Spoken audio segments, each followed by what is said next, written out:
A service of KIBMradio.com, the Internet's home for an all-old-time radio.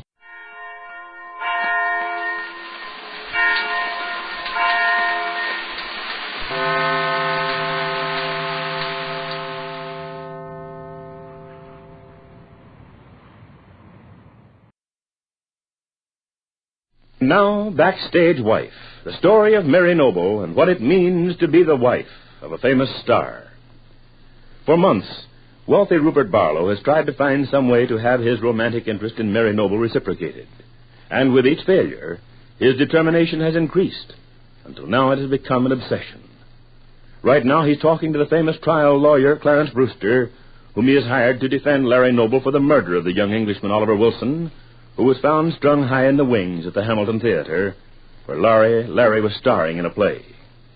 And now, as the lawyer sits back in a comfortable chair in his office, we hear him say, "It's settled, Rupert. Larry Noble has agreed to accept me as counsel in his trial." Agreed to accept you? I like that. And I'm the one who's paying your fee. He ought to be so grateful that he'd cry for joy. No, I don't agree with you. Larry Noble's chances don't look that good, even with me defending him. You didn't tell him that, did you, Clarence? Of course I did. Why did you have to say anything about his chances? I'm sorry I ever agreed to take the case. If it goes against me, and I'm convinced it will, that's going to be bad for me. Well, you can't expect to win every case. And you're going to be paid enough to make it worthwhile. Besides, I've got to have you on this. It means everything to me right now. Why should it matter so much to you? I've told you before. Mary Noble is beginning to respond to my interest. I can tell by the way she talks to me, the way she looks at me. Oh, it's nothing to brag about. It's certainly not the kind of interest I've found in other women I've known. But Mary is different. There's never been anyone in my whole life who has been so important. I've got to make her fall in love with me if it's the last thing I do, if it costs me every cent I own. I don't like my part in this little romantic drama, Rupert. I don't like it at all. You can't let me down now, Clarence. I need your help. You don't care a hang about my reputation. You want me to go into court and lose the case. You expect me to put on a show, but lose in the end. If somehow I were to find a way to win an acquittal, you'd find it hard to bear. But you've told me over and over that there isn't any chance for an acquittal, Clarence. That has been my opinion since looking over the evidence. But that doesn't mean that I'm right. Larry Noble hasn't admitted killing Oliver Wilson. Well, what of it? Everybody knows he's guilty. Why? Because he's supposed to have been in love with that actress, Claudia Vincent? Because he got her into his play so that he could be with her more of the time? Because he couldn't take it when he found out that this Claudia Vincent betrayed him by turning up married to this young English fortune hunter, Oliver Wilson? Well, you'll have to admit it makes a pretty tight web. I do admit it. But the evidence is circumstantial, Rupert. Remember that.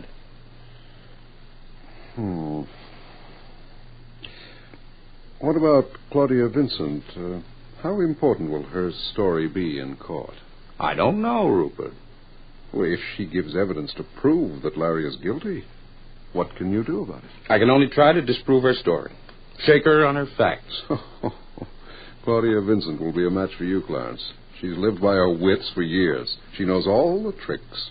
And she's beautiful enough to charm the jury out of the box. Yes, it's possible. I don't mind saying that this is by far the most unpromising case I've ever taken on. Well, Clarence, suppose you do lose the case. You'll probably get him off with a second-degree conviction or even less. And I hope it turns out that way. I don't want Larry Noble sent to the electric chair. That's very generous of you. All right. Your sarcasm doesn't bother me at all. I'm only interested in one thing. I thought it was one person. You don't know what it's like to feel this way about anyone. And I don't want to know. Not after seeing you, Rupert. Clarence, it's nothing to joke about. For months, I've tried in every way to make myself agreeable. In the first place, I put up money for this play Larry was starred in. Well, you didn't lose anything on that investment, I hear. No, but that isn't the point. I thought it would give me a certain, personal boost in Mary's eyes. I even hired a publicity woman, one of the best in New York, to start stories going around. First about Mary and me, then about Larry. I've done everything I can think of to break off that dogged devotion she has for her husband. And I've failed miserably every time. This is my last chance, Clarence. I've got to get Larry Noble out of the picture so that I can have her full attention. Your pathetic story doesn't touch me very deeply, Rupert. This feeling for Mary Noble is stronger than I am. It's become a devouring obsession. And I'm counting on you to give me my chance to work it out. I must have a closer look at this romantic idol of yours. It's hard to believe that anyone could turn a man like you into a gibbering sentimentalist. The famous lawyer and the wealthy playboy look at each other with irritation and growing hostility. Meantime, Mary Noble is having a sandwich and a cup of coffee in a little restaurant near the theater on Broadway where her friend Maud Marlowe is rehearsing in a new play. And we hear... I simply had to see you, Maud. I couldn't wait till you came home tonight to Rupert's apartment. Oh, I don't blame you, Mary. The way we're going on these days, I never seem to get any sleep. Oh, let me tell you, I'm about worn out.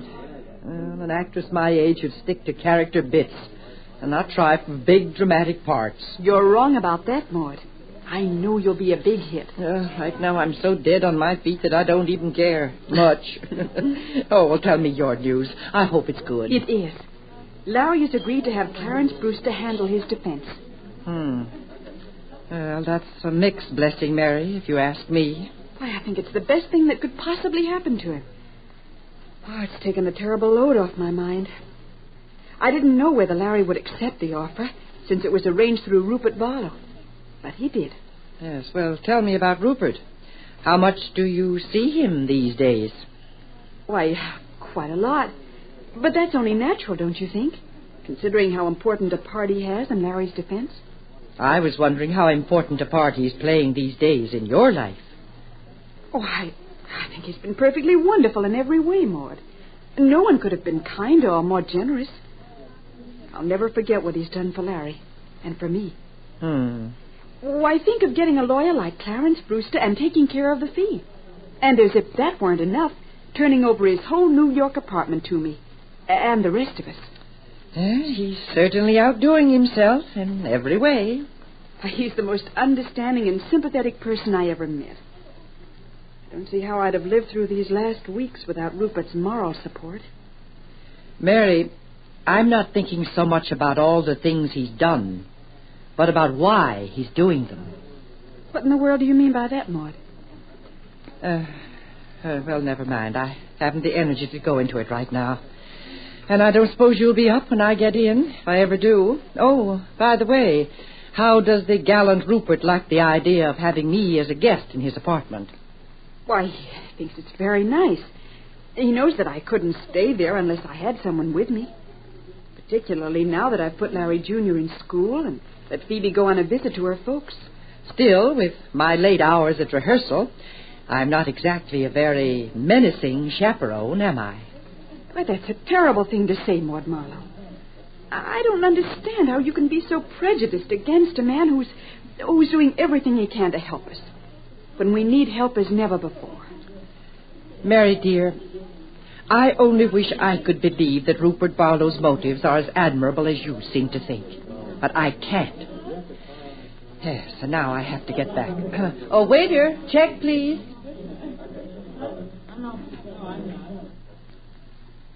And at this same time, Larry Noble is talking to Harold Ramsey, producer of his former play. And as they sit in a visiting room in the city jail, Larry says... Just tell me one thing, Harold. Remember the last time you were here, several days ago? Yes, of course, Larry. I try to see you whenever I get the time.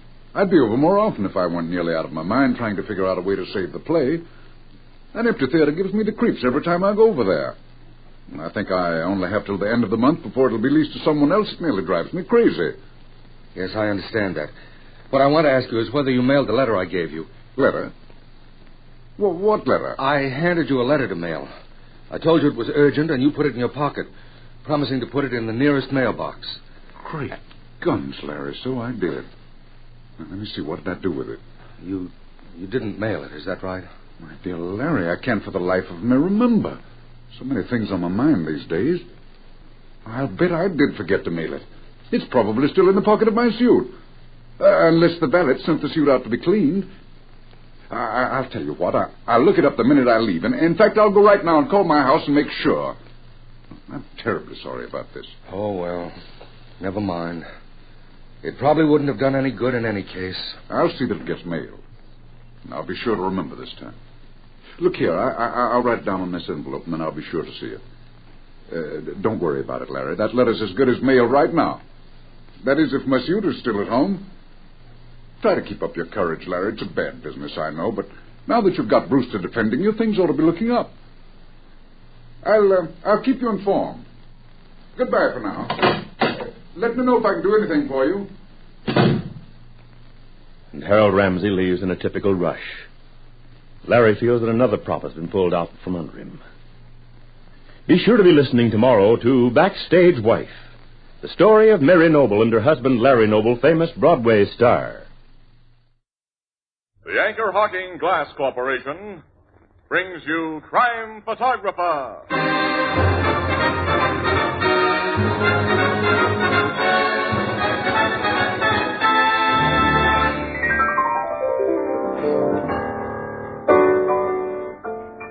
Casey, wasn't that hypnotist over at the Oddfellows Hall really something? Yeah, he sure had some surprising stunts, didn't he? Yeah, like when he put those guys to sleep. Then he wakes them up. And always the first words they say are exactly what the hypnotist told us they'd say. Yeah, but I've seen that done often. You know, Casey, I'd like to have that hypnotist try it on Tony Marvin. No. No dice, Ethelbert. No matter what, as soon as Tony woke up, he'd say... Anchor Hawking, the most famous name in glass.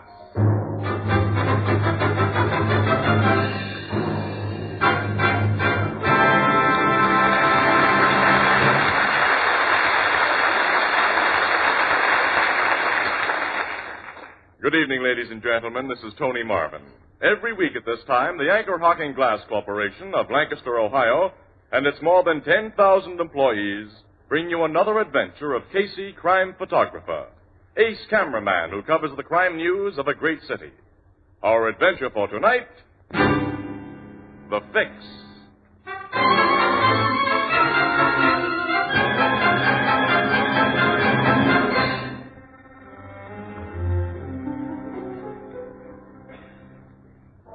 Early afternoon, the Blue Note Cafe.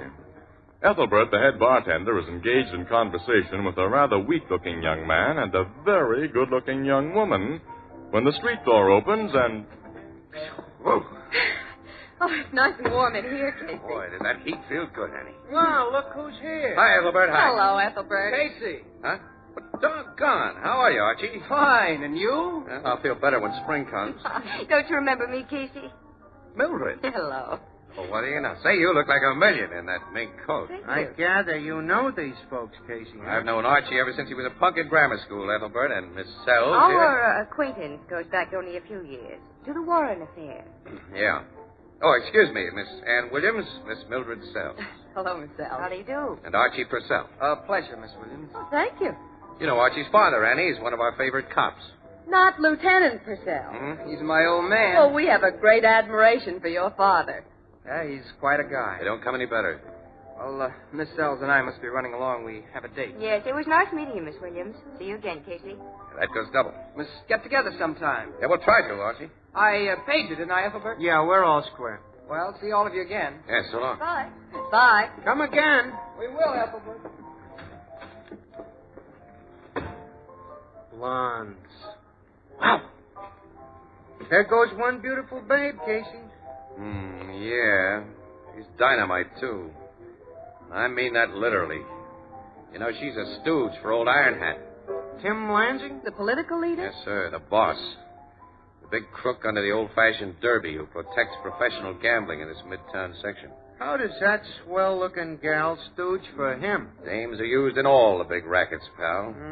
Like the boss of the Philistines hired that babe Delilah to soften up Samson, huh? Been catching up on your reading. Well, that's the classical case, yeah. Casey, Lieutenant Purcell has caused Lansing more trouble than anyone else in this town. He heads the gambling squad, and if that Mildred Sells is making a play for his son... I thought of that, Annie, the moment I recognized her. Hey, you were talking to them when we came in, Ethelbert. How did he and Mildred act together? Well, they seem pretty sweet on one another, Casey. She may be legitimate this time and just like Archie. Say, Casey, she said you met her at the time of the Warren affair. What did she mean? The murder of Mike Warren. Murder? Of Mike Warren? Yeah, he owned the clip joint where Mildred worked, and somebody put a bullet through his head one morning. She was questioned like all his employees. I remember the case. Oh, so do I, vaguely. Warren's murder's still unsolved, isn't it? Yeah. So what did you hear Archie Purcell and that girl talk about while they were here, Ethelbert, huh? Oh, he introduced me to the gal. Mentioned he just bought ringside seats for the big fight on Saturday night, right in the middle of the third row. The third row? Mm-hmm. He and the gal was going together, he said. And he bought them? Uh-huh. From a scalper. His scalpers are getting $200 apiece for ducats like that, and Archie's job can't pay him much more than that a month. Well, Casey, do you suppose they... Say, it's peculiar. Yeah, pal. It's very peculiar.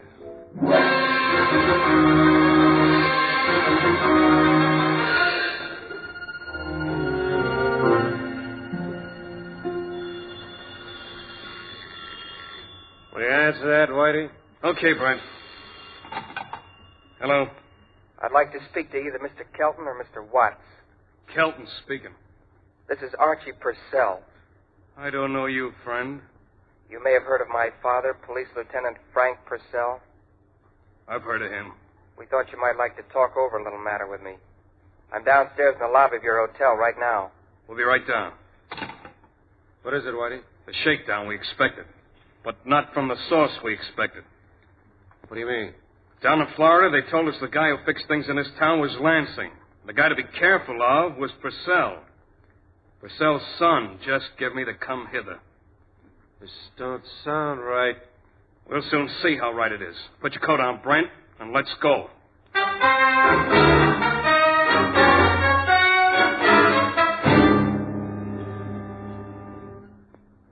I imagine you gentlemen have convinced yourselves of my identity. You're Lieutenant Purcell's son, all right. What do you want? You two are professional gamblers from Florida. Don't you know this is a closed town? We're willing to play ball, but friends down in Florida told us we'd get a call from a gentleman named Lansing. My father is head of the gambling squad. I see. You mean there'll be no arrests if we play ball with you? Figure it out. You've identified this gentleman as Purcell's son, Whitey. Yeah. Okay. What do we kick in, Purcell? $1,000 a week. Hey, that's murder. We're not big timers. We run small games. $1,000 a week in advance. No. We're hooked, Whitey. Pay the man. Okay, Brent. But remember, kid, this buys us complete protection.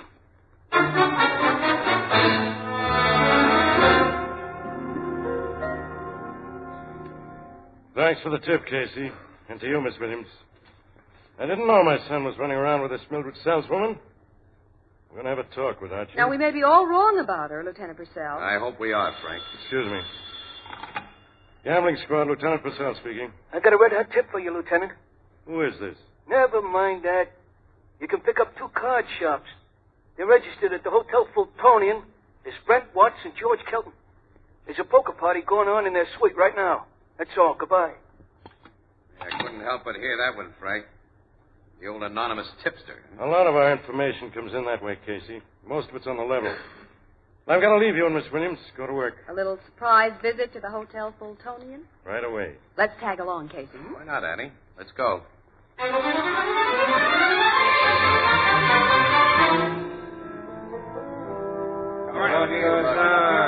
What is it? Hey, what's the idea you cops busting in here? All of you men are under arrest. You're making a big mistake, fella. Before you make a bigger one, I suggest you get in touch with your boss. And tell him you've busted in on Brent Watts and Whitey Kelton. Tell that to Lieutenant Frank Purcell. Yeah? I happen to be Lieutenant Purcell. What? You?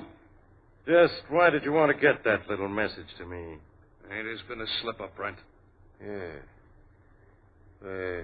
Guess you haven't talked to your son since he saw us. My son? Uh-huh.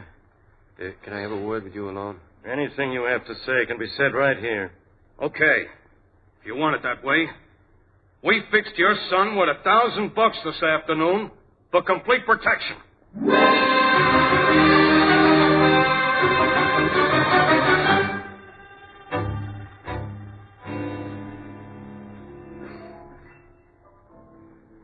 What happened to them gamblers, Casey?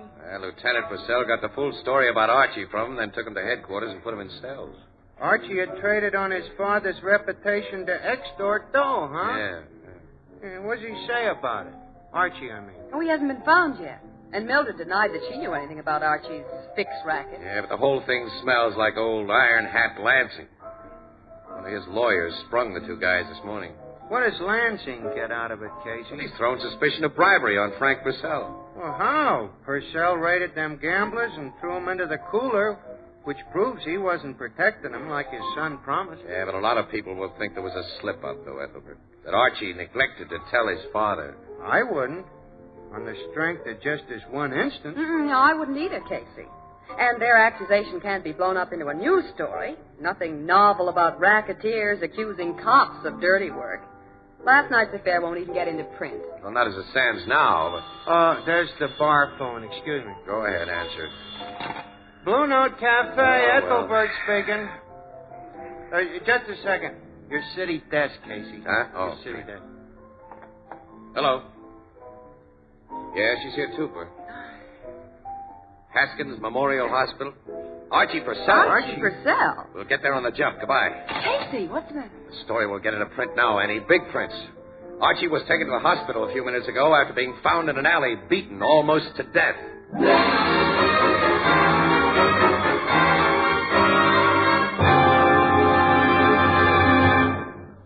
Perhaps once in a decade, a new material is perfected which changes our standards of value. Now, such a material is jadeite, spelled Jadeite, jadeite. It makes possible dinnerware unlike anything you've known. Jadeite is really beautiful. It has the lovely texture and color of rare Chinese porcelain. And jadeite is unbelievably strong. It stands up under rough handling without chipping or cracking, and is so heat-proof you can safely put it in a hot oven. Yet jadeite actually costs less than the most ordinary dinnerware. For instance, a big jadeite platter costs only 25 cents in open stock, and a 35-piece dinner service for $6 is priced at less than $5 at your favorite chain store, department store, hardware store, or other store selling chinaware and glass. A set of jadeite is a perfect gift, and it makes it easy to replenish your own supply of dinnerware. Jadeite is the newest triumph of anchor hocking. The most famous name in glass.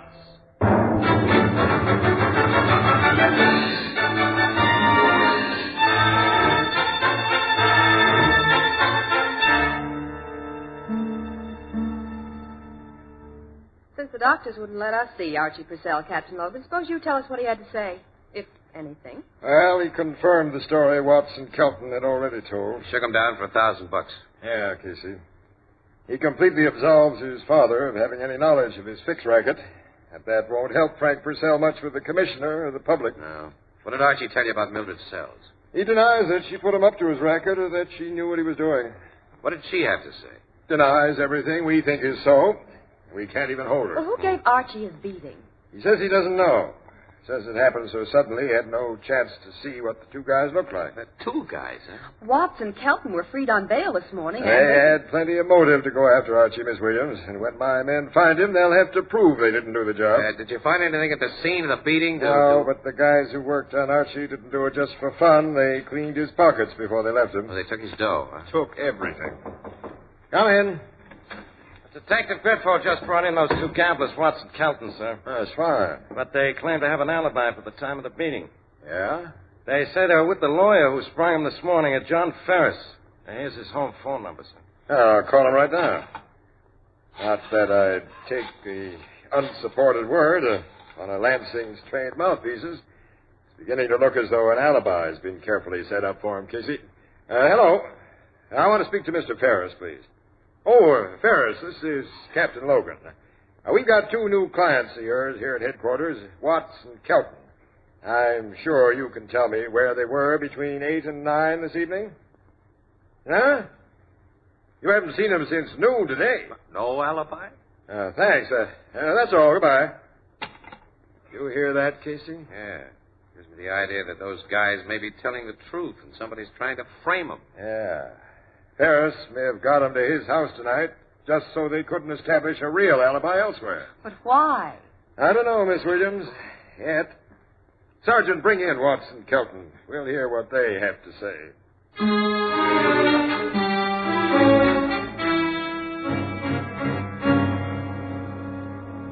Well, Logan, they said they'd been framed. Yeah, for a solid hour, they said it, Casey. Mm-hmm. And it sounded on the level. Well, the setup's fairly plain, Logan. Iron Hat's a shrewd guy. The anonymous tip that made Frank Purcell raid that game was just the first part of his scheme. He knew the squawk they'd make about Archie would attract enough attention to discredit Lieutenant Purcell, so Iron Hat has a near murder performed on Archie that's sure to hit the front pages. And he makes sure it'll stay on the front pages by framing Watson Kelton as the near murderers. Yeah, he's sure going to make it look bad for an honest guy like Lieutenant Purcell. What can you do about it? As things stand now, nothing. I'm not so sure of that, Logan. Archie's pockets were empty when he was found. Yeah. Well, I have to know he had a pair of tickets for the big fight tomorrow night. It's 100 to 1 that they were on him when he was frisked. I'm wondering if the guys who took him won't use us. Hey, if we could pick those guys up and make them talk. Archie can tell us the location of those seats. Yeah, not for a couple of days. The docks have them filled with drugs, and the fight's tomorrow night. What? Now, wait a minute. Ethelbert said they were in the 3rd or 4th row center. There's over 20 sections in that arena, Miss Williams, and unless we know what... Wait a minute, wait. Mildred Sells knows. She was going to the fight with Archie. She won't tell. Well, she might tell me a lot of things, pal. She's worried about Archie, and she likes him. When I call on her, I have a hunch she may get confidential with a sympathetic friend.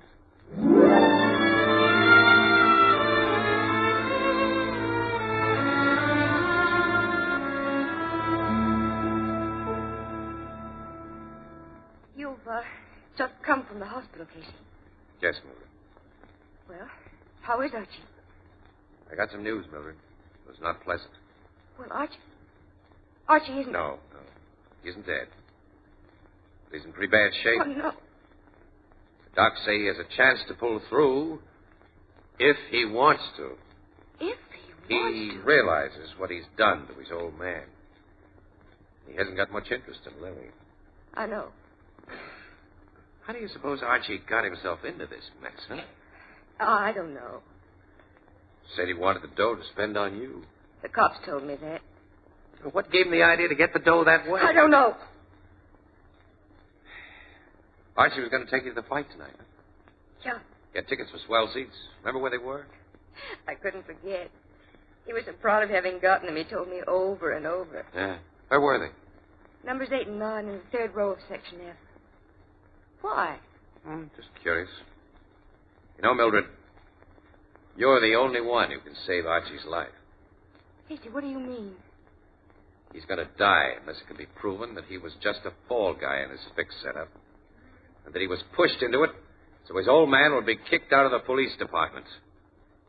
He won't say that you had anything to do with it because he's in love with you. He's protecting you. But if you care anything about him, you'll tell me and you'll tell the cops that Iron Hat Lansing engineered this whole raw deal. If I do talk to you and the cops, Casey, I'll be arrested for murder. What? But I'm going to talk. Wait a minute, I don't I get went that. to work for Tim Lansing after Mike Warren was killed. I had to because Lansing had evidence that would convict me of the killing. You shot No, I didn't shoot Warren. I don't know who did. But I'd written a crazy letter threatening to kill him. He and I had been friends. He'd gotten tired of it. Well, Lansing found that letter and held it over me. Yeah, that sounds like Iron Hat. About Archie, Lansing told me to make a play for him, to get him to spend more money than he could afford to. Then to suggest that he could get easy money by shaking down gamblers in his father's name. I did it. And then I fell in love with him. But I didn't know he was going to be hurt like this. I didn't know. Come on down to headquarters, kid. We'll tell all this to Captain Logan. All right, I'll get my coat. Someone's at the door. I'll see who it is. And give him a quick brush off. Yes, I will. Hello, Mildred. Mr. Lansing. Huh? I happened to be near your apartment, so I thought I'd drop in. Well, Casey. Hello, Lansing. What are you doing here? Casey and I are old friends. Oh, I didn't know that. How's the picture-taking business, son? Just about the same, Daddy, like a derby you wear. Yeah, hard hat's the only sensible hat, boy. And since you've got your hat in your hand, guess you're fixing to leave. Don't let me stop you. I was going with Casey, Mr. Lansing. He said he'd drop me off at a store. I have some shopping to do. Pretty late for shopping, Mildred. Anyway, I want to have a little talk with you. A private talk. Nice to see you, Casey. So long. Wait downstairs, Casey. Okay. So long, Mildred. So long. See you later, Lansing. Goodbye, son.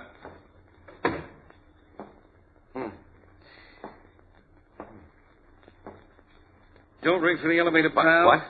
We'll take the stairs, you and me. That gun in your hand makes me agree to that. I figured it would. What's this all about? Me and a friend are taking you for a little ride. A nice drive out to the seashore.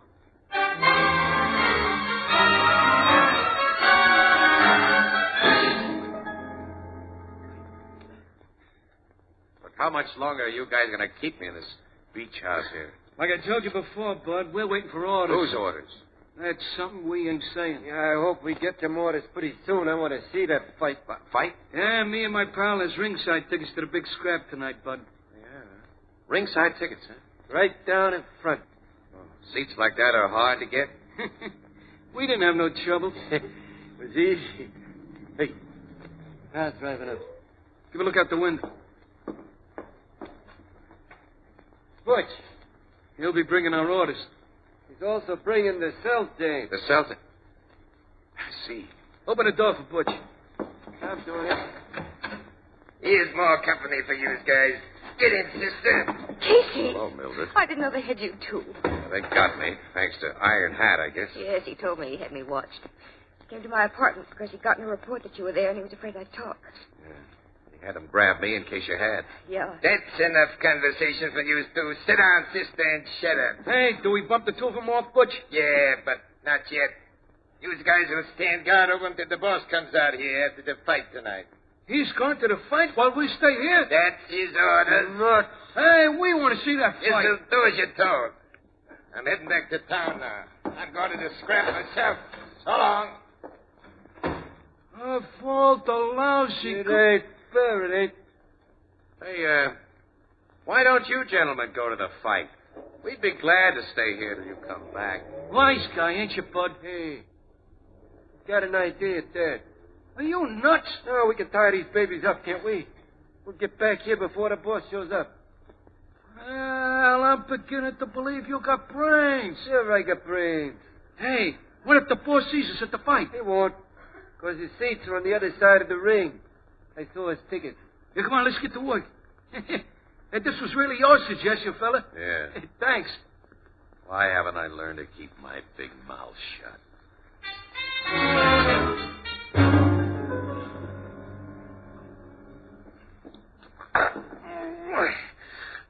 I slipped the gag off my mouth, Mildred. Now, listen. Wait. I can see your hands. They weren't as careful with you as they were with me. I think you can get loose. Now, go to work, kid. Go to work.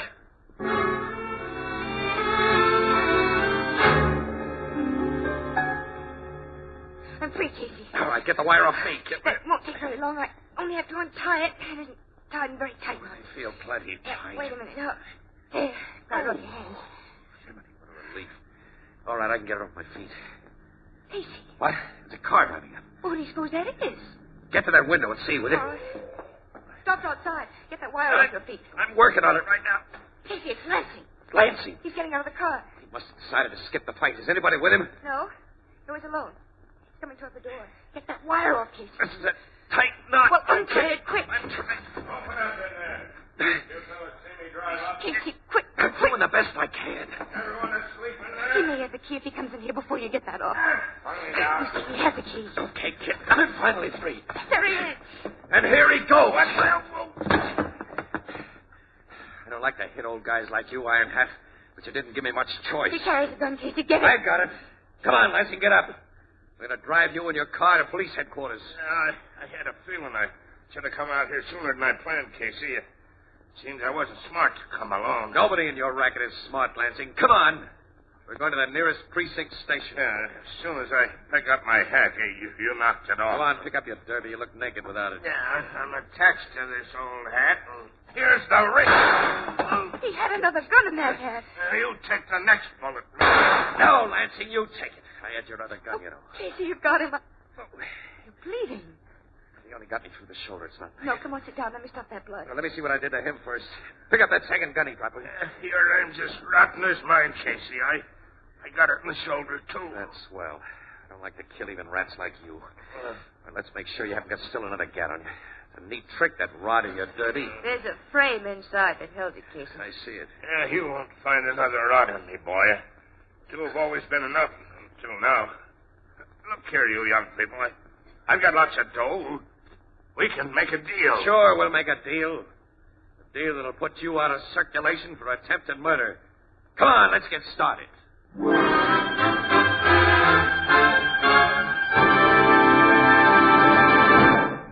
We'll join the crowd at the Blue Note in just a moment. You know, American children are the healthiest children in the world, largely because most American babies now get a good, sound start in life. Much of the credit for this is due to our American food packers who produce convenient, scientifically prepared baby foods.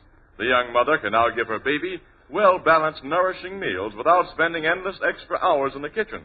In selecting prepared baby foods for your baby, whether fruits, vegetables, soups, or meats, it's wise to insist on two things. One, a brand name with which you're familiar, and two, a glass jar. Sterile, crystal-clear Anchor glass jars can't possibly affect purity or flavor. And because you heat and serve foods in the same glass jars in which you buy them, and then reseal the jars to store leftovers, mothers save precious hours each week. Most of the better brands of prepared baby foods are packed in clean, sanitary Anchor glass jars and sealed under vacuum with easy-to-open, easy-to-reseal Anchor caps. Both products of Anchor Hocking. The most famous name in glass.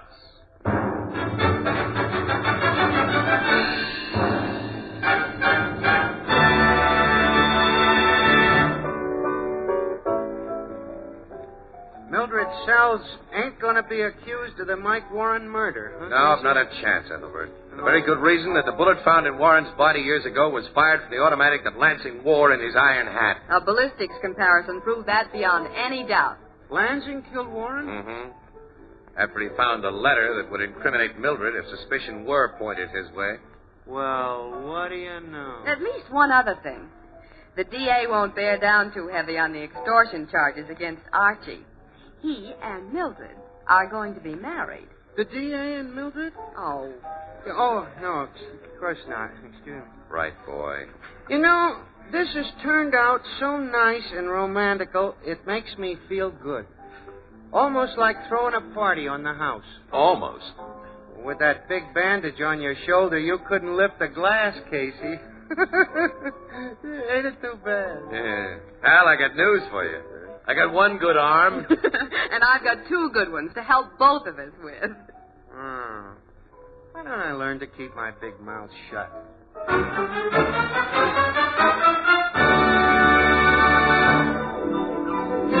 Crime Photographer, starring Stotts Cotsworth as Casey, is written by Alonzo Dean Cole.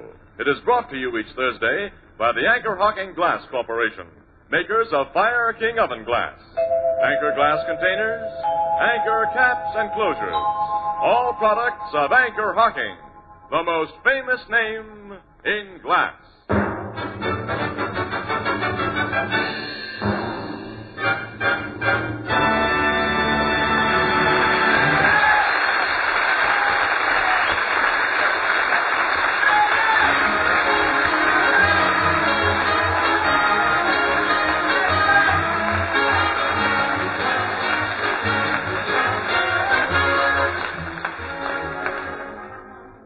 Photographer is directed by John Dietz and is based on the fictional character of Flash Gun Casey, created by George Harmon Cox. Original music is by Archie Blyer, and the program features Miss Jan Miner as Anne and John Gibson as Ethelbert. Herman Chittison is the Blue Note pianist. Once again, it is your privilege to aid in the increasing fight against suffering, disease, and disaster. Once again, your American Red Cross confidently appeals to American generosity to support its humane work. This year, then, give a little more, because the need is greater. This is Tony Marvin saying good night for the Anchor Hocking Glass Corporation of Lancaster, Ohio, with offices in all principal cities of the United States and Canada. This is CBS, the Columbia Broadcasting System.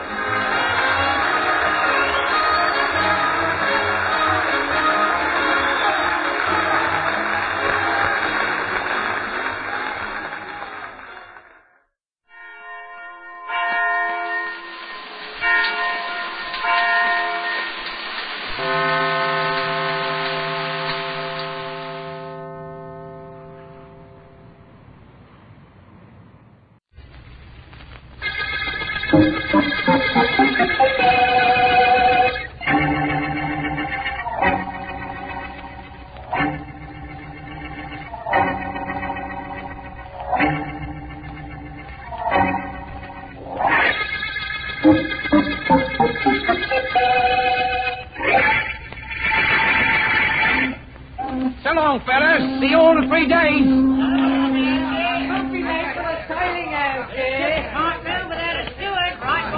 I'll be back, you blooming idiot. Okay, don't take no wooden shillings out there. Wait a minute, Algie. Wait right here. Hi, Johnny. Nice of you to come down to welcome me. Don't give me that welcome talk. You know what I'm here for. Did you bring it with you? Shh. Somebody'll hear. Nobody around to hear me. Did you bring it? That's what I want to know. I've got it all right, Johnny. Be at my room at 9 o'clock tonight. I'll let you look at it. Only there are 2 other gentlemen who'll be bidding for it, too. So they'll be bidden. Yeah. One thing I'm guaranteeing, Algie. I'm the guy that's going to get it.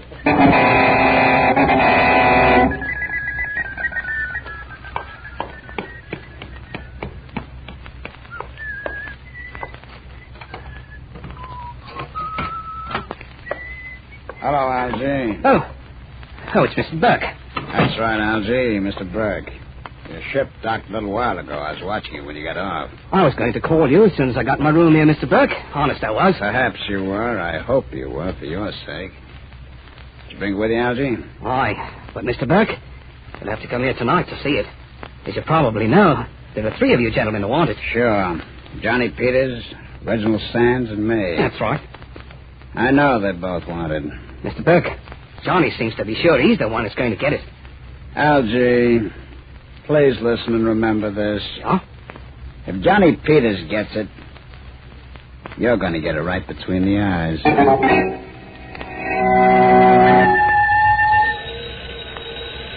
Hello. Algie? Speaking. Ah, Reginald Sands, Algie, old boy. Oh, hello. Well, I see you've arrived on schedule. Oh, we docked a couple of hours ago. Very good, old fellow. And, you brought it ashore safely? I've got it. And it's safe enough right here with me. Well, really, old bean, that's thoughtful. Better keep it with you until I have a chance to get down there, Algie. I want to see it. More than that, I want to buy it. You'll have to get online, Mr. Sands. You're not the only one who wants the diamond, you know. Yes, I know. That stone is very much in demand. That's right. But, Algie, old top, it had better be me who gets it, because if I don't, you'll have another kind of stone for your very own. A tombstone.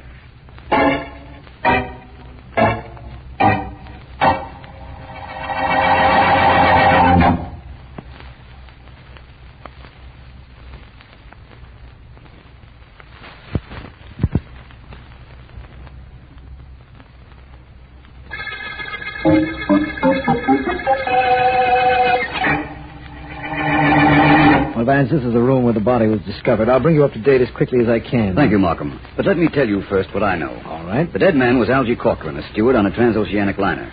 He'd been suspected of smuggling, but nothing was ever proven. Right. Now, smuggling doesn't come under my authority as district attorney, but some of Algie's playmates are pretty rough characters, I understand. He was found shot to death right here last night. His boat docked yesterday afternoon. What kind of a gun was used? A Webley, English gun. Oh? This particular model was at least 12 years old, ballistic show. Nothing unusual was in the room except a tea kettle on the portable stove and 2 teacups which had held tea that had been drunk. But there were no fingerprints on one cup. The one the murderer drank from. If the dead man had, there'd be no purpose in wiping off the fingerprints. Right, Markham. No question about that now. Well, Vance, as usual, we give you nothing to work on, but that hasn't stopped you in the past. There's a first time for everything, my friend. Tell me this. What ship did Algy work on? The SS Simplon from London. There was a jewel robbery in London about 2 weeks ago in which the famous 40-carat Elton diamond was stolen. Algy is a suspected smuggler. I see what you mean. For a case that seemingly has no clues, Markham, I'd say we have rather a clear picture of what happened. Now let's see what progress we can make.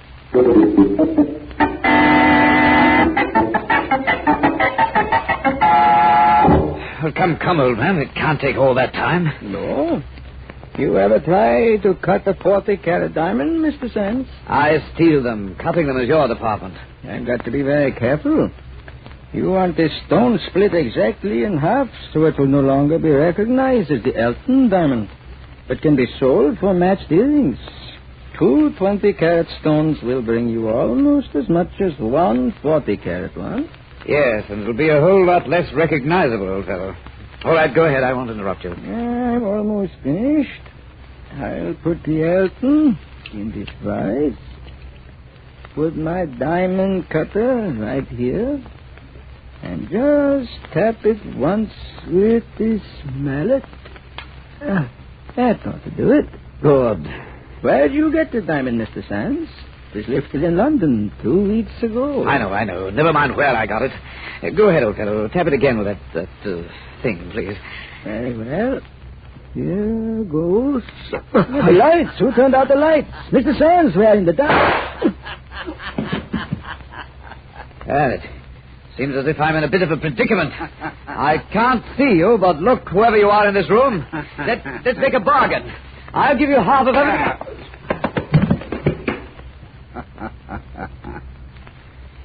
He'll give me half.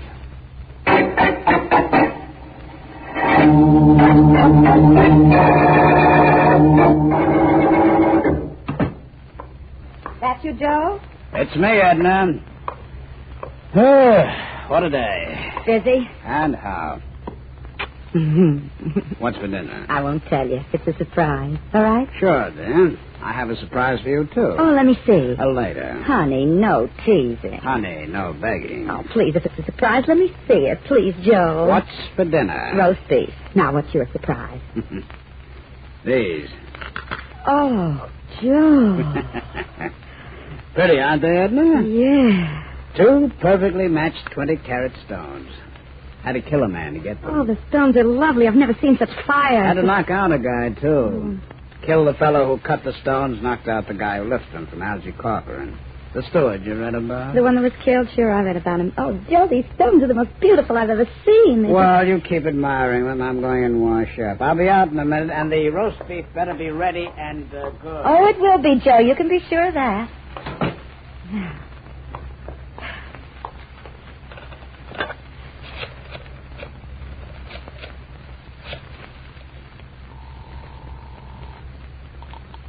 Philo Vance speaking. Vance, my name is Edmund Burke. My husband is Joe Burke. He just killed a man. What did you say? I said my husband killed a man, a diamond cutter, he said. Where is he now? He's washing up. He can't hear me with the water running. Vance, I've been saving your telephone number, waiting for something like this. You've got to catch Joe, and then I'll be rid of him once and for all. Where are you? Harris Apartments. Hurry up, Vance. I'll be there with the District Attorney Markham inside half an hour. Goodbye.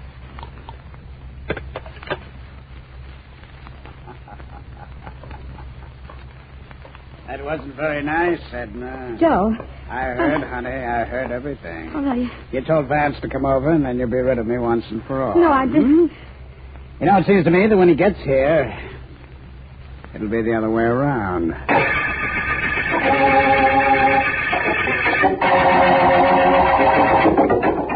There's the apartment door, Markham. Yes. I only hope that Joe Burke didn't overhear his wife talking to me on the telephone. We'll know in a minute, Vance. That we will. If he did hear her, he'd think nothing of killing her. I'm sure of that. Hear anything, Vance? Not yet. Vance, thank goodness you've come. Where is he, Mrs. Burke? In here. Come in, please. This is District Attorney Markham, Mrs. Burke. How do you do? How do you do? Where's your husband? There he is, lying on the floor over there. He's dead. I shot him. What is this, Mrs. Burke? He heard me phoning Vance. He tried to kill me. We struggled, and his gun went off, and he dropped. I know I should be hysterical and all that, but I'm not the type. He tried to kill me. He got killed. That's all there is to it. I wouldn't say that. There's a whole lot more to it than that. You said he told you we killed a diamond cutter. Yeah. Well, the diamond cutter was found dead this afternoon. We suspected he may have been used to cut up the Elton diamond and then was killed. I don't know anything about that. Your husband didn't mention anything about any diamond? Not a thing. Oh, here's my husband's gun. I took it from him after he fell. I think you'll find it's the one used to kill the diamond cutter, Markham, but not the one that killed the British steward. You're right, Vance. This is an American-made automatic. However, Burke might have used another gun to murder Algie Corcoran. Perhaps. Mrs. Burke, did your husband drink tea? Are you kidding? He never drank tea. Well, in that case, Markham, we'll have to look for another murderer.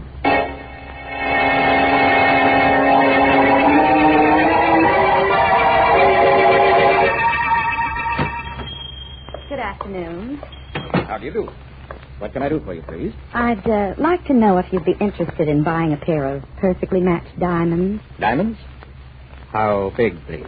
20 carats each. 20 carats? Uh-huh. That's a lot.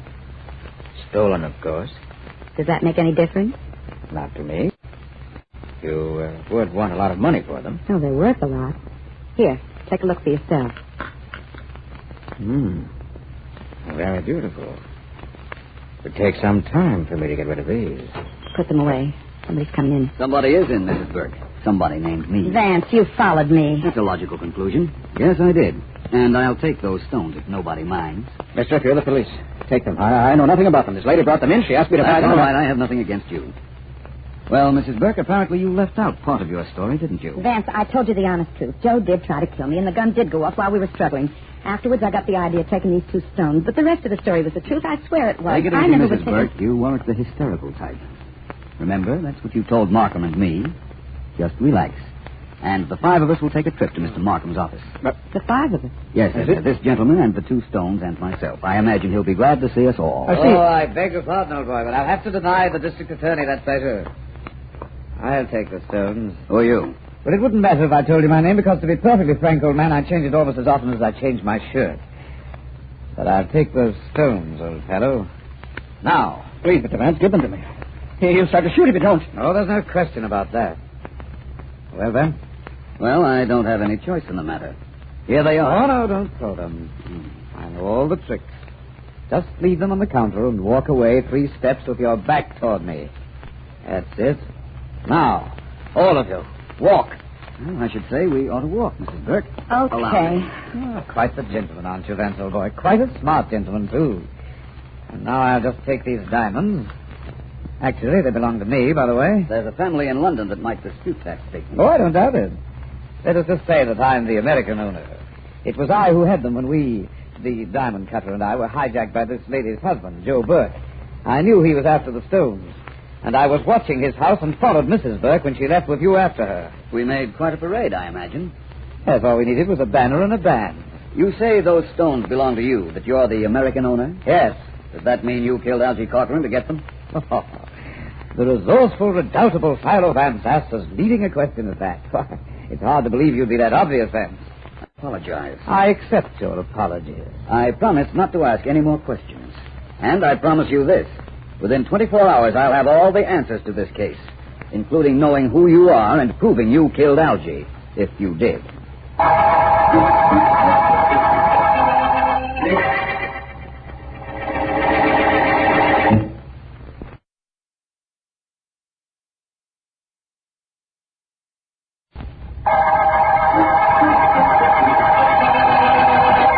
This is District Attorney Markham. The teacup murder case opened with the killing of Algie Corcoran, suspected smuggler.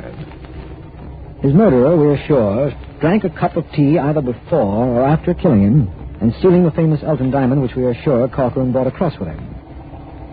Vance knows that the Elton has been cut up into 2 separate stones to prevent identification and was on the trail of the stones when he was held up. And they were taken from him by a man whom he didn't know but who spoke with a marked British accent. He has promised to report any new developments to me, and I expect to be in touch with him any minute. Markham speaking. Aren't you, Vance? Yes, Markham. I've made several very interesting conjectures about this case, and I'd like to tell you about them. Where are you now? At home, but we can discuss this over the phone. All right. In my opinion, the teacup we found at Corcoran's room is the key to this entire case, Markham. That's what I believed when you asked me to name it the teacup murder case for our records, but I'm not sure of the exact significance of the cup. I'll explain that to you. but apparently I can't do it now. All I'll tell you is a very apparent fact. The killer is British. There's someone at my door. I'll check back with you later, Markham. Do that, Vance. Bye. Goodbye.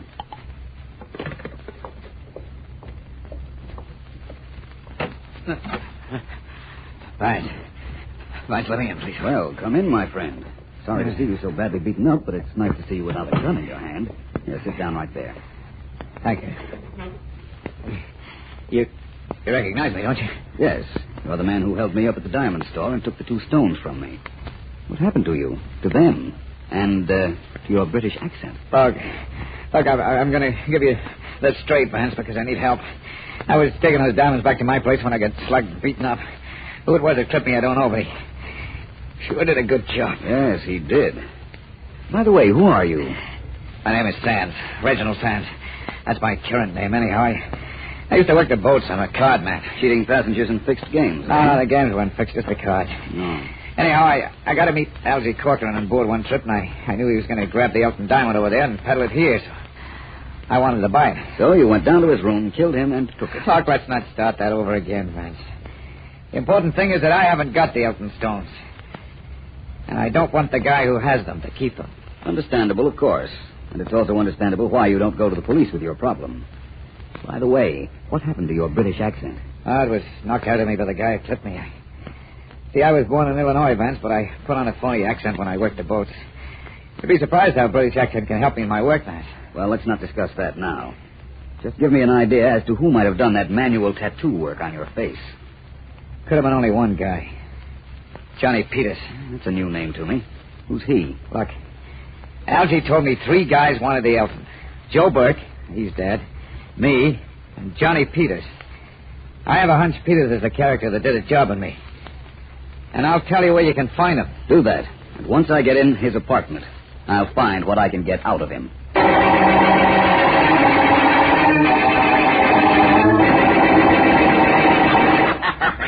Hey, let's see you do that dance you do at the club, baby. Okay. Only this time, nobody's going to be watching except me. Here, I'll turn on the phonograph. Hey, what kind of record is that? Oh, Johnny, cutie, I put that on while I was waiting for you to come home. Leave it. So, classical. Who needs it? I want something with a beat so you can hook. Oh, yeah. What's the use of having a girlfriend who can hop the buck if you can't watch her every once in a while? Like now, huh? Oh, I'll dance for you, Johnny. Anytime. Give me another glim at those diamonds you got, will you, huh? What's it worth to you? This. Let's see the rocks, Johnny. Just once more, huh? I won't touch them. Just let me look, huh? Okay. There you are. Gee. Oh, look what happens when the light hits them. They sparkle just like rhinestones. Yeah, I'd like a costume made of them. Oh. All she wants is a costume made of 20-carat diamonds. Right away, baby.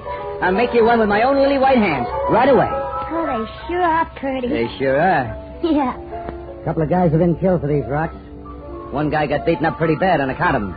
But I got him. And I'm going to keep him. Who's that? I don't know. Kill that phonograph while I stash these stones and find out. Okay, I will. Now let whoever it is try to find him. If that's what he's looking for. Where'd you put him, Johnny? Baby, do you see any green in my eyes? I know. Think I'd trust you? Johnny, Shut you up. All I see was at the door. I got nothing to hide from nobody now. Well? Who are you? My name is Vance. Nice of you to ask me in. I didn't ask you nothing, much less in. What do you want, Vance? Well, right at the moment, I want to know why you're wearing adhesive tape on your right hand. I cut myself when I was shaving. On your hand? I'm the neat type. What's it to you, Vance? I'm looking for the Elton diamond, only it's 2 diamonds now. And I'm also looking for a killer. I think I'll find both together. Well, don't look at Baby there. She don't know the right time. Who don't? It's 8:30. You see what I mean, Vance? I'm not interested in her right now. It's you I want to talk to. You're Johnny Peters. So? So I don't think you'll mind if I look around your apartment, do you? Oh, but I do. Very much. In that case, please stop me. Please try, I mean. It would make me very happy. Never let it be said that I didn't try to make a guy happy. How's for this, Vance?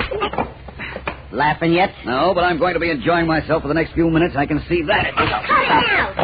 Stop it! Kill him, Johnny! Well, that's that. You hurt him. Vance, you killed him. Oh, you murderer, you. Gee, you got nice eyes. The better to see that telephone with, my dear. Excuse me just a second. You'd better get some water and throw it in your boyfriend's face. Sure, I'll get some right away. Markham speaking. This is Vance. Markham, can you reach Mrs. Joe Burke? Yes, she's in custody. She'll have to stand trial for her husband's death, you know. Well, I want you to have her down in your office. You had Sergeant Heath pick up a fellow named Reginald Sands at my apartment. Have him there, too. All right. When will you be here? As soon as I can make it. And I'll have company with me. A mug named Johnny Peters. The one person who killed Algie Corcoran and started us on this case is included in the three, Markham. It's either Mrs. Burke, Peters, or Sands. I don't know which one it is, but I guarantee I'll know 20 minutes after I get to your office.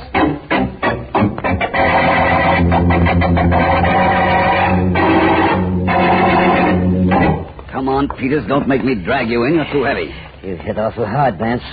I don't hardly know where I am. We're outside District Attorney Markham's office. And in a second, you'll be in there. Like now. Sit over there, Johnny. That seat right there. Okay, what can I lose? Hi, Sands. Hi. You look like you ran into a truck. What happened to you? You look like you met the same truck. Hello, Mrs. Burke. What did you want me here for, Vance? You'll find out.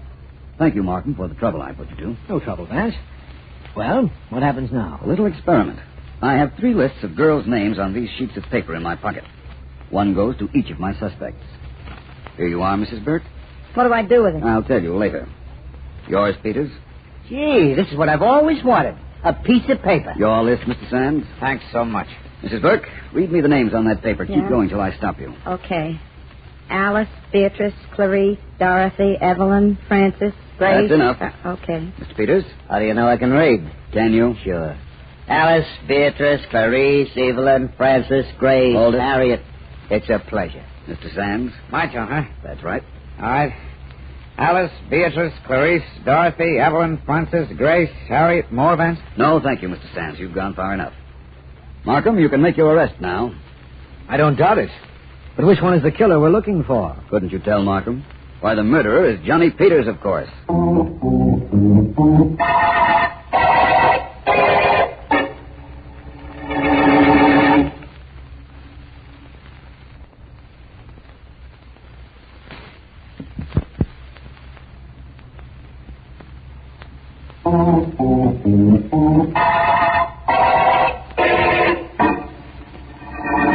Markham, I know you want an explanation, and you're entitled to one. I not only want it, Vance, I need it. Why were you so sure the murderer had to be Johnny Peters? To begin with, I was always certain the killer of Algie Corcoran was an Englishman. That required no genius. The weapon used, a 12-year-old Webley, was British.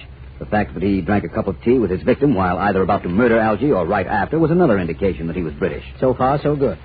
But how'd you know Peters was English? He certainly didn't sound it when he talked. Finding which of our suspects was English was the hard part of this case.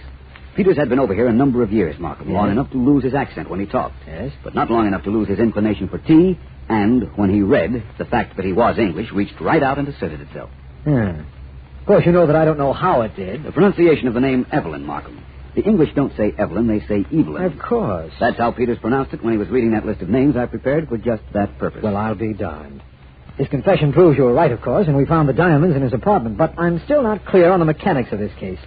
What actually happened that night in Algie's room? Very simple, Markham. Algie sold the Elton diamond to Reginald Sands. Sands left, and in came Peters. Algie made him tea, and then announced he'd sold the Elton to Sands. Furious at what he considered a double cross, Peters shot Algie with his Webley pistol. A gun he carried because he'd had it for so long he knew it couldn't be traced. Then he wiped his fingerprints from the teacup he used and left. Yes. Now, before he'd reached Algie's, Joe Burke, who was later killed by his wife, called Algie, and Algie told him he'd sold the Elton diamond to Sands. Follow that? Yes, of course. Well, the rest we know. Sands took the stone to be cut. Joe Burke came in, shot the cutter, and knocked out Sands. He came home, and his wife called us. What followed after that, you know. That I do, and it isn't the only thing I know either. I know this is the end of the teacup murder case.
Calling all detectives.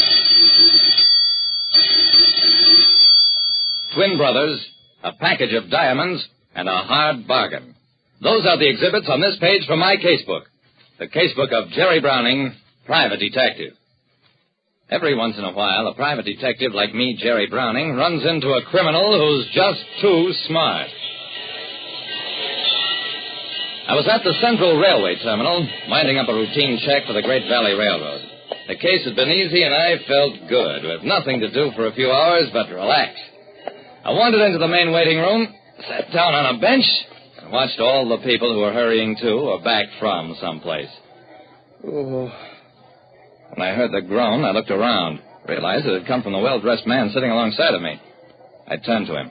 "Excuse me, sir, but if you're in trouble, maybe I can help you. I'm Jerry Browning, a private detective." He gave me a shy smile and dabbed at his eyes with an expensive handkerchief. "I am Peter Van Broek. 20 years ago, I came here from South Africa to engage in the diamond business. Greatly have I prospered, but all this time, so unhappy I am because I long for the presence of my twin brother, Kurt." "A twin brother? What happened to him?" "That I do not know, Mr. Browning. Always I urged him to come here, and finally he consented. Last week already he should have arrived. That he came off the ship, I know, but since disappeared." "Why would anybody want to hurt your brother, Mr. Van Broek?" "Because of a quantity of diamonds he was carrying with him. These I sent him the money to buy, and gladly would I suffer their loss if my brother could be safe." "Was your brother supposed to arrive on the Great Valley Railroad, Mr. Van Broek?" He nodded vigorously. "Okay. I represent the Great Valley, and I'll undertake to find your twin brother, if he's alive." When a wealthy diamond dealer's twin brother disappeared, I started the machinery of an intensive search.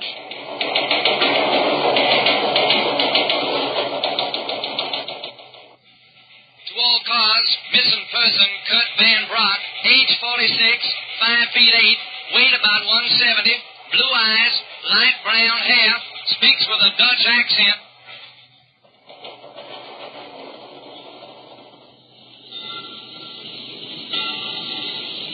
Wilbur Norris, first vice president of the Great Valley Railroad, frowned up at me. "Browning, are you sure this Kurt Van Broek actually took one of our trains to come here?" "Yes, Mr. Norris. I checked at the boat end. Kurt got on our midnight limiter. The conductor remembers his trick accent. What we don't know is whether something happened to him on the train or after he got off." Norris bit off the end of a cigar. "Well, don't just stand here. Find out."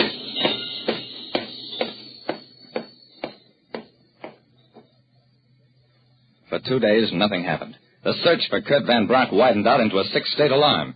Meanwhile, with police aid, we checked all pawn shops and fences to see whether the diamonds Kurt had been carrying had gone into underworld channels. That netted us exactly nothing, too. I went back to see Peter Van Broek, who told me, "Spare no effort, no cost, Mr. Browning, to find my brother. If it is a matter of money, of expenses, I shook my head. "I'm working for the Great Valley Railroad, Mr. Van Broek, and all my expenses are paid by them. You'll hear from me."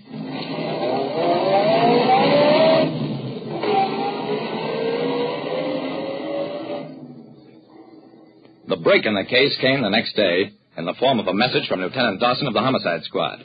He wanted me to meet him at the morgue.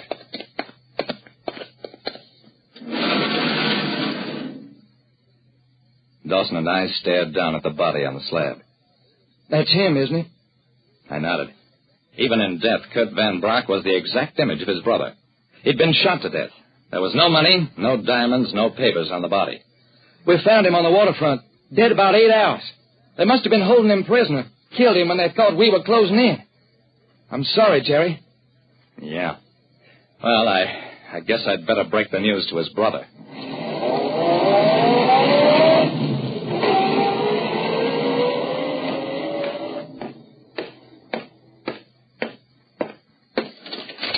I walked into the Market Street office of Van Brock & Company, Diamond Merchants. The outer office was empty, but from inside I could hear voices. Here, Berger. 14 perfect diamonds. The price I quoted you is a bargain. I will take them, Mr. Van Brock. I never doubt the price is quoted me by a man of your integrity. Peter Van Brock and his customer walked outside. The customer left. Then Van Brock faced me. Yes? What is it?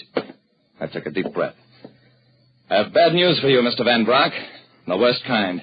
Van Brock stared at me in blank-eyed horror, as though he didn't know who I was. Don't take it so hard, Mr. Van Brock. As sure as my name is Jerry Browning, I'll find your brother's murderer. Van Brock's face lost its awful blank look. He even managed a weak smile. I'm very grateful, Mr. Browning, but there's nothing more anybody can do. Kurt is dead. Let him sleep in peace. He's dead. We can't help that, but believe me, this case is just beginning.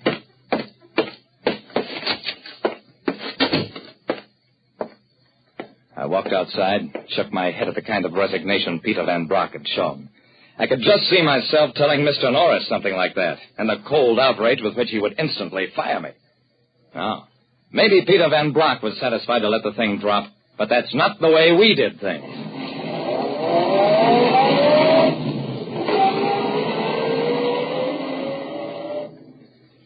It was all right to talk and act tough, but that produced no results.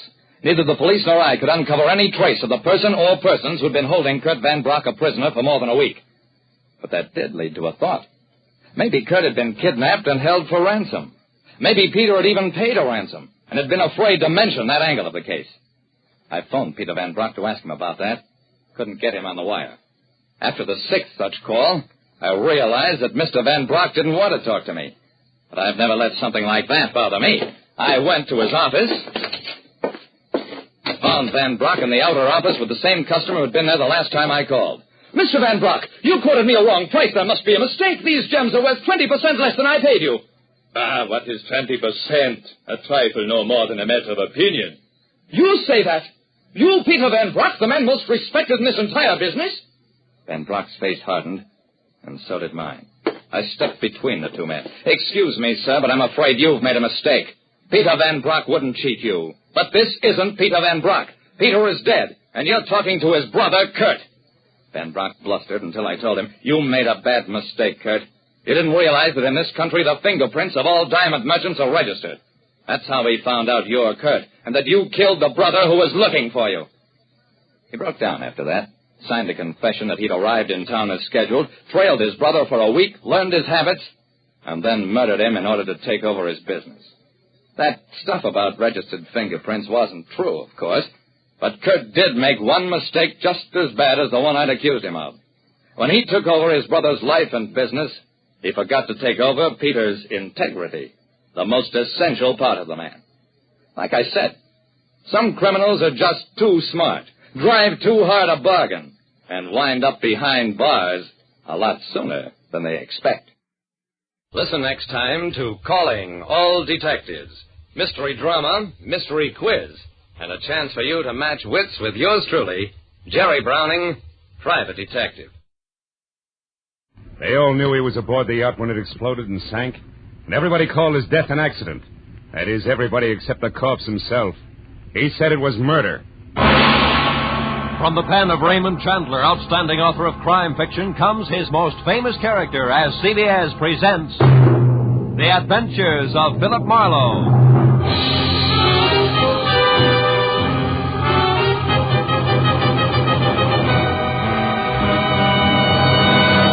And now, with Gerald Moore, starred as Philip Marlowe, we bring you tonight's exciting story, The Restless Day.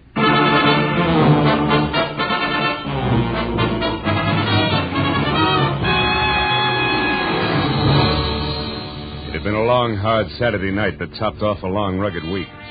When I finally got to bed dog-tired at 5 a.m. Sunday morning, I was planning to stay there until I'd caught up on all the sleep I'd lost and gained a running head start on the coming week. And by 3 in the afternoon on the day of rest, I figured that job was only about half done.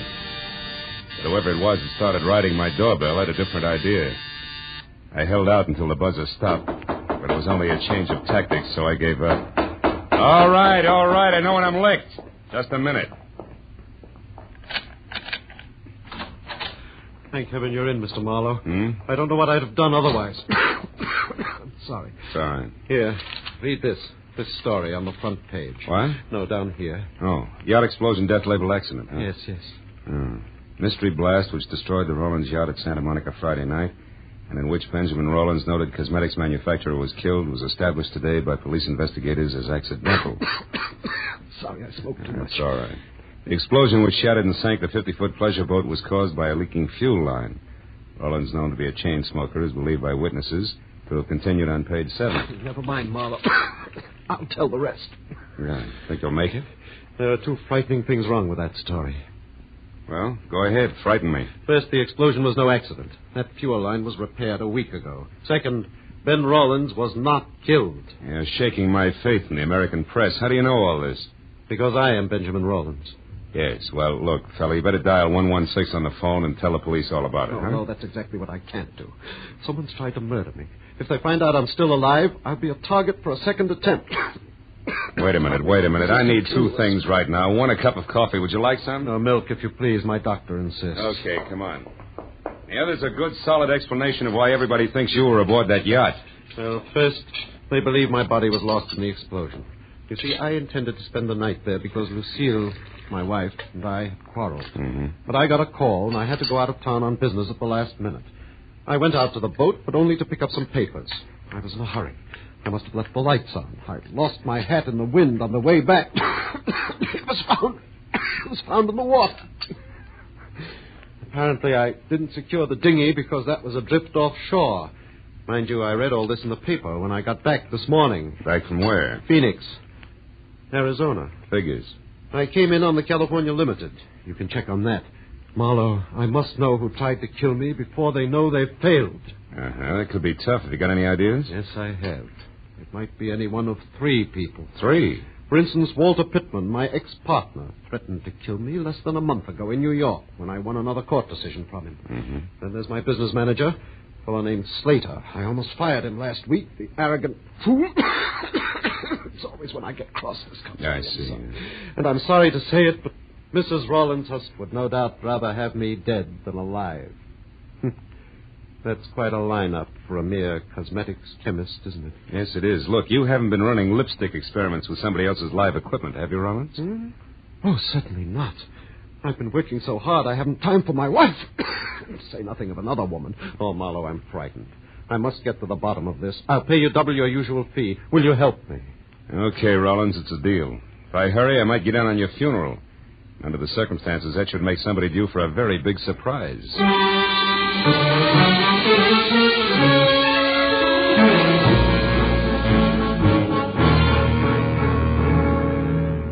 Shave and a shower later, and I checked my wheezing client's credentials, settled him down in my apartment with orders to answer the phone, but not the door, and drove out to Santa Monica, where the not very late Ben Rollins had made his home. I had a list of names, addresses, and phone numbers of people close to Rollins. That is, close enough to kill. I decided that Arthur Slater, the business manager, was my best bet for an opener. He had been described as soft-spoken, efficient, and somewhat arrogant. And after I found his cottage on Seaview Drive and walked up to the door, I heard someone inside offering a similar description, but with more color. Mighty routine, Arthur Slater. If you think for 2 minutes you can throw little Angie over any time you feel like it after all the promises you've made, you're wrong. That's just about enough, Angie. Not by half, brother. I know which way the wind is blowing, and it's a nice big wind. Nobody kicks me out, and I mean nobody. So think it over, Mr. Big. Oh, get out of my way. Yes, ma'am. Cute kid. Friend of yours, Slater? Who are you? Another insurance investigator? That's right. My name's Marlowe. May I come in? Yes, certainly. All the others did. Thanks. Who knows? I may be the last. Slater, I've got 3 reasons for believing that yacht explosion was no accident. Not an accident? What reasons are you talking about? For one, Walter Pittman. Pittman? You mean Rollins' ex-partner? You know him, huh? Well, only by name. I never met the man. All right, then. Let's talk about reason number 2, Lucille Rawlins. How do you feel about her, Slater? Well, you must be out of your mind, Marlowe. She and Ben fought constantly, yeah. Slater, I asked how you felt about Mrs. Rawlins. I don't like her. And now, what or who is reason number 3? You are. You had an argument with Rawlins last week. He practically fired you. And you think I'd kill him over that? Could be. Look, Marlowe, Ben Rawlins drove himself like an overloaded truck. He had a cigarette cough, nervous shakes, and bad dreams. To me, bureau drawer eyelashes and glue-on fingernails simply aren't that important. So we had frequent arguments. Now, do you have any more smart reasons you'd like to discuss, or would you care to leave? Just one thing more. Why does your girlfriend think you're a little stuck up these days? You're becoming a bit too personal, Marlowe. Get out. I'm not compelled to answer any of your questions. There's an established legal procedure. Skip it, Slater. If I need to, I'll be back. And I'm fairly chummy with the boys in blue myself, so I'll get the answers if I want them. Good night, big shot.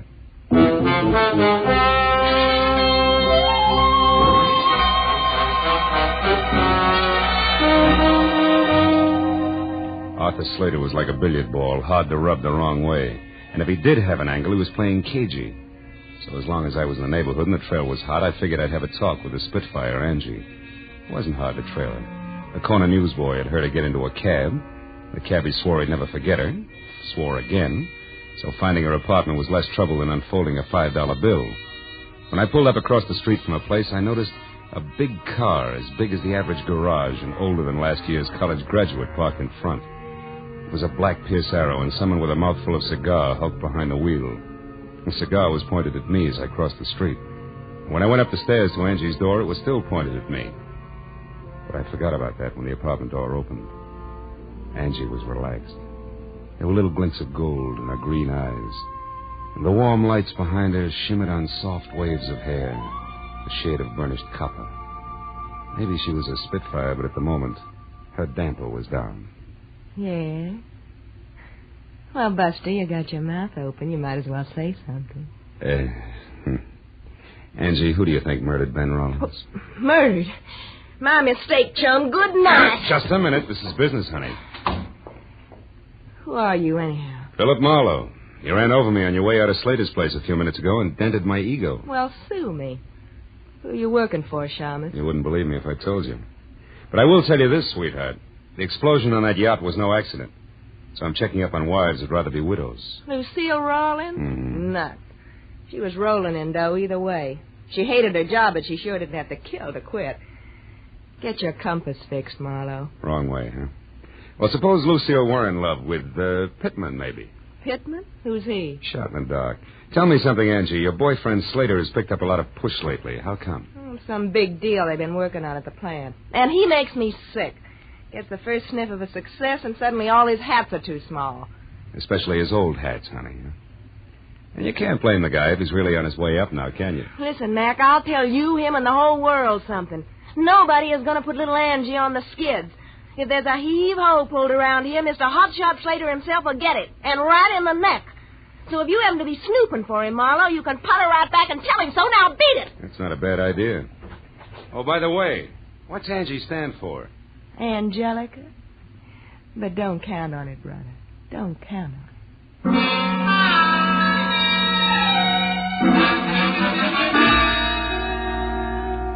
As I went down the front steps, the cigar and the black Pierce Arrow lined up on me again and followed me as I crossed the street and got into my car.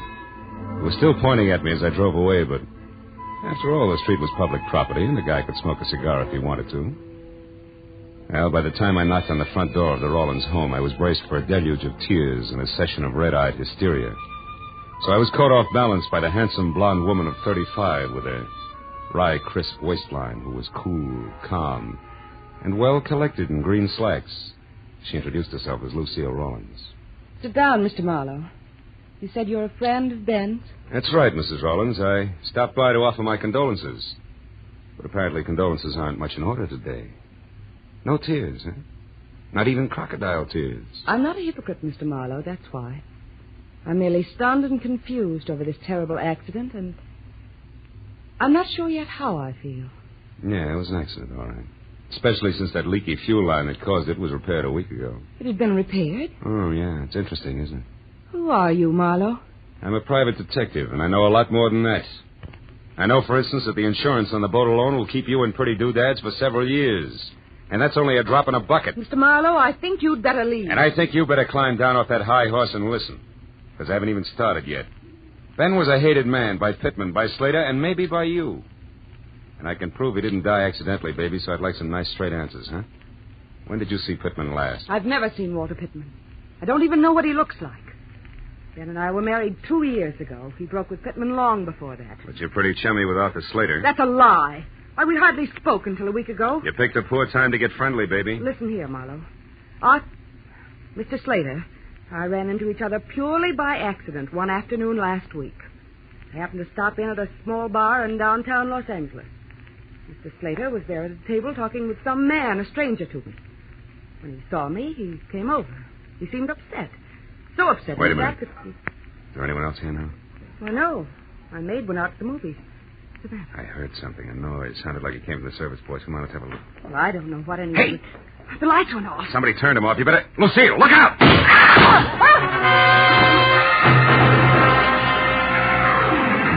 The bullets which had been intended for Lucille had only traveled the width of the kitchen, but miraculously both had missed.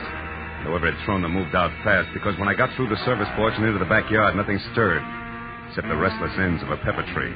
But a second later, a heavy, clanking motor roared on the side street. And I got to the fence just in time to see a boxcar on rubber tires skid around the corner. It was a black Pierce Arrow.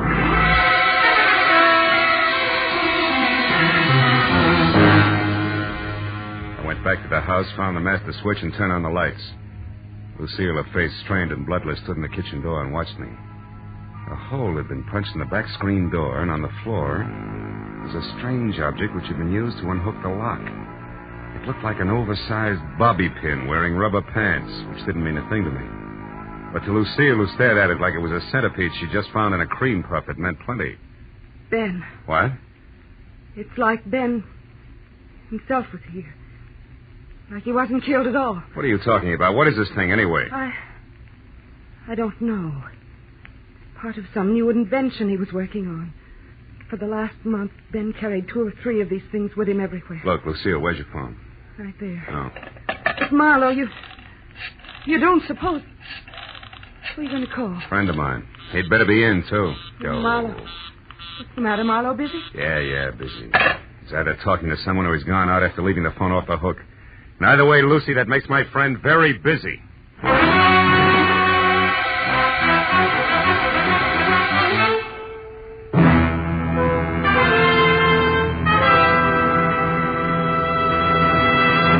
In just a moment, we will return to the second act of the adventures of Philip Marlowe. But first, it may have taken a little detective work finding a much-wanted man last week, but an unprecedented number of listeners seem to have turned Philip Marlowe. For Jack Benny's largest audience this season found him here on his opening show on CBS. Tomorrow night, Jack will be back with Mary, Dennis, Phil, Rochester, and Don for more of the fun that's made the Jack Benny Show the #1 comedy in radio. You'll find him right here on CBS every Sunday at 7 Eastern Standard Time. And now, with our star, Gerald Moore, we return to the second act of Philip Marlowe and tonight's story, The Restless Day.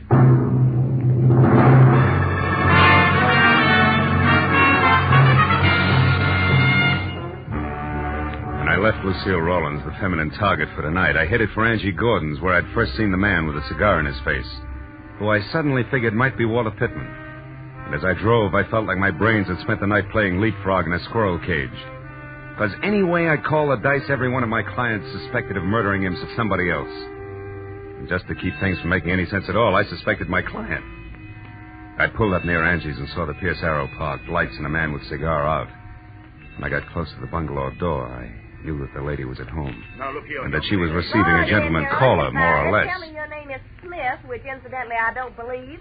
And then you start asking a lot of very personal questions. How cozy. Now, please, you do not understand. There are certain things about the death of Ben Rawlins that I must know. Things that mean a lot to me. How much a lot? Well, $100 maybe. What? Now, don't tell me that's all you could stuff into that briefcase there in your hand. Listen, girl, I must know whether that explosion on the boat was an accident or not. The police let it go as an accident? Never mind that. You are Slater's girl. You must know something about him as well as the other one who was here. Now, you tell me. Quick. Stay away from me, you big lug. I don't know anything. Let me... go of me, Mom. Let go. You heard the lady. Pittman, let go. What? Now, how do you know my name? I read tea leaves. And while we're all asking questions, do you mind telling me why you were throwing bullets at the chinaware on Mrs. Rollins? I did no such thing. I don't even know Mrs. Rollins. You're a liar, and it's dull as the sauerkraut. The gun in your pocket will prove it. I have no gun in my pocket. Here, look for yourself. All right, I will. But if it's all the same to you, I'll start with your briefcase. Well, give me that. Why, so you can get to the gun first? No, because All right, Mr. Smart Man. Go ahead and look. See for yourself that there's absolutely nothing there that concerns you. Don't! When I get my hands on you, I'll break your throat. Marlowe. And don't look so astonished, friend. It's called a gun. Why, you little... Skip it, Marlowe. This isn't my idea of returning a favor, but it is good business. You see, baby, little Angie sells out to the highest bidder. And no matter how I add things up, that isn't you. So exit Pittman, huh? Briefcase and... What are you staring at? That little gadget there. Must have fallen out of Pittman's briefcase. What is it? Twin brother of an item I found a little while ago, rubber pants included. What are you talking about, Marlowe? Nothing, baby. Just tell me how long I sit here. As long as you like. Now, you see, Marlowe, I just can't afford to let you get to Pittman ahead of me. Yeah. That good business you were talking about. Uh-huh. After all, a gal's got to make a living. One way or another, Marlowe. Doesn't she? There was room to debate Angie's point, but no time. So I skipped her invitation for a drink. Both promised and threatened to see her again and headed for my car in the only direction left, the residence of the local pivot man, Mr. Arthur Slater. When I got to within a block of the place, I parked and then approached slowly, keeping to the shadows all the way. But the house turned out to be as dark and quiet as the inside of a coffin. I was about to leave when some noise a dozen yards behind me said that I was no longer alone. I turned quietly and got ready for what I figured would be a reunion with my old buddy, Walter Pittman. But I was wrong. Sneaking through a nearby clump of orange trees with all the deftness of an ox with bunion trouble was no one else but my client, Ben Rollins. When I called his name out loud, he ran toward me, arms and legs flailing the wind like a Kansas scarecrow caught in a tornado.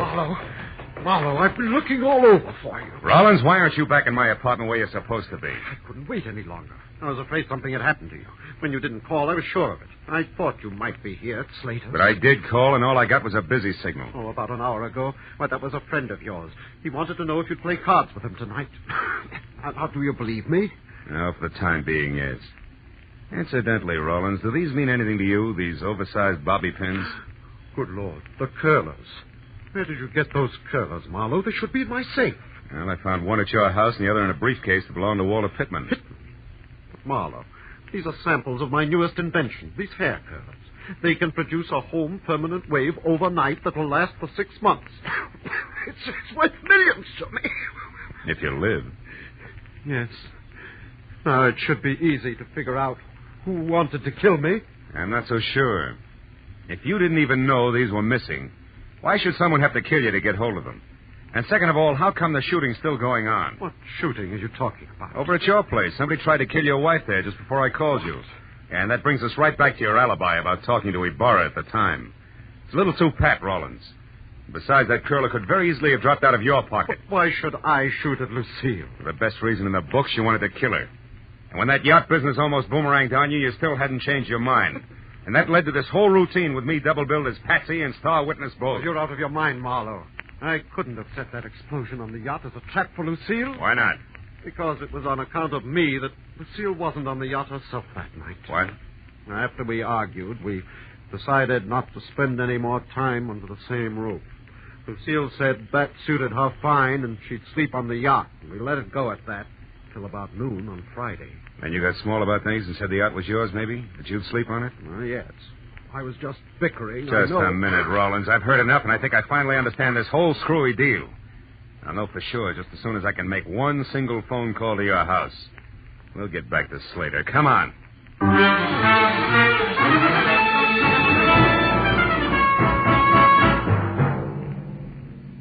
When I got to a telephone and through to the maid at the Rollins place, I was almost positive that in another minute I'd have both a solid answer for my client and a couple of clumsy customers for the law.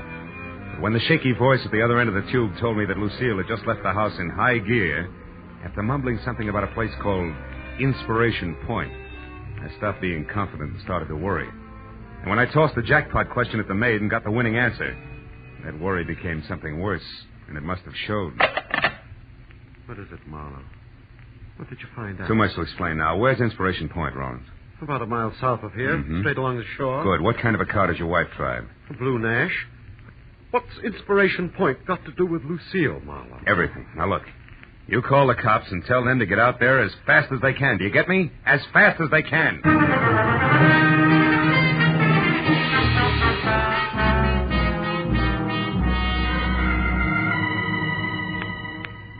Inspiration Point turned out to be an acre of windswept rock that overlooked the cold January sea.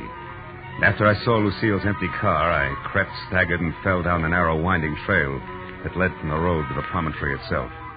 I was afraid that I was going to be too late to stop what I was sure was a hastily scheduled murder. But a minute later, when I rounded the last crazy turn in the trail, I felt better. Because standing only a couple of yards away from me, her hair slapping wildly against the upturned collar of her coat, and very much alive, was Lucille Rollins. I was about to breathe a sigh of relief when suddenly I caught the expression in her eyes. I turned to follow the line of her unblinking gaze, and I knew that I hadn't arrived any too soon. Because the lady was being held at the point of a gun held by Arthur Slater. I closed my hand tight around the cold .38 in my pocket and moved closer. When you called me at the house, you said that my husband was alive and with you. Why did you lie to me? Because I knew that would bring you running. And I had to be alone with you, Lucille, so I could do what I missed doing last time. Last time? You mean the yacht? You did that? Yes. But somehow or other, Ben was out there instead of you. So that accident was a waste of time. But this one, the bereaved wife who jumped or fell to her death from the edge of Inspiration Point, won't be. But why, Slater? Why do you want to kill me? There's no time to explain, Lucille. And we'll take time, Slater. Marlowe, you. Yeah, me. Marlowe! Marlowe, he's going to kill me. Yes, honey, I know. He had to. But why, Marlowe? Why? Because he stole your husband's invention to sell to Walter Pittman. He was going to go into business with him. And now when the cops get here, he's going first to a hospital and then to jail. A grand larceny and attempted murder. Attempted murder? What about Ben, Marlowe? Ben was a near miss, honey, nothing more. You'll see what I mean in a minute.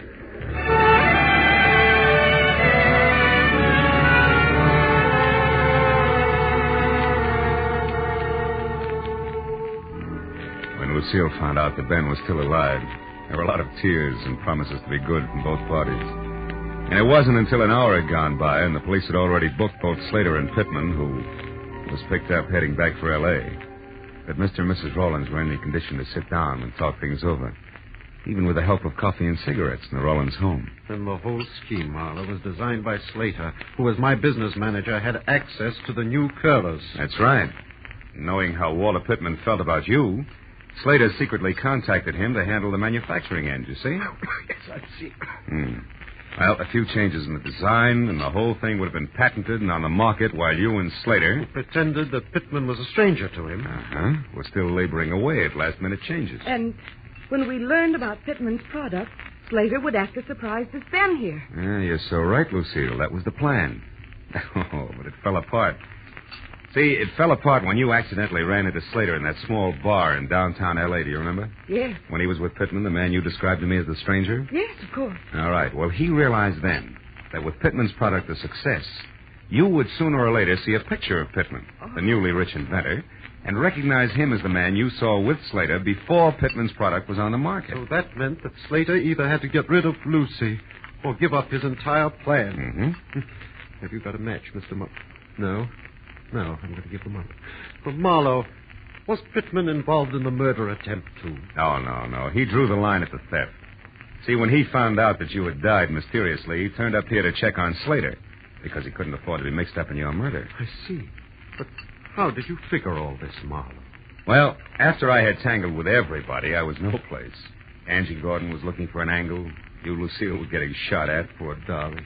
Yeah, and Pittman and Slater were not on the same team. At least as far as the business on the yacht was concerned. Nobody seemed to have a clear-cut motive. But when I told you that Lucille herself was supposed to stay on the yacht that night, you had the answer. That was the time. After I called your house and asked the maid the jackpot question, which was, who aside from you, Ben, knew that Lucille was going to sleep on the yacht Friday night? And she said Slater, didn't she? Yeah. Said something else, too. She also said that you had left for Inspiration Point in a big hurry. Yes. Then Slater tried to kill me first on the yacht, second in the house here, and finally out on the point. Mm-hmm. But in the end, it worked out fine, darling. Because the third time was the charm. For us.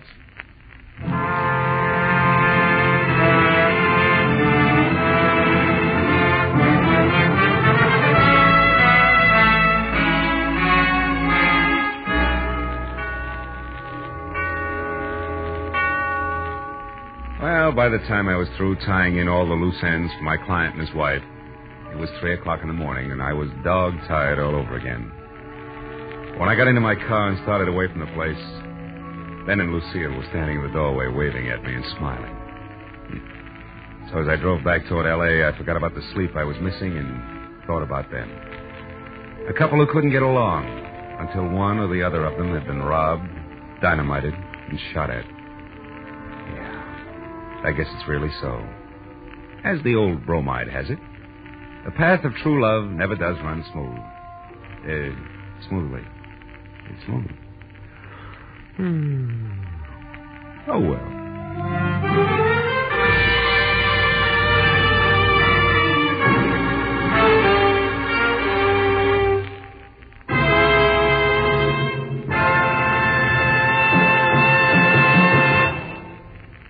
The Adventures of Philip Marlowe, created by Raymond Chandler, stars Gerald Moore and is produced and directed by Norman McDonald. Script is by Mel Dinelli, Robert Mitchell, and Gene Levitt. Featured in the cast were Lorette Philbrandt, Edgar Barrier, Virginia Gregg, John Daner, and Jack Moyles. The special music was by Richard Arant. Be sure and be with us again next week when Philip Marlowe says... Somewhere in the cold, persistent rain that made the city itself seem a thing of evil, a girl had disappeared, and it was my job to find her. But before I did, I found death and a devil.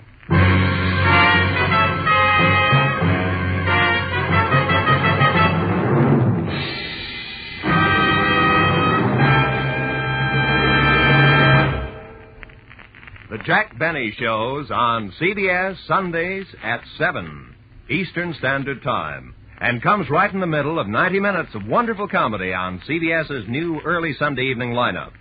Immediately preceding Jack's show, you'll find Spike Jones and a Spotlight Review at 6:30 Eastern Time. And following the Benny Show, Amos and Andy take over with their inspired humor. Listen to Spike Jones and Amos and Andy over most of these same CBS stations tomorrow, flanking Jack Benny. They add up to 90 solid minutes of merry Sunday listening on CBS. Now, stay tuned for Gangbusters, which follows immediately over most of these stations.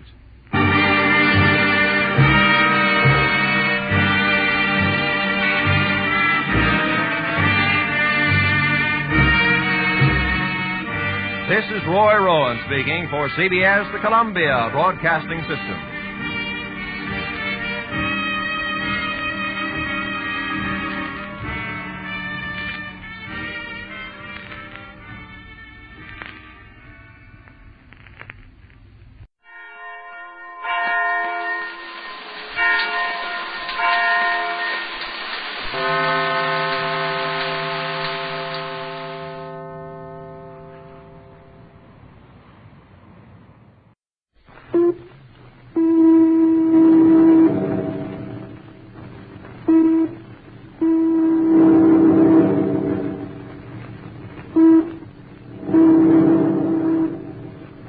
Washington calling Counterspy. Washington calling Counterspy.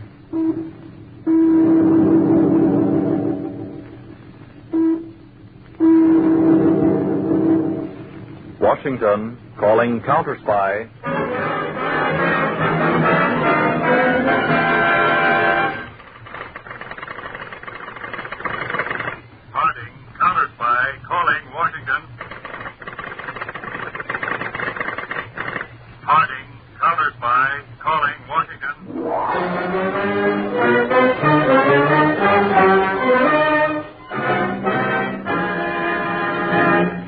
new network presents Philip H. Lord's Counterspy.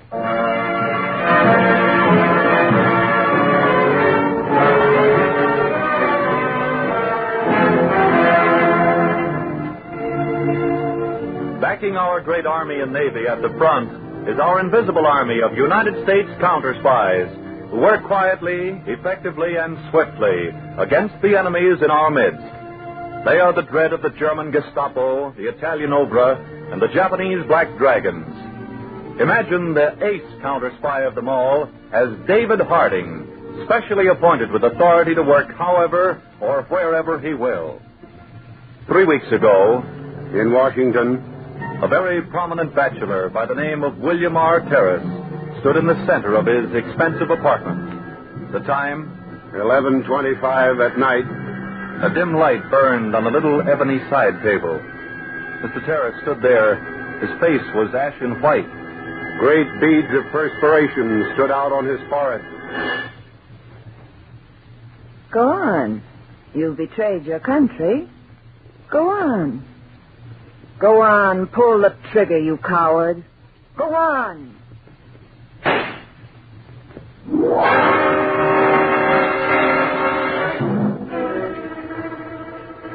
Tell the editor to hold the press. William R. Terrace has just committed suicide in his living room. He left a note saying it was because of ill health.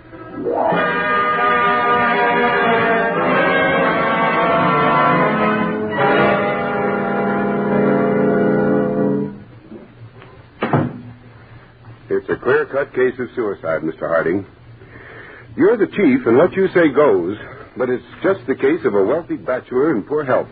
Well, I admit, Mark, William Terrace probably did commit suicide. But remember this. We're at war. The Gestapo are experts at making a murder appear to be a suicide. Then you're really going to investigate it? Well, I think I'll at least ask a few questions. Yes, sir.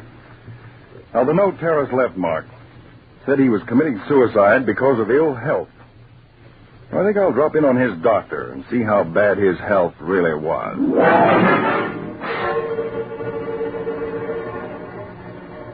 You would know, Doctor, if Mr. Terrace was in poor health. I was shocked at his suicide, Mr. Harding. From everything I know, Mr. Terrace was in perfect health. It's quite interesting. I think I'll go over to Mr. Terrace's bank and see if finances were worrying him.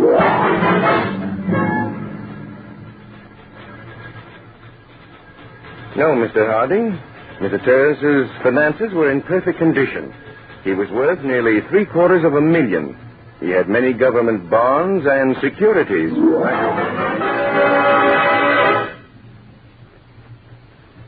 Mark, when a man commits suicide, and it isn't his health and it isn't finances, look for the woman. Exactly. And that's what I want you to do, Mark. Yes, sir. Now pick 6 men. Cover Washington from head to foot. And find out what woman William Terrace paid special attention to.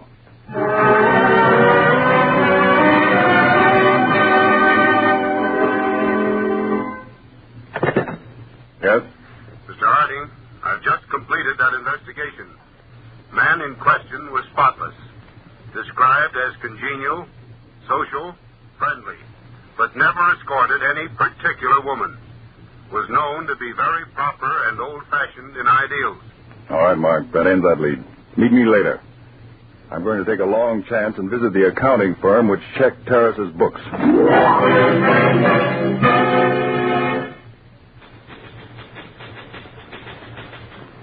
Why, yes, Mr. Harding. We've been the accountants for Mr. Terrace's firm for 9 years.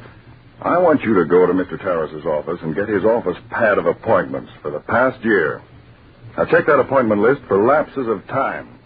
Then check those dates against his personal checks and see what checks were made out during those periods of absences.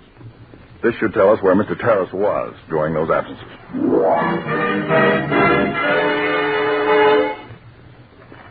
Mr. Harding, we went over Mr. Terrace's office pad and found he was absent from his business during the past year on 4 different occasions, a week at each time. Good. Now, during those absences, did he make out any checks? His first absence corresponds with a check he made out at the Saratoga Hotel Saratoga Springs. During Mr. Terrace's second absence, he made out a check at the clubhouse, Pine Hill, South Carolina. This third check was made out at a clubhouse, Atlanta, Georgia. Fine, thank you.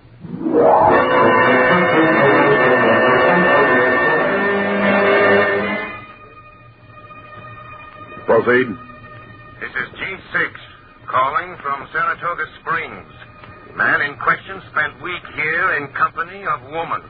Dark complexion, about 31.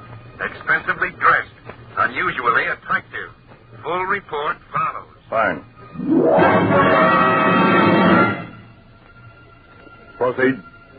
G8, reporting from Pine Hill, South Carolina. Man in question stayed here accompanied by unknown woman in early 30s. Most attractive, expensively gowned, dark. Report follows.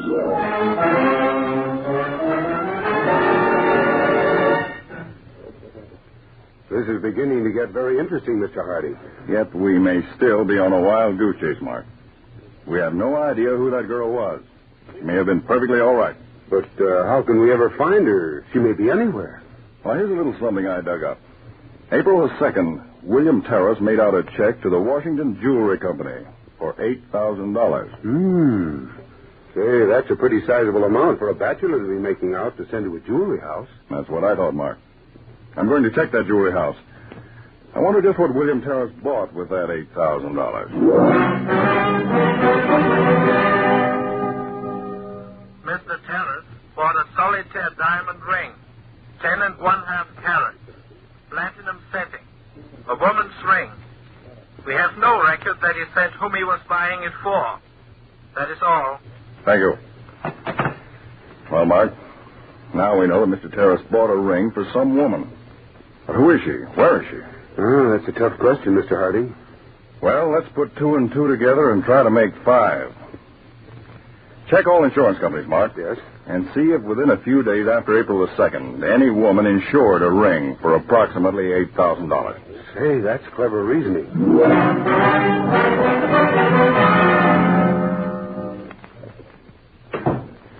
You win, Harding.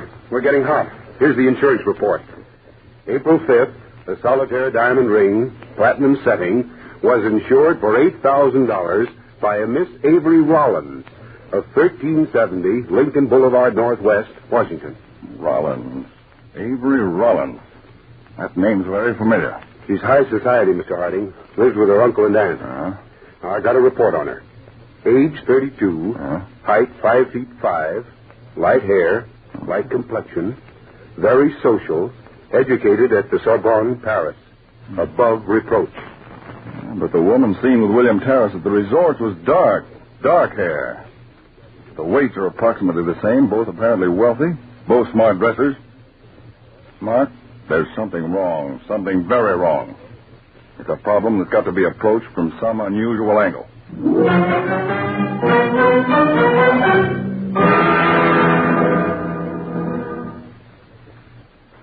Well, you have a very luxurious apartment here, Colonel Reynolds. Thank you, Mr. Harding. I'm pretty proud of it, especially this library den. I'm here to make a very unusual request, Colonel. As you may know, I'm a United States counterspy. Yes, I do. Now, Colonel, you knew William Terrace personally, didn't you? Oh, yes. Was his suicide a bona fide suicide, Mr. Harding? Well, to be perfectly frank, Colonel Reynolds, I don't know. That's why I've come to you. I need the aid of a citizen, Colonel, prominent, who has some government responsibility. You're 48. That's correct. A bachelor. A confirmed one. You're a very handsome man. Oh, come now. Come. Yes, and very fascinating to women. Now, wait a minute, Harding. Oh, this is very serious business. Now, you're chairman on the board for the new airplane formations and armor. Yes? That makes you a very interesting person to certain other persons. Colonel, do you happen to know a Miss Avery Rollins? A very gorgeous woman, but I've never happened to meet her. She's usually surrounded by any number of admirers. Well, I'm going to arrange for you to meet her, Colonel Reynolds. And I'm going to ask you to make yourself just as interesting to her as possible. In fact, I'm going to ask you to try and make it even a constant attachment for a time. What? Oh, no, Harding, that's a little too much. I don't wish to get mixed up with women. Now, Colonel Reynolds, you could be the principal factor in possibly exposing one of the most cunning spy rings in this country today. You don't think Avery Rollins was in any way connected with Terrace's suicide? You don't think she's acting as a spy? That's what I want to find out, Colonel. Good Lord, Harding.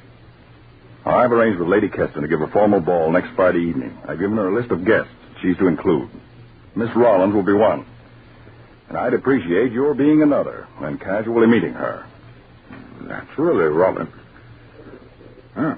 Mr. Harding, under these circumstances, no man could refuse. I thought you'd feel that way, sir. Now, after you meet her, please don't try to contact me in any way. Leave it up to me to find out what you're doing.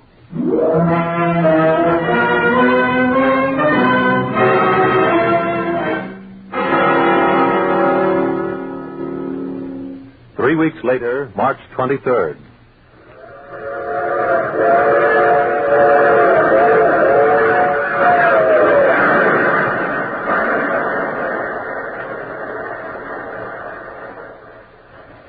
G6, the colonel boarded train at Washington. After an hour, was joined by a woman already on train.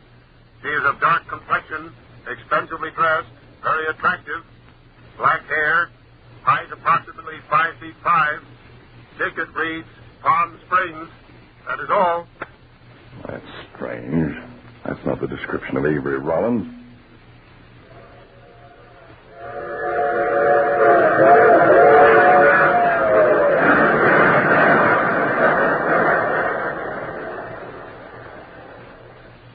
April 6th, 4:20 p.m. The colonel in question boarded train at Washington. Hour later, joined woman already on train. Dark complexion, expensively dressed, very beautiful and exotic. Weight, 110 pounds. Ticket read Atlanta, Georgia. Who is meeting Colonel Reynolds on these trips? Is it Avery Rollins, or who is it? Come in. Oh, hello, Mark. Hello, Mr. Harding. I just got the facts on that dark girl who's been meeting the colonel. Good. What did you find out? You were right, sir. After the girl got off the train with the colonel, I went to her compartment. There were unmistakable signs of dark-colored powder, blonde hair, and black hair which showed at the end of the hair, as if it had come out of a wig. Now, she must get on the train, get a compartment, and change her appearance before she comes out and meets the colonel. And it is Avery Rollins, because she's been absent from Washington at the same time as the colonel has. She's probably explained to the colonel that because of their prominent standing in Washington, she must disguise herself. Then, the way I see it, this Avery Rollins must have been the mysterious dark woman with whom William Terrace went off on trips before he was murdered. Without a doubt. And she's connected with his murder in some manner. And I've got to make sure the colonel isn't killed the same way. She's off now down at Virginia Beach with him.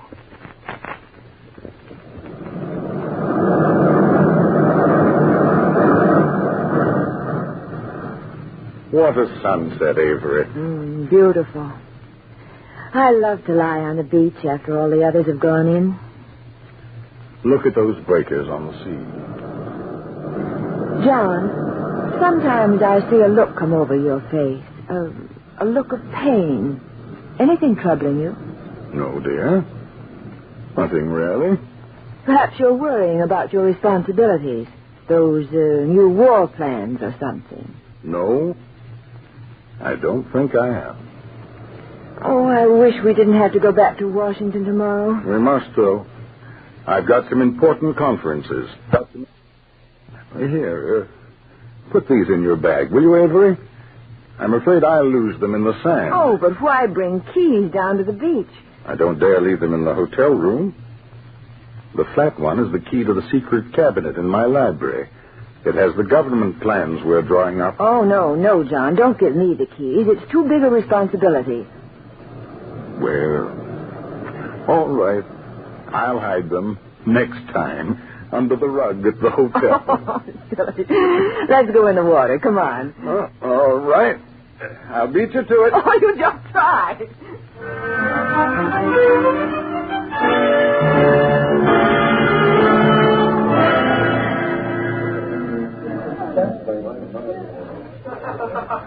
Oh, I was looking for you, Harding. Well, hello, Colonel Reynolds. Glad to see you. Sit down.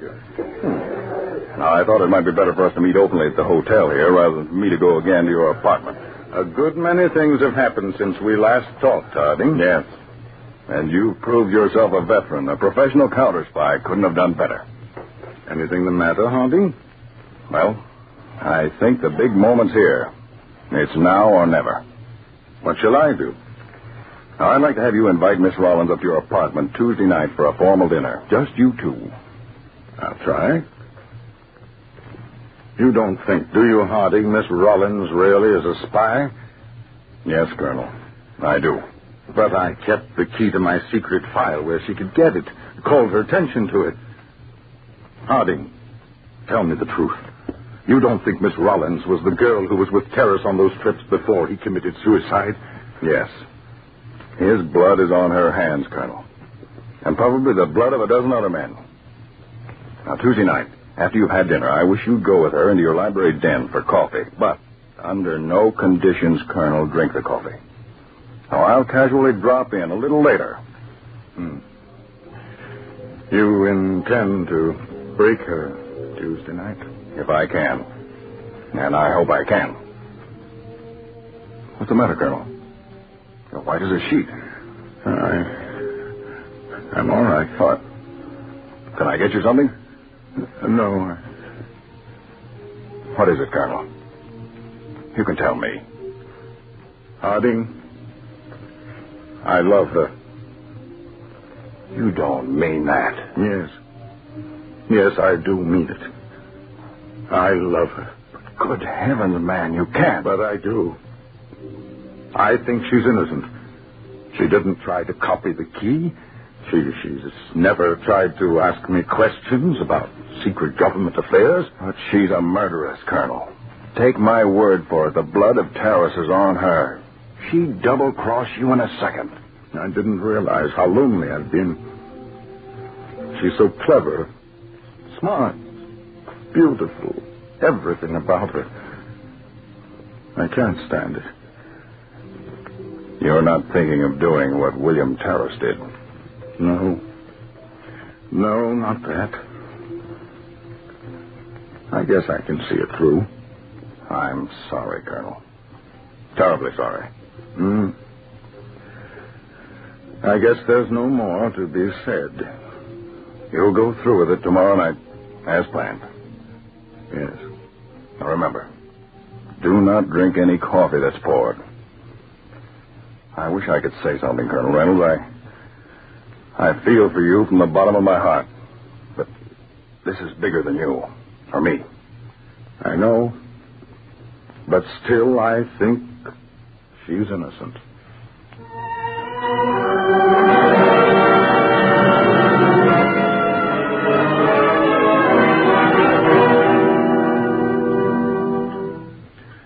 Some more champagne, Avery? Please, John.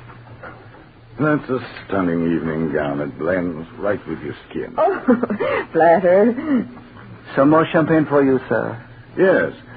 And Martin. Yes, sir. Miss Avery and I will have our brandy and coffee in the library tonight. Yes, sir. And I'd like to have you remain this evening. Very good, sir. Oh, by the way, Avery, did you ever know William R. Terrace? Terrace? Wasn't he the man who committed suicide about 4 months ago? Yes. I've seen him, but I've never met him. Oh. Awful thing, wasn't it? I've heard some people say it wasn't suicide. Yes, but you can't tell from rumors. Oh, like the silverware? Oh, you caught me looking at it, John. Yes, I do like it. Everything about this place, it's so tasteful. I had thought I was perfectly contented.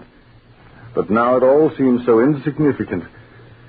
To have something really worthwhile, you've got to have someone to share it with. I found the same thing true, John. Closeness and comradeship mean more than anything. Shall I have Martin serve the coffee and brandy in the library? Yes, do I finish? Yeah, let me help you.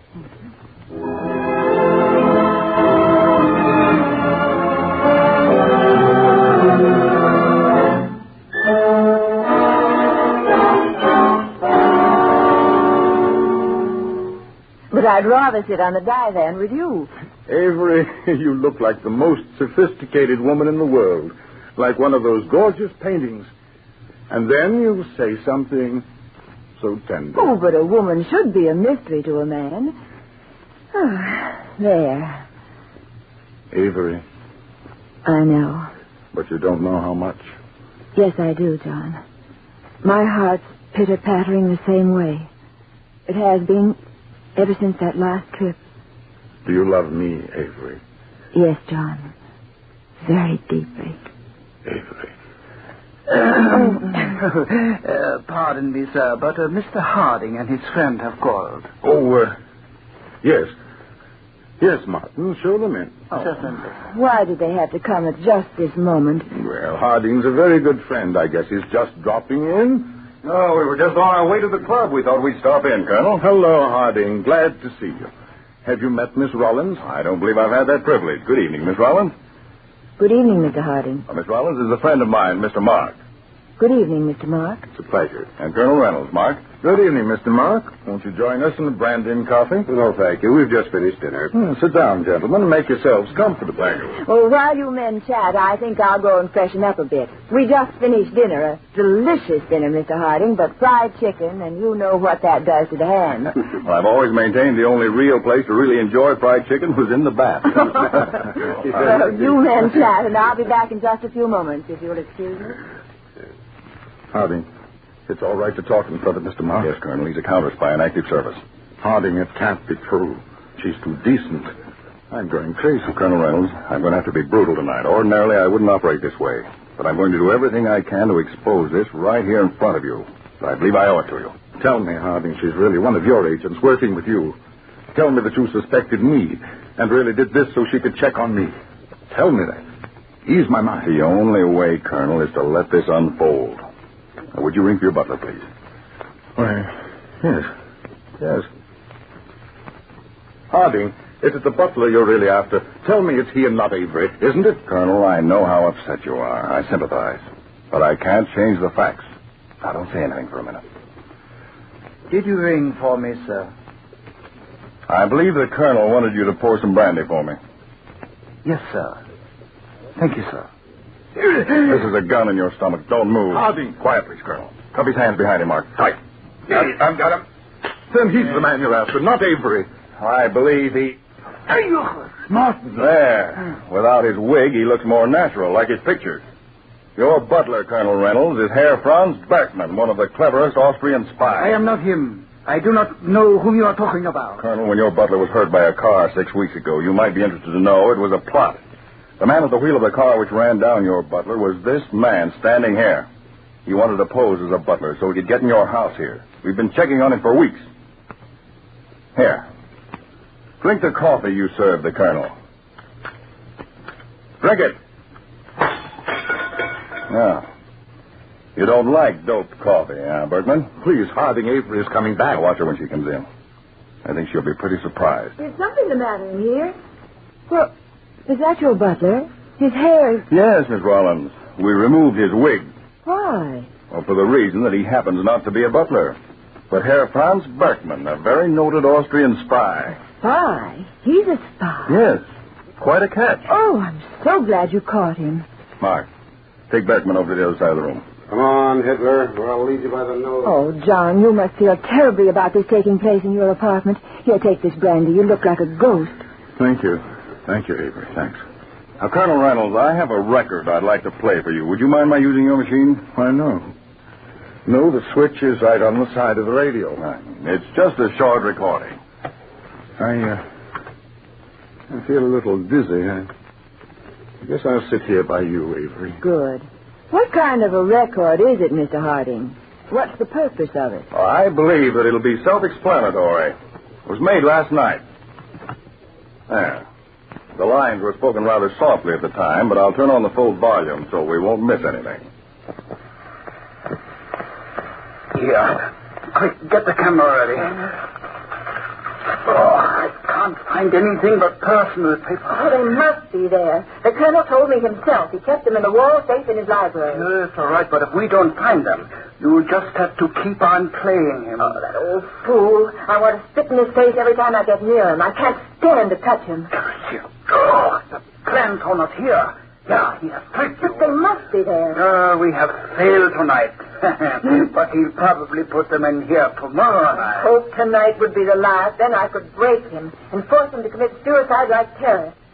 If he won't, we'll poison his coffee. Not so quick. Dog, it's vermin. I'll spit at you. I'll kill you. Avery, you know what you're saying. You pig, you swine, let go of me. Fortunately, Colonel Reynolds, the plans weren't there, but if they had been, you wouldn't be alive tonight. She'd have worked on you till she'd gotten you to commit suicide. No, and I would have made him kill himself just like I made Terrence kill himself. Shut up, you fool. Don't talk. Yeah, she'd have told you she'd gotten the plans, that you'd be disgraced. She'd have broken your heart. You'd have done what all the other men have done she's worked on. And I would have laughed at the stupid dog. Colonel, her real name is Marie Schmitz of Hungary, a paid spy. She goes to the biggest bidder. This woman is one of the cleverest, if not the cleverest, paid woman spy in this country. And that butler of yours, Franz Berkman, is her husband. Take them away, Mark. The other agents are out in the front hall. Yes, sir. Come on now, come on. I'm sorry, Colonel, but I had to strip it all down before you, so you'd never have any doubt. I didn't know a person could be hurt quite this much. You may have saved the lives, Colonel, of thousands of our boys. I hope so. Come over here by the window for a minute. Would you, Colonel? Why couldn't she have been what I hoped she was? Look at those Marines swing along. You've done them and the boys like them a great service, Colonel Reynolds. No one will probably ever know about it. But you will. And I will. Let's open the window.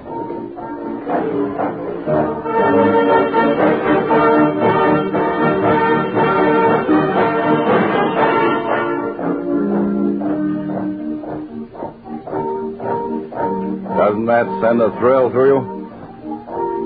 It does. Yes. I'm glad I was able to help Harding. Every one of us has got to sacrifice. Some one way, some another. I guess this way is mine.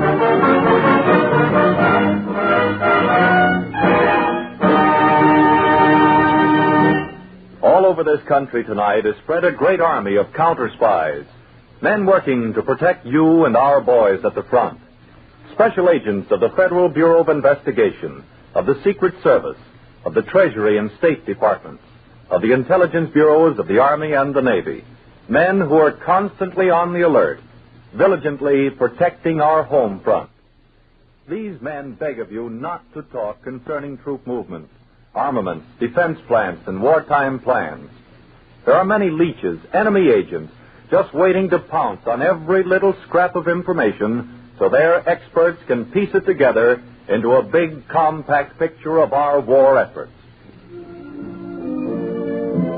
Next Monday evening, Counterspy David Harding will be on the air. Tell your friends, invite them to listen in to these exciting dramatized cases portrayed weekly at this time.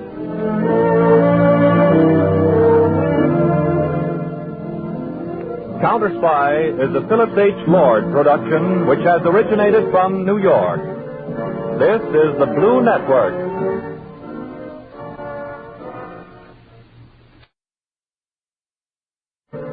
This is the Blue Network.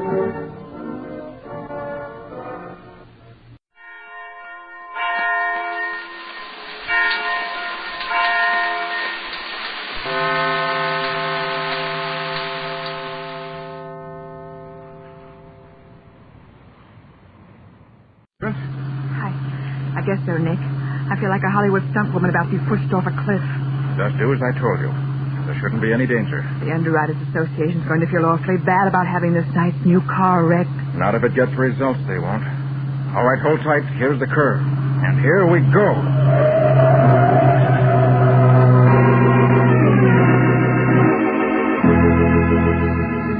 Now, the case of the Lucrative Wreck. Today's exciting Nick Carter adventure brought to you by Old Dutch Cleanser. Our story begins with a young couple, Bob and Peggy Anderson, trying out their brand new car. Listen to that motor purr, Peggy. Oh, it feels good to be at the wheel of a new car again. Bob, this hill is steep. Maybe there's a curve at the bottom. If there were a curve, it would be marked. You don't see any marker, do you? No, but... Bob, there is a curve. Huh? God, hold tight, Peggy. The fence! We're going through the fence!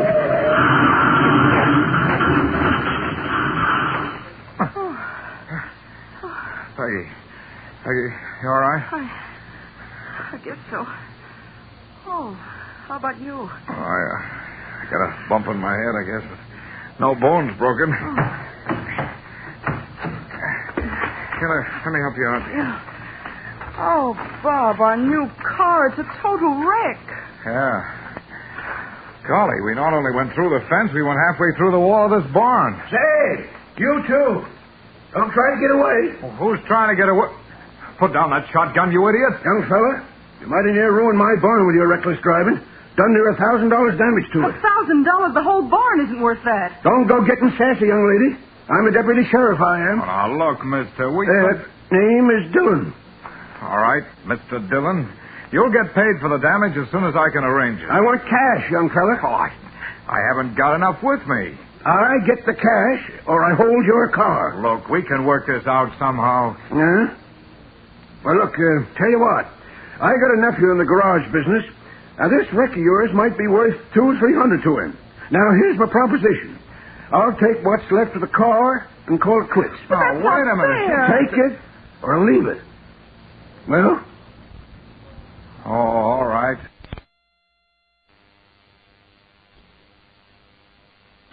I'm licked.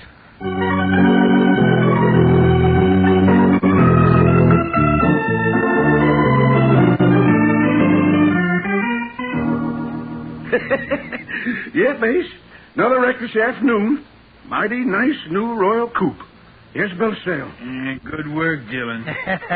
Arranged another wreck by taking down that sign that says warning curve ahead, did you? I sure did, Rocky. Okay, Dillon. Make out that bill of sale to Elmer Eustace. Same as usual, huh? Right. And, Rocky. Yeah? Look in the files and see if we got a wine-colored Royal Coupe, model 76. Okay. Got a customer for a new job. Just itching to pay a big price. Well, there's no model 76 Royal Coupe listed in the boss's files. Oh. All right, Rocky, come on. Let's go out and see if we can pick one up.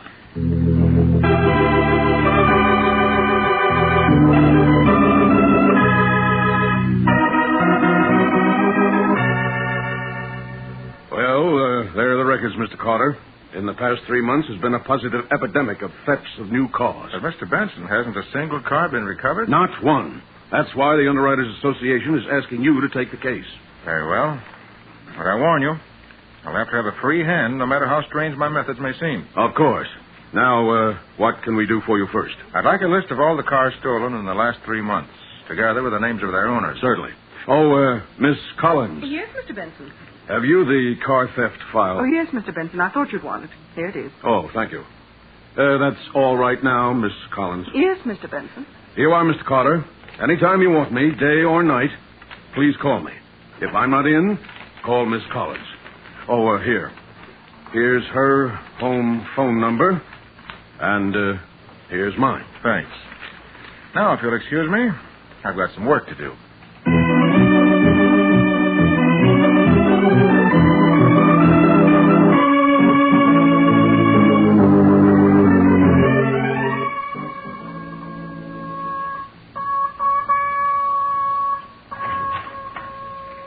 Oh, Nick. Oh, yes, Betsy. If you can bear to give up playing with those radio sets for a minute, Mr. Benson from the underwriters is here. Good. I was just going to call him.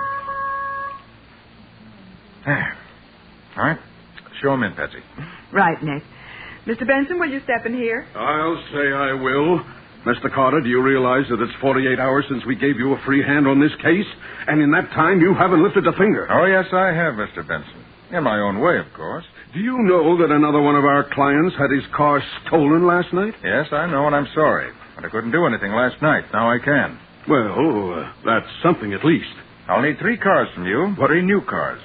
3 new cars? What for? That I can't tell you. Well, give me the 3 cars, and I think I can promise you action in a hurry. Well, all right. I guess it can be arranged. I'll have them here this afternoon. But frankly, Mr. Carter, we want results.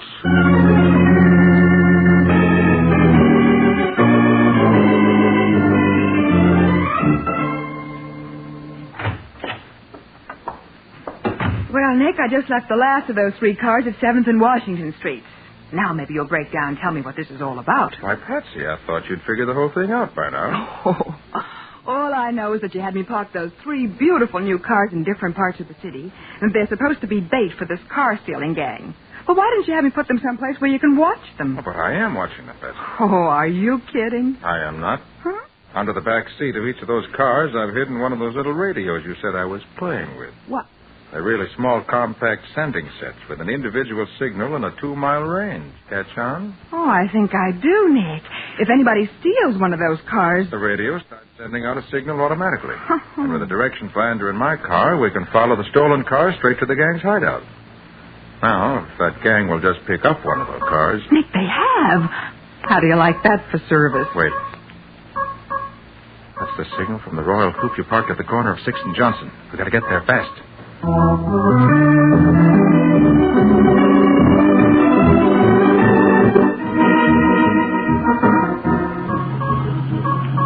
must be straight ahead of us, Nick.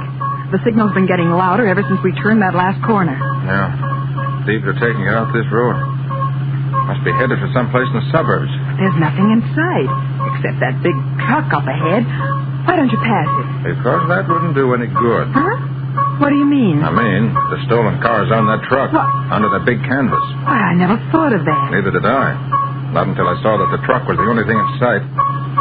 Pretty clever way of transporting a stolen car, isn't it? Oh, I'll say it is. A freight train coming. Yeah, I better stop back here. I don't want to get too close to the truck. Nick, the truck's not stopping.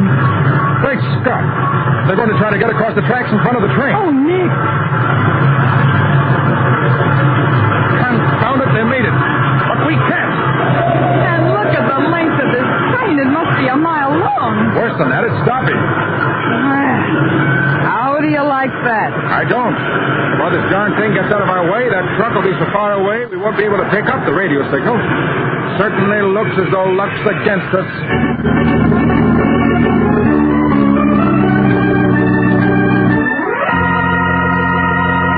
Well, so Nick lost the first round in his battle to break up the ring of car thieves. But he's lost more than that.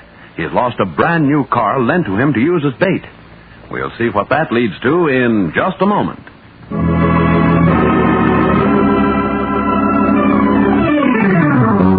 Now, back to the case of the Lucrative Wrecks. Today's Nick Carter adventure brought to you by Old Dutch Cleanser. It is the following afternoon, and Nick and Patsy in Nick's car are cruising around town, hoping to pick up a signal from one of the other cars they planted as bait.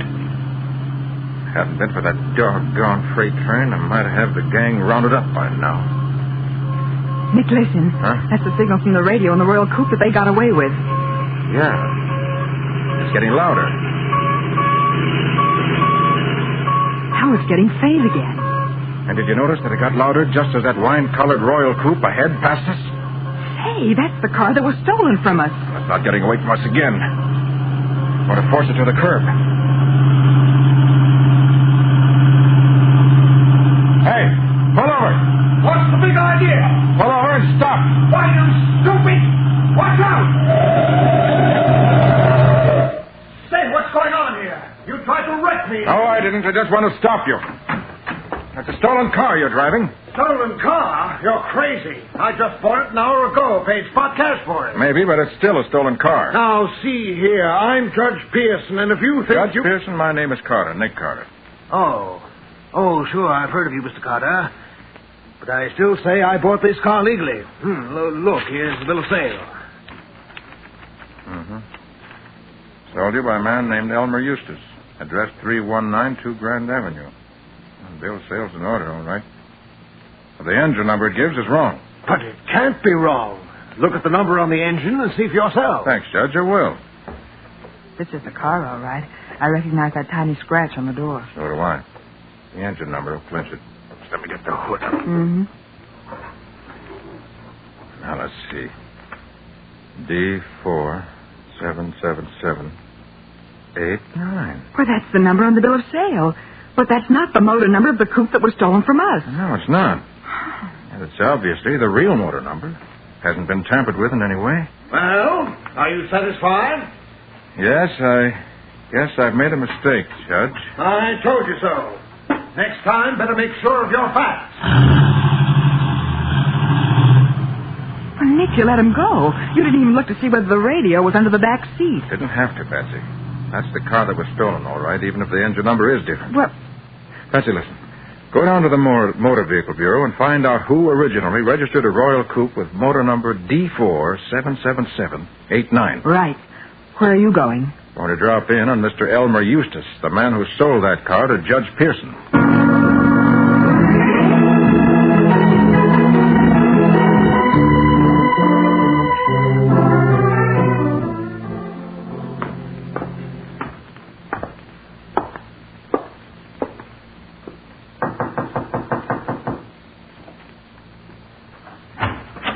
Yes? I'd like to speak to Mr. Eustace. Is he in? Yes, he's in, young man. But I don't know if he'll speak to you. I think he will. May I come in, please? Oh, no, young man. Elmer doesn't live here. He lives next door.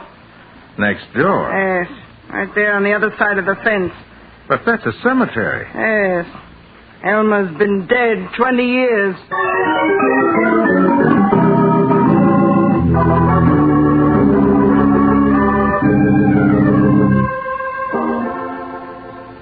So Elmer Eustace has been dead for 20 years. Yes, Patsy, very dead. Huh. And what did you find out at the Motor Vehicle Bureau? Oh, well, the car you asked about was registered several days ago by a man named Robert Anderson.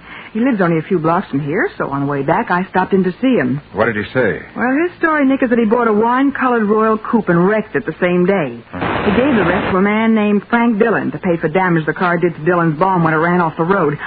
The car, I mean, not the barn. That backs up my theory completely. Hmm?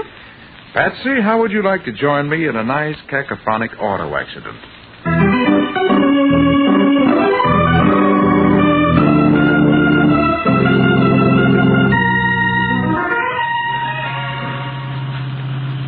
All set, Patsy?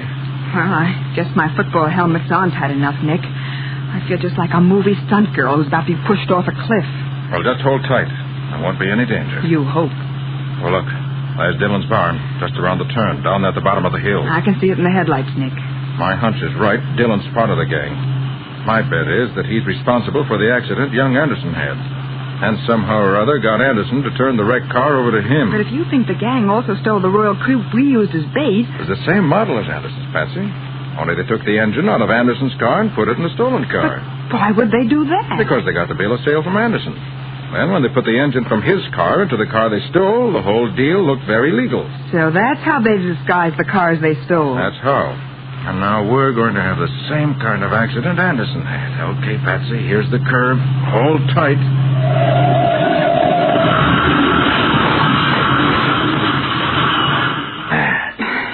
Are you all right, Patsy? Well, all things considered. Quick, give me your helmet. I'll put it in the suitcase with mine. Here you are, Nick. There. Now they're out of sight. Hey, you! Pretend to be unconscious, Patsy. I'm going to pick you up and carry you. I could learn to like this. Hey, you two. Don't try to get away. What do you mean, get away? We've had an accident. Yeah, I'll say you have. Darn near knocked my barn down. Must have done $1,000 worth of damage to it. I'll settle for the damage, but this lady's hurt. Got to get her in the house and call a doctor. What about my barn? I'll take care of that later. You can keep the car for security. Huh? Well, all right. Come on this way. All right, I'm following you. And keep on following him, Carter. What? This is a gun against your back, so no funny business.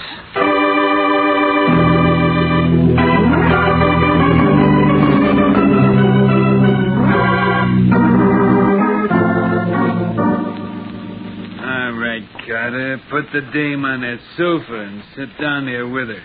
Anything you say. There you are, Patsy. Oh. Make yourself comfortable, Carter. Thanks. I'm calling the big boss to ask about your funeral. See that there are lots of flowers. Why? You won't be smelling them.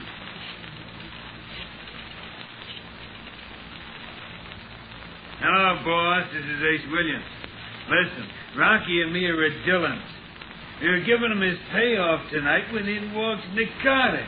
Yeah, tried to pull a fake accident, but me and Rocky got the drop on him. Now, look, boys, I got an idea. He's already wrecked his car, see? So why don't we put it on the truck and haul it out to the old Morgan quarry? It's about 60 feet deep. Nick. Quiet. Sure, we can put him and the girl in the car and push it off. They're going to kill us. Easy, Patsy. We're not dead yet. That's the idea. Yeah, just a nice, clean accident. Okay, goodbye. Well, Carter, you can pick up the dame again. The four of us are going for a little ride. But only me and Rocky are coming back.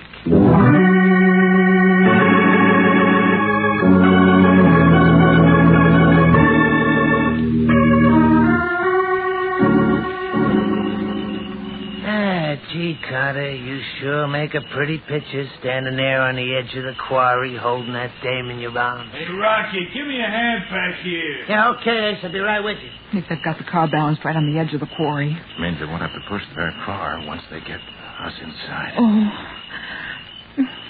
Patsy, how about a little swim? But why, Nick, are you... The quarry's almost filled with water. You can see it ripple in the moonlight. Yes. It's only about 20 feet from the top. Okay. We're going to pull a fast one on these thugs. Okay, Carter, we're all set. Now, if you... That's what you think, Ace. Hold tight, Patsy. Hey! Hey, you can't! Hey, Rocky! They jumped into the quarry.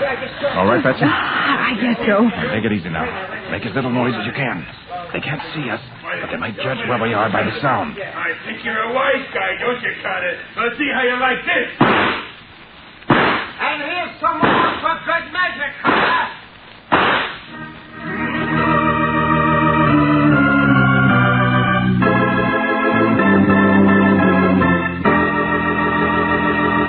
Well, for the moment at least, Nick and Patsy have beaten the crooks at their own game. But they're not out of danger yet. We'll see what happens next in just a moment.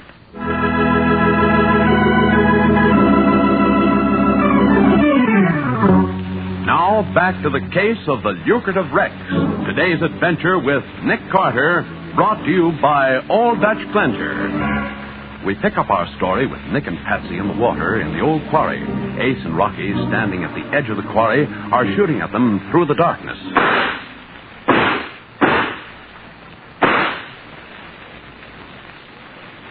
They've stopped firing. They haven't hit us. That doesn't mean they won't. Stay close to the edge of the quarry, Patsy. They're right over us. Can't see us unless they move to the other side. I suppose they do. My guess is that they have no more bullets. I counted the shots. There were 12, 6 apiece. Maybe they're reloading. You gotta take that chance. Nick, edge of rock here. Swell. We can pull ourselves up on it. Oh, that water's cold. Oh, Nick. Yeah, you'll never get out of there alive. What are you going to do? Shoot us with empty guns? You ain't got no gun either, Carter. That's where you're wrong. I always carry a little spare in a waterproof case. Quit your kidding, Carter. You're done for. Call this kidding? Hey, Ace! Yeah, it's got a gun. I'm beating it. Yeah, so am I, Rocky. But don't worry, they'll never get out of there. They'll drown like rats in a trap. Nick, is he right? Maybe we can't get out of here. Maybe not. But we're going to try.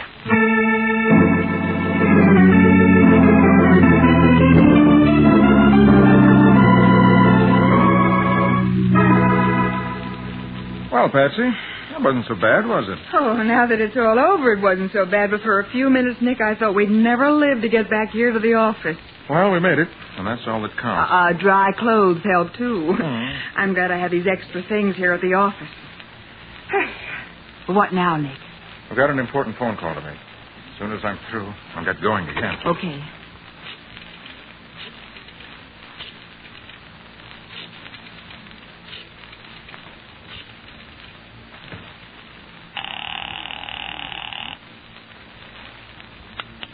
Hello? Hello, Miss Collins. This is Nick Carter. Oh, yes, Mr. Carter. I have an important message for Mr. Benson. He doesn't seem to be home. Could you take it down and try to locate him? Why, of course. What is the message? Just tell him that I've identified 3 of the gang and have a police dragnet out for them. Hope to have them in custody by morning. Mr. Benson will be delighted to hear that, Mr. Carter. I'll see that he gets the message as soon as possible. Thanks very much, Miss Collins. Good night. Well, that's that. And now I'm going out to find that gang's headquarters.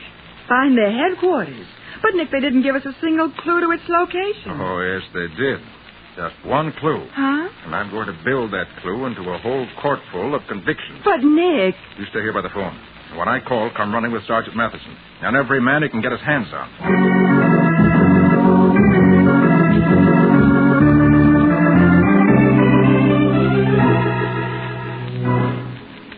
Now, look, you two. The boss will be here in a minute, and I'm doing the talking. You understand? Yeah, sure. Yeah, we understand.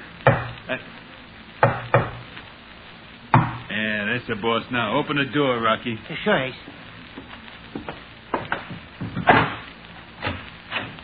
Come in, boss. We're all here like you wanted. Close that door. Yeah, sure. Fools. Bunglers. Huh? Well, what do you mean? So you got rid of Nick Carter, did you? Yeah, sure we did. And I suppose it was his ghost that just telephoned me. Just telephoned you? Nick Carter? He did. And he's identified all 3 of you. But it ain't possible. You didn't kill him. So now I gotta kill you. All of you. Oh, Mrs. Eustace, now wait, listen. You failed and you put me in a dangerous position. If I let you live, you know what it'll All happen. right, drop that gun, Mrs. Eustace. Hey, Carl, where did he come from? Pretty good act you put on this morning when I came out to question you. But I didn't stay fooled. You cowards. If one of you won't do something... I'll shoot the first man that moves. We ain't moving, Carter. Good. Now drop that gun, Mrs. Eustace. Kick it over this way. That's better. Hey, look, Carter, how'd you find us? You'll find out, Ace. But first, if Mrs. Eustace doesn't mind, I'd like to remove her wig. It is a wig. This is going to be quite a shock to Mr. Benson, isn't it, Miss Collins? Hey, what's this Miss Collins stuff? Yeah, I thought she was Mrs. Eustace. She's both. You see, boys, by wearing this gray wig, Miss Collins became Mrs. Eustace. Well, I'll Of course, be... by the time Miss Collins gets out of jail, she won't have to wear a wig. Her own hair will be gray.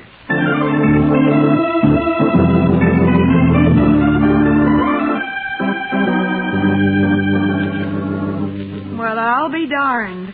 So Miss Collins was the mastermind of the car-stealing ring. That's right, Patsy.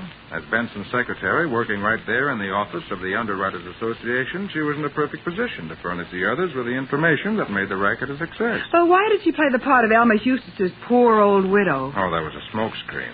To hide her real identity from the gang. Oh. I imagine her original plan was that when the racket petered out, Mrs. Eustace would just vanish.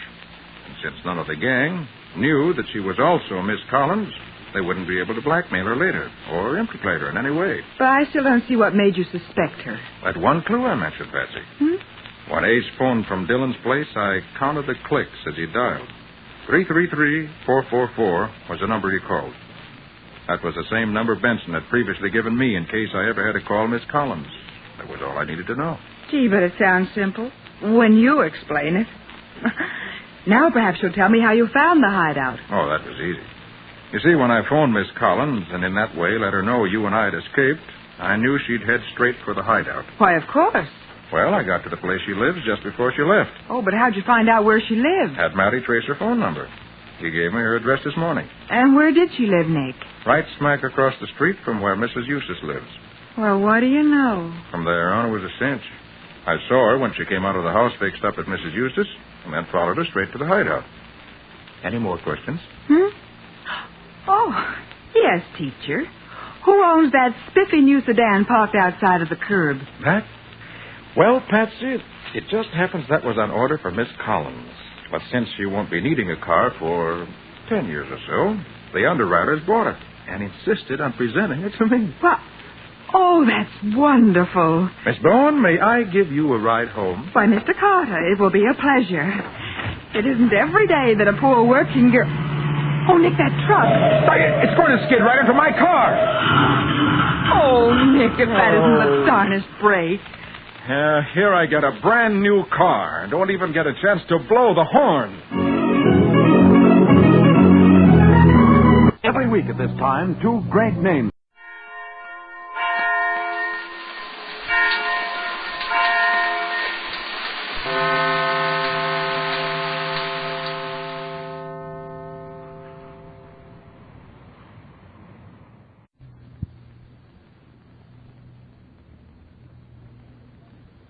NBC presents Frank Lovejoy in Night Beat.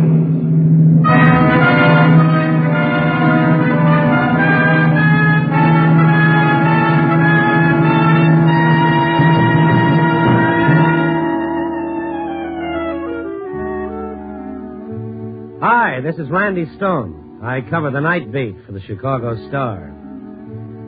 Behind the business suit respectability of the big city lies another world, a world of other standards and other laws. It's the rich world of chance, rich for all but the suckers on the outside. Your choices are many. Backroom roulette, nickel and dime policy slips sold on many a corner, and upstairs poker clubs for the tuxedo trade. For all its profit, feeding the public urge to get rich on a spin is a tough business.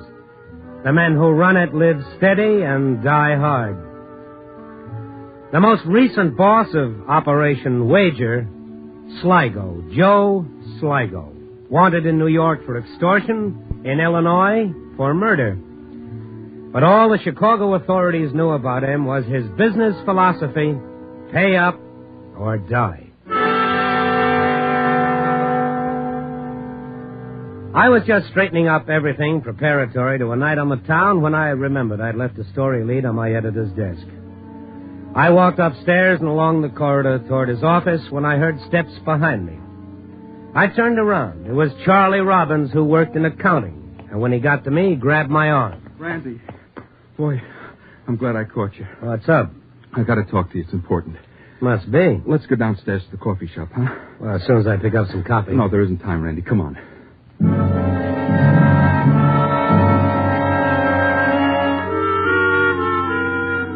I knew what it was before he told me. It had happened before. Charlie was a family man and a hard worker. A guy with a future, they said. His only trouble was he liked the rattle of dice, and once Charlie started losing, which was most of the time, he'd throw every cent he had to the wolves and then start playing on his credit rating. Charlie's ventures at the tables hadn't leaked through to his boss as yet, only because his friends had kept him out of trouble with cash loans. We crowded into a back booth at the cafe, and I made up my mind I was going to let Charlie sweat this one out alone. Gee, I'm glad I ran into you, Randy. I don't know what I'd have done if I hadn't run into you. Well, the answer is no, Charlie. Listen, Randy, this is the last time, I swear. Every time I bail you out, you only get in deeper. The last time, so help me, Randy, the last time. That's been the story for 2 years, Charlie. What do you let yourself get in so deep for? I don't know what it is. It's something that gets you. Every time I go in there saying, I don't care whether I win or lose. I'm just doing it for the fun of it. That's what I say. Then I start to drop some dough. It's like I'm drowning. I got to get back. Then it's all gone, and I come out of it, and there's the guy with my money. I want to reach across and grab it back. And then I remember I lost it. And I got to go home. Can't stay away from it, huh, Charlie? No. Well, what about next time? There won't be a next time, Randy, I swear. Look, Randy, I wouldn't ask you for the money, not if it was just another $50 to some guy in the club, but this is serious. Isn't it always? Yeah, I guess. But this is really serious. Randy, this guy, he told me if I don't have the money by tonight, you see, I'm in deep to him. Not like the other times, deeper. How much deeper? I'm to him for $3,000. $3,000? Yeah. Oh, Charlie, you're talking to the wrong guy. What do I do, Randy? He said if I didn't have the money... Who said? Phil, his name is. He's Sligo's right-hand man. Sligo? Joe Sligo? Yeah. You know Sligo? No, and I don't care if I never meet him. Randy, what am I going to do? $3,000. You got yourself in a lot of trouble. You know lots of people, Randy. Look. Let's say I took a loan. Now, I make $75 a week. Say I took out a loan for $3,000 and paid it back over a period of, say, 2 years. Who are you kidding? You're loaned up to your neck. Yeah, but I'd pay this one off first. $3,000. A wife, couple of kids. Don't lecture me. I got half a mind to let them do what they want to you, Charlie. Maybe you have a right to throw your own dough into the lake. That's your business. As far as your family is concerned, that's their business if they put up with this routine. But when you come to me for dough, that's my business. My good sense says I'll be supporting the city poker club for the next couple of years. You're right.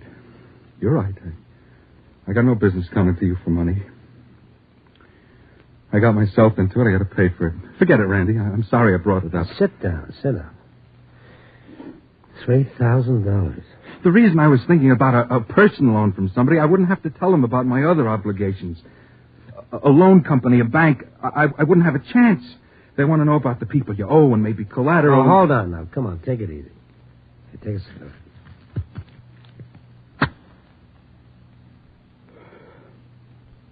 Thanks. What did they do, Randy? I don't know. They'll kill me, won't they? You never can tell. I've been in debt to them for 6 months. I can't figure how they let you play that long. I told Phil I was getting some money from San Francisco. This Phil, he knows me. I always managed to pay up before, so he gave me credit. But 6 months. Yeah, he's a little crazy, too. Oh, well, I told him a good story. I'll bet. If he goes to Sligo tonight and tells him about it... All the guys to get mixed up with, Sligo. Hey, wait a minute. What is it, Randy? Charlie, look, you say he wants the money tonight. Tonight. Got to be tonight. You're not going to get $3,000 cash from anybody I know. It's 11:30 now. What time do you have to have the money? He said be at the club at 4 a.m., the latest. That's when they close up. The police are looking for Sligo, you know that. Yeah, I know that. They've been looking for him for months. They're not even sure he's in Chicago. Look, I'm not getting involved in any... You're already involved up to here. Now, the police want Sligo. Without Sligo, you don't owe $3,000. No. Count me out. Okay, forget it. I'm sorry. There's nothing I can do. They'd kill me if they found out I was the one who turned him in. You know where Sligo is, Charlie? I didn't say that. I just said that... How could you turn him in if you didn't know where he was? You know where Sligo is, don't you? No, I don't know where he is. You're never going to get a hold of $3,000 tonight. I got to. Never. Not a chance in a million. Get that through your head, Charlie. You'll never get a hold of that money tonight. All right. You know the ropes. You know the operation. Sligo can't afford to have debtors wandering around. A debtor broadcasts a debt. If people find out Sligo's getting lenient, you know what happens. Credit goes to pieces. Collection is rough stuff, Charlie. It's only one way Sligo can make good a bad debt. And that's with a gun. You're trying to scare me. That's exactly what I'm trying to do. I'll get the money if I have to... Oh, sit down. Don't be a fool. That's not the answer. There's $50,000 up there in the safe. I've got the key to the office. Why didn't you take it before? I thought of it. You think I didn't think of it? But you didn't take it. All day I handled the stuff. We made up the payroll today. All I had to do was You didn't take it, and that's what counts. And you're not going to take it now. Now, sit down. Now, listen to me, Charlie. You came to me for help. Now, if I'm going to help you, you've got to tell me everything, and on the level. Otherwise, I won't lift a finger. I told you everything. Do you know where Joe Sligo is? Now, answer me. Yeah. Okay, that's all I want to know. But I'm not... There's $3,000. Now, is it possible to make arrangements to give it to him personally and instead of handling it through this, Phil, yeah. Phil, no, not possible. Why not? Because it's not, that's all. What's this all about? A trap, a setup. Are you crazy? It's safer than walking home past those dark alleys, Charlie. What would it be? I mean, what kind of a setup? Well, that we'd have to talk to the police about. And if something went wrong? You'd be no worse off than you are. What do you say? I need a drink. Let's get out of here.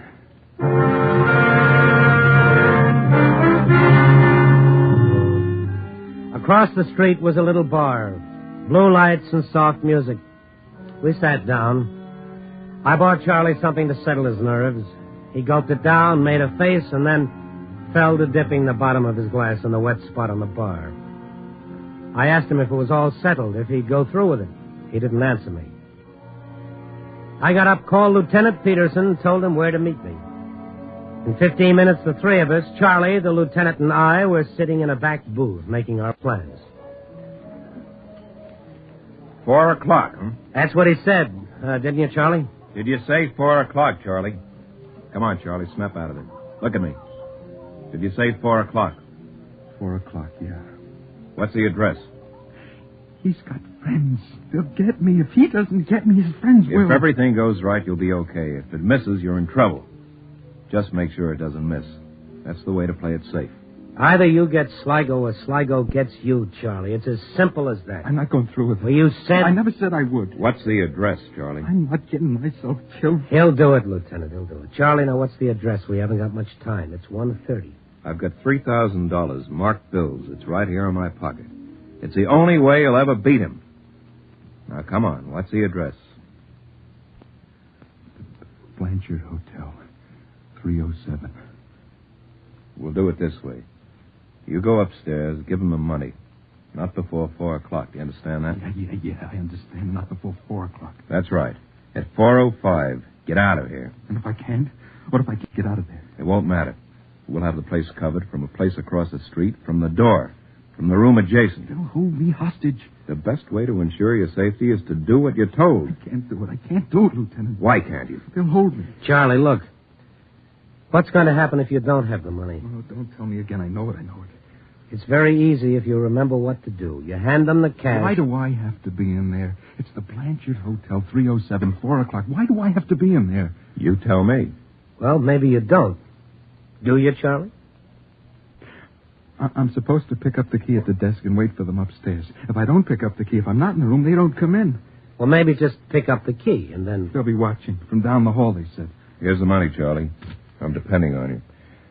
Stay with them, Stone. I've got to get busy.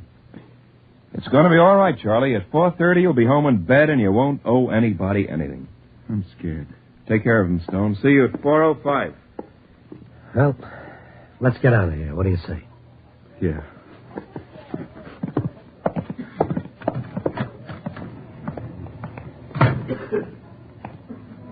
Maybe they're watching. Every minute, maybe they've got their eye on me. Maybe they saw me with the police. Maybe. If they did... No turning back now, Charlie. What if I told him everything? What if I get him up there and tell him the whole deal? Now, there's a great idea. Tell him you brought the cops right to his door. He'll love you for that. Why me? Why does it have to be me? Because you're the guy in trouble. Look, I got a family, a wife and 2 kids. A little late for that. I got to call her. After it's all over. Yeah. I guess you're right. Nice evening. Yeah. Nice evening and a great story. It's going to be a great story, isn't it, Randy? Great story. It's a great story either way, but it's a better story with a happy ending. The people buy more papers that way.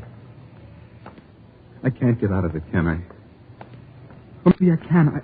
I could make a break for it. Meet him, hand him the money, and beat it. $3,000, except that it's marked. Marked money leaves a trail like neon. He may not like you handing him that kind of money. What time is it? It's 1:55, about 2 more hours. Hello, Charlie. How are you? Remember me? Phil. Yeah, Phil. How you been? You're looking great. Hey, let's go down to the place. I'll buy you a drink. What do you say? Hey, that's a great idea. Come on, Charlie. Let's go get a drink. Just Charlie. Well, just Charlie. Yeah. Charlie and I have a couple of things to do tonight. Oh, yeah? Doll, huh, Charlie? There's a car across the street. Get going. Better do as he says, Charlie. You too. Where's the party? Don't get funny, mister. People have a way of getting killed.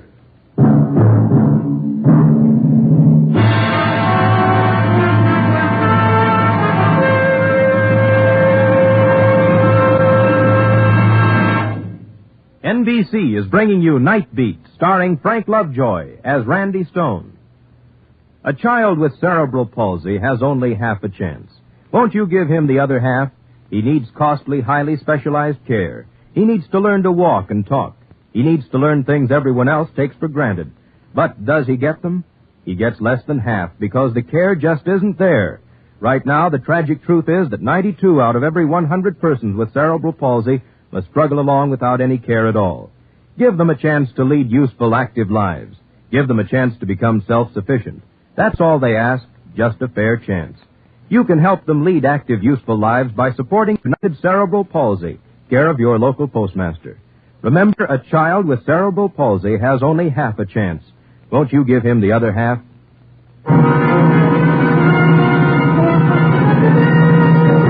And now back to Night Beat and Randy Stone. It was 2:00. 2 hours early for the setup. Maybe the lieutenant was having us watched. Maybe, but the chances were slim. The best guess was Charlie and I were on our own until 4:05. The Blanchard Hotel was a crummy dump near the railroad tracks. We went inside and went upstairs to 307. Phil unlocked the door and we went in. There was nothing to do but play for time. We sat down, and through the window I could hear a switch engine doing its chores. I looked at Charlie. He was white, his eyes big with terror. Phil sat near the door smoking. We watched until 3:45. Then the door opened and closed quickly. It was Sligo, 15 minutes early. He was a big man with an ample bubble of paunch under his gabardine and a white, broad-brimmed hat and 4 or 5 extra chins packed between his jaw and his collar. His pinpoint eyes and pat smile were all business and cash on the line.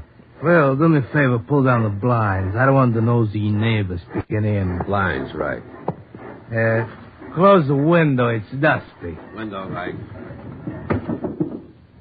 What'd you bring this other one for? I had to, Sligo. He and Charlie. I thought maybe Charlie tipped or something. You tip anything, Charlie? Me? Not me, Sligo. I'm just a friend. You gave me till 4:00. Phil, you got the money? He's got it. He was in the back booth of a bar. I saw the 3 of them. I watched them just like you said, Sligo. He got the money from some guy. What guy? Some guy, I don't know. A personal loan from a friend. I didn't ask you. That's all I know about it, Sligo. What's your name, you? Stone, Randy Stone, Chicago Star.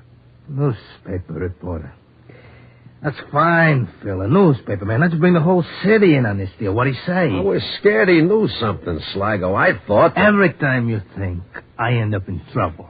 You gave me till 4:00. You got the money now. What's the difference? Collateral. What collateral? He promised the guy he borrowed the money from to give him a note on his house. Had to mortgage the homestead, eh, Charlie? That's tough. He said he'd have the note by 3:30 tonight. Well, that's too bad, Charlie. You gave me till 4:00. Do me a big favor, shut up. Phil, give me a cigar. A cigar, you bet. Here.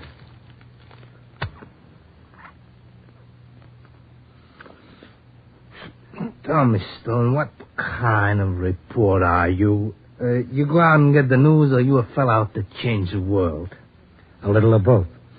Seems to me I read something of yours sometime. That's always nice to hear. About a man getting sent up for murder. How it was that he got mixed up in it, right? Phil, do me a favor, sit down. Pacing makes me nervous, didn't I tell you? Oh, I'm sorry. People in this room, they're the only ones know I'm in town. The only ones in the world. And when information like this gets out, like through a mouthy slob like Charlie here, I can get in lots of trouble. Must be a big payoff, Sligo. Good enough.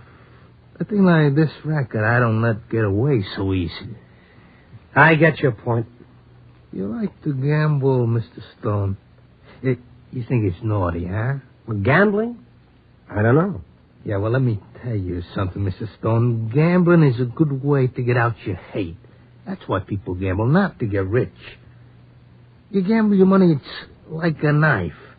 And you gamble, can I stick that knife in that fellow, or will he stick his knife in me, huh? Sligo, listen. Shut up. You're an onion head. I'm talking with a man got some sense. You sit there, you listen, try to learn something, onion head. Stone, what I say, that's right, huh? There's some truth in it. Yeah, you bet. I'll tell you something else, Stone. Everybody gambles. Everybody. You step down off a curb to gamble. You bet your life. That's what you do. Every time you step off a curb, you say, I bet my life a car don't come along and hit me. That's gambling, huh? Ain't it, Stone? That's gambling. Okay, Charlie, let's have the money. Here, Phil. Count it later. I don't think Charlie's a double-crosser. He hasn't got the nerve. Phil, put it away. Yeah, all right. Phil, not naked. Put it in an envelope. I told you to bring an envelope. I got it. What time is it, Phil? 3:40 about. Not about. What time? 3:38. Let's get out of here. Like to take a little bet of mine, Sligo? You got a bet? Sure. What kind of bet? I'll bet you Charlie and I never lived to walk out of here. You're a pretty smart fella, Stone. I like smart fellas. Sorry, gotta be that way. I can't let you blabber now, can I? That wouldn't be safe. That's right. Wouldn't be safe. Just how big a gambler are you? I've been at it a lot of years. Gambling? Big boys like you don't gamble. Not unless it's for big stakes. Big enough to enjoy. What's the biggest lose you ever took, Sligo? 100,000, one roll of the dice. Peanuts. 100,000, that's peanuts, huh? I'll bet you more than that. More than 100,000? I'll bet you our lives. Your lives, huh? Come on, Sligo, let's get out of here. Shut up, Phil. Go on, make your proposition, Stone. One hand of draw poker. For your life. For my life and Charlie's. There's a gamble for you, Sligo. Or are you strictly a sure thing better? A gamble is a gamble, Mr. Stone. If I gamble for your life, what do I get out of it? I got your life right now. I don't gamble for what I already got. One hand of draw poker, Sligo. If you win, you win the kill. If you lose, we get out of here. 100% safe. It's a crazy bet. I get nothing out of it. I'll leave $10,000 for you in a checking box at Grand Central Station. Now, that's my bet. That's what you win. $10,000, Sligo. Our lives are worth more than that. Only to you. Besides, where do you get 10,000? I'll get it. If you don't? You know where to find me. Come on, Sligo. Shut up, Phil. The stakes too high for you? It's a lousy bet. I'll take it. Let's not kid around, Sligo. I told you to shut up, didn't I? You got a pardon him, Stone. He's no gambler. You and me, we got gambling in the blood, huh? Charlie, what about you? You like the deal? What do you say, Charlie? Look at him. He can't say a word. You're scared, eh, Charlie? You're scared. Phil, the cards. Sorry. Sorry? What do you mean, sorry? Not your cards, not my cards. A new deck. Who buys the deck? I do. Get the cops, maybe? No soap, Stone. I thought there was some... Phil can come with me. There's a counter open in the lobby. Phil, go with him. I don't like it. You don't have to like it. Go with him. I'll be waiting for you, Stone. Come on, Phil.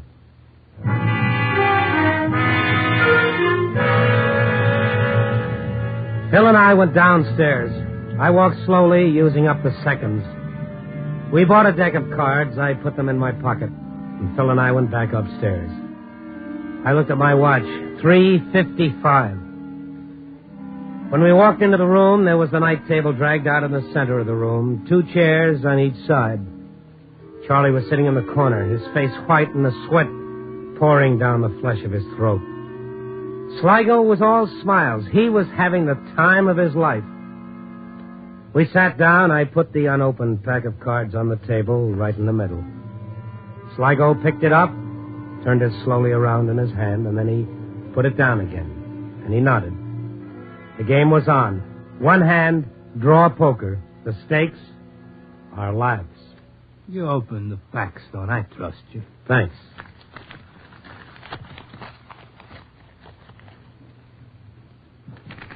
Nice and shiny, huh, Phil? I don't like it. That's because you're stupid. Cut for deal, Stone. Cut for deal. You first. After you. Okay. Queen. Pretty good. Your turn. All right. 10, your deal. No, please, no. Shut them up, Phil. Yeah. No, hold it. Let him watch. If he makes too much noise, give it to him, but good. But I like when he watches. Deal. A 5-card draw, that's what you said. 5-card draw, that's right. Fine.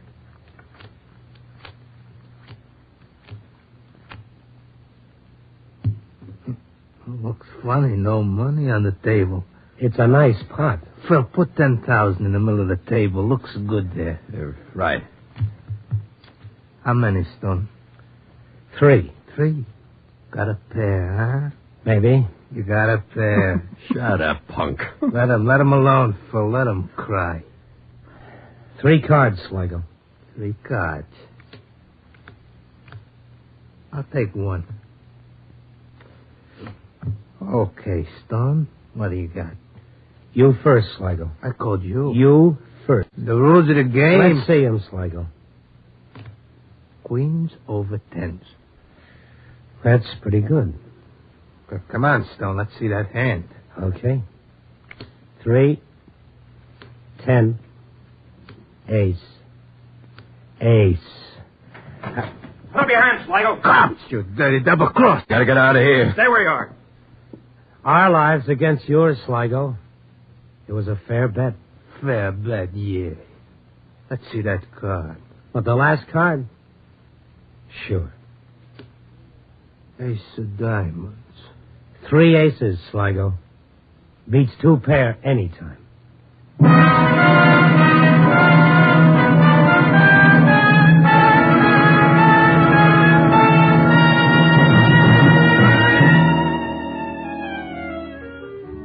Yeah, Joe Sligo, gambler, got fat on his own odds. The cards were always stacked, and the wheel always favored the house. But when he played a straight hand of draw poker for human life, Joe Sligo just didn't have enough aces. That's because he forgot that luck and rackets don't jibe. When you're betting murder against the chair, you're up against the United States population. And you know what those odds are. 150 million to 1. Copy, boy.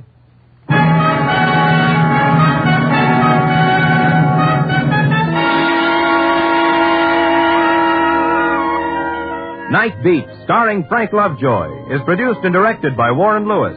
Tonight's story was written by David Ellis with music by Robert Armbruster. Featured in tonight's cast were Shep Menken, Jeff Corey, Hal March, and Don Diamond. Don Rickles speaking.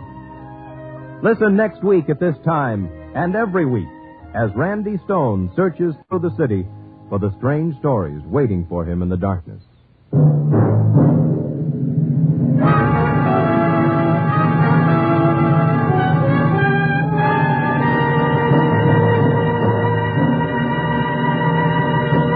Night Beat came to you from Hollywood. 3 chimes mean good times on NBC.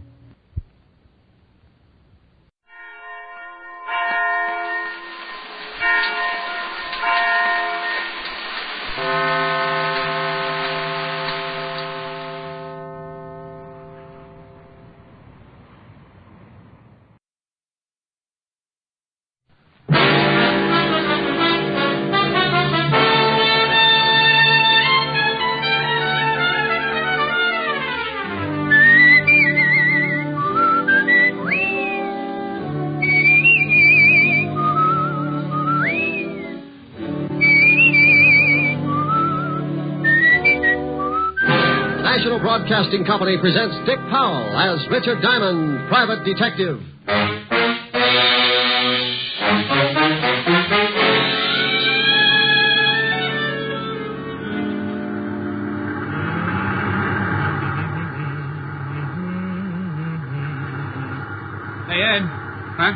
stop the car a second, will you? What for? I thought I saw something lying back there by the road. So what? It's probably a dead dog. No, hold it. It's too big to be a dog. Oh, for Pete's sake. Where is it? It's right over there. Oh, yeah. Come on.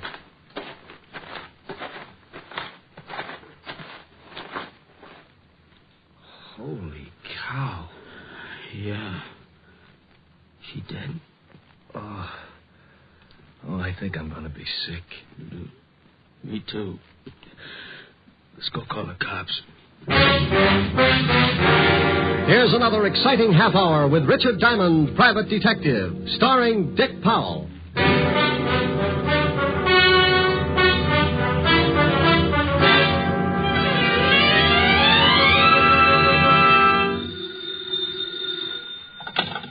Diamond Detective Agency.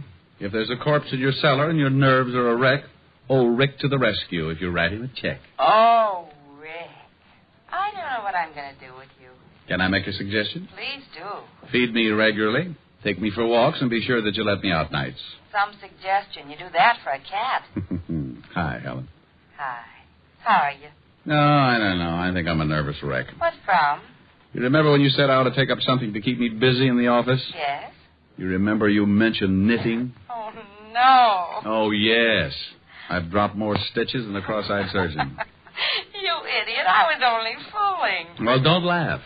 I was making Francis a pair of screaming argyles. Keep with it, Strongheart. You'll win out. Yeah, you're darn right I will.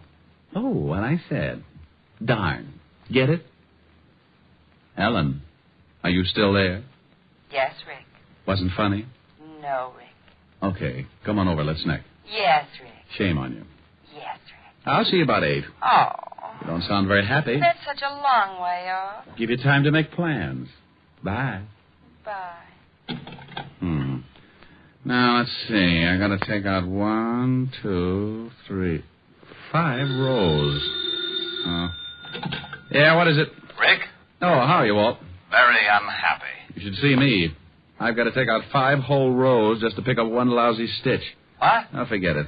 What are you unhappy about? I'll tell you about it when you get down here. Well, the 5th Precinct's 20 blocks. Can't you give it to me over the pipe? I wouldn't ask you if it wasn't important, and I'd rather not say anything over the phone. Okay. Stop making like life-facing Portia. I'll be down as soon as I finish this heel. Heel? Yeah. If you must know, I've taken up knitting. Coming from you, I am unmoved.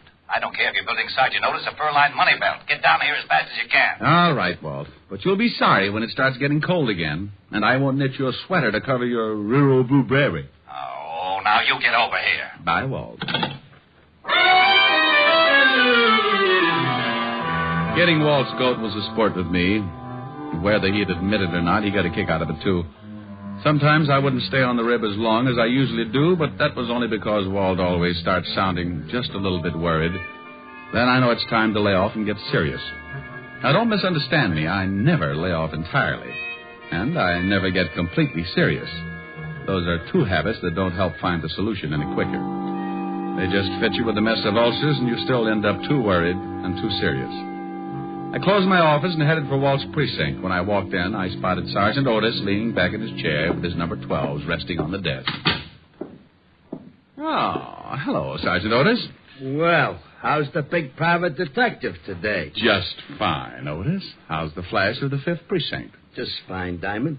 How's the big private detective today? You said that. I did? Yeah. Is the lieutenant busy? No, but he's happy. Why spoil it? Otis, when are you going to shine your buttons? What buttons? Oh, excuse me. Gravy stains. Oh. Hiya, Walt. Rick, why don't you leave that poor guy alone? After you leave, he comes running in and cries all over my desk. Otis? He wouldn't shed a tear if he was standing in an onion warehouse watching his grandmother set fire to herself. Yeah, well, give him a rest for a while. I got a big problem I want to talk to you about. All right, Walt, what's on your mind? Well, I don't know quite how to give it to you. It isn't strictly kosher for the police force to go around asking for help. Now, wait a minute. I don't want any apology routine. If you want a favor, you came to the right boy. You know that goes without saying. Yeah, I guess I do. But now, this is a pretty big favor, Rick. The commissioner's on my back, and so is everyone else that's got anything to do with this city's government. Oh, sounds rough. What did they do? Find out you were hiding a chimpanzee in a cop's uniform, calling him Sergeant Otis? Oh, now be serious for a second, Rick. All right, if you'll just get to the point. All right. Guess you've been reading about these homicides we've been having for the past 3 weeks. Oh, yeah. Pretty messy. Well, the powers that be say solve them or turn in my badge. Oh, well, now, wait a minute. Don't they know that this is the toughest kind of a killing? The killer's obviously got a lot of screws loose, and the maniac doesn't need a motive to kill. Don't those swivel chair bigwigs know that a crime without motive is the toughest job in the world to crack? Sure, they know all that, but the public and the press is yelling its head off, so the pressure's on. Yeah, well, what do you want me for? You've got one of the best departments in the state. When you were on the force, it was the best department in the state. Now, you stop that. Then stop twisting my arm. What do you want? I want help. I've got to crack this case by next week or I'm out of my ear. You're the best detective we had on the force, and you're the best private gumshoe in the city. Well, now, that's real nice. Will you stop that clowning? Okay. What about these killings? Each time they find some dame looking like the last of a hamburger sale... Excuse me a second, Rick. Yeah? Lieutenant? No, this is Oliver Dragon. What do you want, Mallethead? We just got a report from a guy out in the River Road. Another one of them butcher's killings. What? Yeah, some dame all hacked up and lying beside the road. Okay, get the car out. I'll meet you downstairs.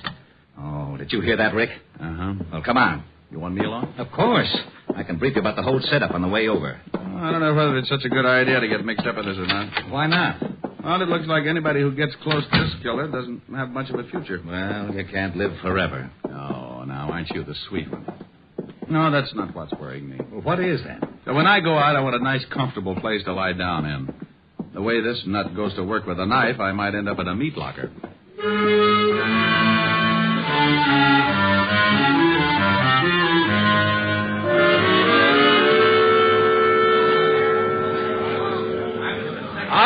All right, everybody's back.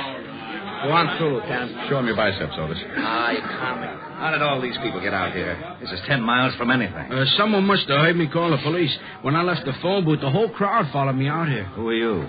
My name is Ed Cody. Me and my friend here found the body. Where is it? Right over here, Walter. How does it look? The way you thought it would. Now you see what I'm up against, Rick. This is the third killing like this in 3 weeks. Yeah. Oh, I don't feel too good. Let's walk over this way. Yeah. Cody, you and your friend come along. We'll want to ask some questions. Okay, Lieutenant. Well, whoever the guy is that's pulling these murders, he's a complete lunatic. Are they all like that, Walt? You should have seen the last one. Hey, how'd you guys happen to spot the body? Well, I saw it first, and I told Ed here. We were just driving along when Mac spotted something lying beside the road. I stopped the car, and we got out. When I saw what it was, I left Mac here and went back to town to call you. What's your full name, Mac? McCarthy. John McCarthy. Okay. What are you doing, Rick? Oh, looking at the road. That's your car up there, Cody? It's Mac's. I was just driving. You went ahead how far before you stopped? Well, about 20 yards. You won't find much, Rick, even if the road is soft. Their car and any other one would have blocked out the killer's tracks. Hey, maybe he didn't use a car. Maybe he walked her out this way and then killed her. No, this place is 10 miles from anything. He drove all right. This crowd has ruined any footprints for sure. Oh, here come the boys. Come on, Rick. As soon as they start examining things, we can get back to the station. Yeah, I want to go through the whole file in the last 2 killings. You won't find much. A change of reading never hurt anyone.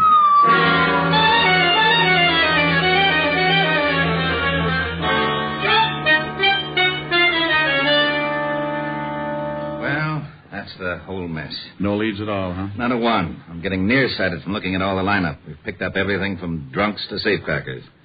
No leads. Same type of crime in every case. This killer's got a crazy streak as wide as Broadway. Wait till the commissioner hears about this one. Walt. Yeah? Give me a pencil. Now, tic-tac-toe is out. I got a headache. Stop waving your gills and give me a pencil. Here. What are you doing with that map? Drawing circles. Now, you stop that. That's the scale of this city, and I don't want it loused up by your doodling. Look at that. So you make a dandy circle. Well, thanks. What's it for? How should I know? You drew it. Drew what? The circle. Wasn't that a little foolish? Of course it was. That's what I'm yelling about. Well, that's bad for you. What is? Yelling. I know it. I thought you said you didn't know. Know what? About the circle I just drew. What circle? The one on the map. That's what I was yelling about. Well, why? You didn't draw it. I know I didn't. You did. What for? How should I know? You're a policeman. What in blazes has that got to do with it? You were a rookie, weren't you? Of course I was. You worked your way up to sergeant and then head of homicide, didn't you? You know very good and well I did. Wasn't it a little tough? You bet it was. I pounded a beat for 4 long years. I did it by the sweat of my brow. Now, wait a minute. How did we get into this? You asked me about this circle I drew. I did? Yes, Walt, but you didn't know what it was for. Oh, yeah. Well, what is it for? For you. You like it? Ah, it's not bad. Oh, I knew it. You lowlife, you conniving, dirty, underhanded louse. You always do this to me. I think you sit around nights and pull the wings off of flies. Moths. All right, moths. You sit around and dream up little monstrosities to pull on the police force and use me as a guinea pig. Right, guinea pig. You call me, Lieutenant? No, get out of here, you idiot. Yeah, Lieutenant. Diamond, for once I'm going to find out what's at the end of this merry-go-round. I want to know about that circle. And I'm going to get it out of you if I have to shove that map down your throat. Huh? You said, listen, this is the commissioner. Oh, not you, Commissioner. Hey, and then I can't avail of these killings. Yes, Commissioner. And after the killing and their pressure. Yes, Commissioner. What have you done about the latest? Well, I just went out and looked at the body. Yeah, that isn't a man. Yes, but... This department's been sitting around like an ass. But... giving you fine earning, that's it, and plenty of it. But... Your motor's running. You shut up. Oh, no, Commissioner, somebody else. Hey, look, but if I get to mention in the next 24 hours, you're going to be plenty silly. Yes, sir. Now get busy on it, and I'm not kidding. Get there. Yes, sir. Oh. Who was it? I am not talking to you. Don't you want to know about the circle? No. Fine. Well, when I was looking over the reports on the killings, I noticed something. You don't say. Say what? Okay, if you don't want to play. Be a sorehead all your life. Well, I noticed that all of the killings, including the one we looked at this afternoon, were within at least 10 miles of each other. And the first one, this one right here, was exactly in the opposite direction from the last one. Bully for you. No, it's nothing. Well, using the first and last homicide for the edge of the circle, we find that the other killing also falls within the sphere. Okay, so what? Getting interested? Well, the girl this afternoon had been dead for about, 14 hours, wouldn't you say? Yeah, but the coroner can come closer. Well, about, anyway. In the other two cases, it says that both girls were killed about 3 in the morning. If the last one was dead 14 hours, she comes close to that time, too. Okay. What does that prove? Not a thing. But it's something to go on. This is a wild one, Walt. But let's say that our killer started off with his victim somewhere, within that circle. To drive 5 miles, half the distance of the circle, it would take him, about... 15 minutes. 15 minutes. Now, that means he left his starting point around 2:45. That's a funny hour to be so consistent. You're right. Bars close at 2. 45 minutes to talk a dame into a ride. Might be. Well, I'll be darned. I may be all wet. The killer probably started from somewhere outside the circle. But we can start by eliminating the idea of the night spots anyway. Yeah, Lieutenant. Send out a 508 and get everybody in here. I want to check on all the night spots from... 45th Street and Broadway at the center of the circle. From 45th Street and Broadway for 10 miles in every direction. Yeah, Lieutenant. Now, that means cafes, bars, bowling alleys, anything that stays open until 2 or after, and step on it. I hope we're right. So do I. I don't like walking on eggs. Then sit down. Who knows, you might hatch something. NBC is bringing you Richard Diamond, Private Detective, starring Dick Powell. Walt found out the name of the last victim, and the family supplied us with a picture. Her name is Martha Kirk, and they knew nothing of her whereabouts the night of the murder. You can't really appreciate a police department until you really see them in action. Inside of 2 hours, Walt had every dive, bar, and night spot in the 10-mile circle tagged. They spread out, one man to every 5 blocks, each with a picture of the 3 murdered girls. Because it had been my idea, Walt wanted me to swim with it and maybe sink. I took a little section from 48th Street to 46th Street, and by late afternoon, I'd covered most of the likely prospects. Yeah, you guessed it. The bottom of the barrel was coming up fast, and it was emptier than a ballpark during a thunderstorm. No one had ever seen the 3 victims. The last spot on the list was a bowling alley. I walked in and spotted a cocktail lounge, and when I climbed up on one of the stools, a bartender with a head that should have been out on the alleys walked up to me.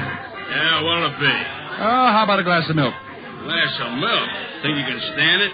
Well, if you're worried, water it a little. I don't want to pass out on you. I get him. He made it funny. So did your family. You're looking for trouble? Only if I get pushed. I'm looking for information. First door on the left. Yeah. Ever seen any of these girls before? What are you, a cop? Well, let's just say I'm nosy.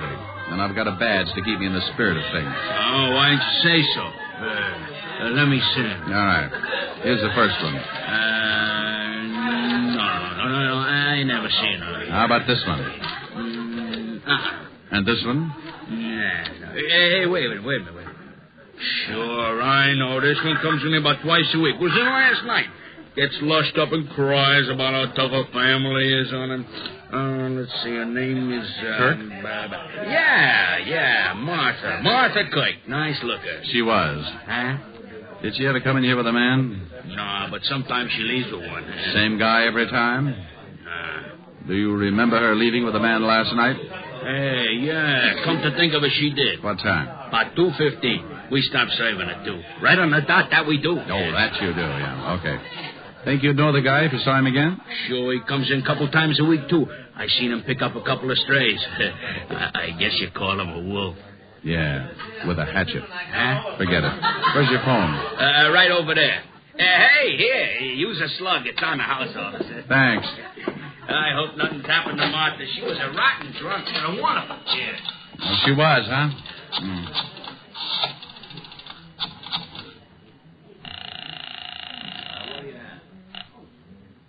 Sergeant noticed at your service. If you're in trouble, you probably deserve us. Oh, that's awful.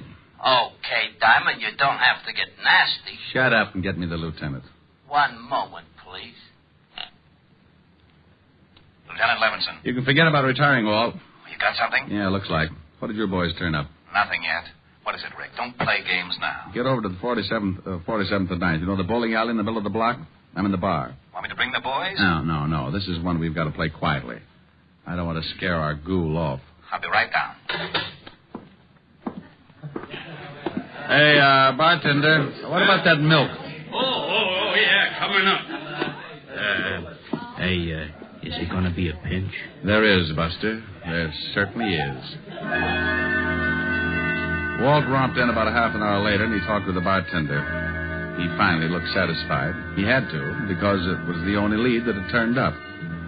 We told the bartender to tip us if the guy showed again, and we sat down to wait. Maybe my rabbit's foot started thinking it was back with a quartet, because around 1 o'clock it started kicking. The bartender gave us a nod just as a big guy wandered in and sat down at the bar. He weighed in at about 220, and his clothes were sloppy. He ordered a drink and started eyeing a cute little number sitting at the other end of the bar. Let's take him. Now, hold it, Walt. He's making a pitch. What? The dame at the end of the bar. So he's making a pitch. What do you want him to do? Wait around till he takes her out of here? Maybe you'd like to help him sharpen his axe. Look, you haul him in now, you'll have to beat it out of him. You want him to pick the dame up? Is that against the law? Arrest me. Stop your clowning. You'd rather catch him with the goods, wouldn't you? Yeah, but now don't start that again. You butted the commissioner to death. Just relax. Maybe you can pick up a few pointers. Our big boy moved all right up to the seat next to the cute little girl. She was under full sail and didn't seem to mind at all. He landed at 1:15. At 1:30, he'd established a firm beachhead, and by 2 o'clock, there was a flag raising. Okay, he scored. The joint's closing. I'm believing I'm going to tail him. How? He's probably got a car. He'd spot you sure if he takes her out to some lonely place. How do I know? You put in a call, throw a dragnet around this area for 10 miles. I'm not going to let you. If he gets away with that girl, he may kill her. Look, Walt, I promise you, he won't get into that car unless I can stick with him. Come on, we'll both stick close to him until I can think of something. We followed the man and girl outside and walked a few yards behind, making like we had a little load on. They headed for a big parking lot, and that's when I got the idea. The parking attendant was just walking up to him when I stumbled forward. Hey, boy. Rick, what are you doing? Stay with me, Walt. Yeah, mister? Sonny, I'd like to have an automobile, please. Hey, just a minute. I was here first. Sure, honey. Don't let him get away with it. Yeah. Oh, look, old man. My friend here's late getting home, and he's got a wife that's 10 feet tall. You mind if I get my car first? No, go ahead. Someday. No, relax, Sonny, relax. We're going to take a little drive, huh? Yeah. Okay, mister, let's see your ticket. Well, I got it here. Someplace right in my pocket. Come on, we'll walk up. I know where the car is. Okay, but you got to have a ticket. Rick, what's going on? Keep walking. Hey, I thought you was loaded. Keep going with the police. You what? That's right. Well, what's wrong? Which one is that guy's car? You mean the guy back there with the dame? Yeah. Well, he gave me his ticket. Oh, it's right over there, the coupe. Rick. Come on.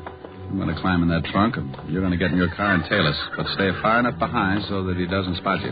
Okay, but I think you're crazy. Is the trunk open? Yeah. I'll get going. Well, they'll see me coming back. Well, then tell him you forgot something in the bowling alley. I passed out in my car. All right. And, son. Yeah? Don't let on that anything happened. We think that man is a killer. Oh. I squeezed into the trunk and waited. About 2 minutes later, the lovebird showed up and got in the front seat.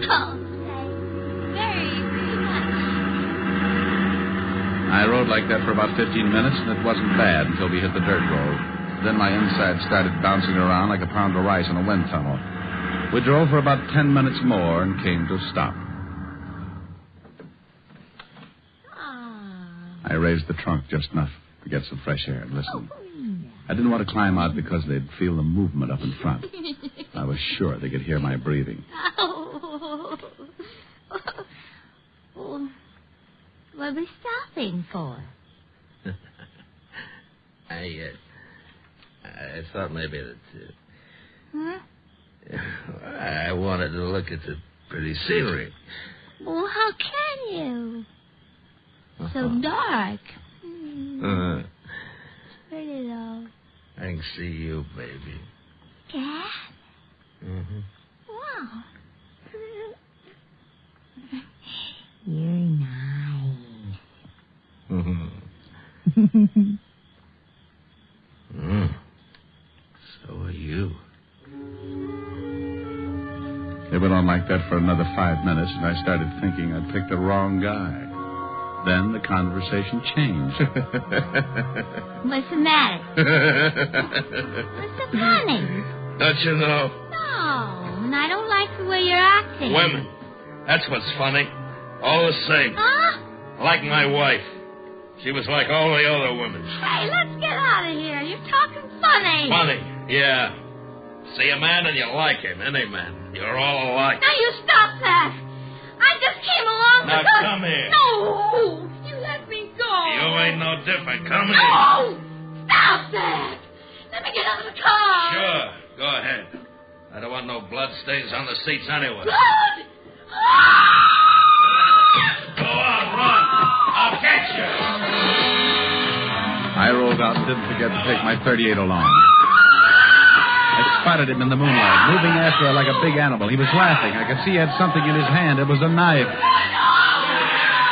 She tripped and fell, and he moved in. Gave me goosebumps bigger than a grapefruit. When he was nearly on top of her, I closed in. Okay, hold it, hold it. Drop the knife. I'll kill her. I'll kill her like a red button.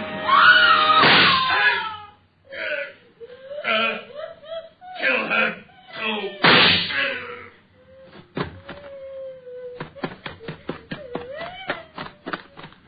You all right? I'm glad you got here. All right, now just take it easy. It's all over. It's all over. Are you sure you're all right, honey? You know something? No, what? I think that man's crazy.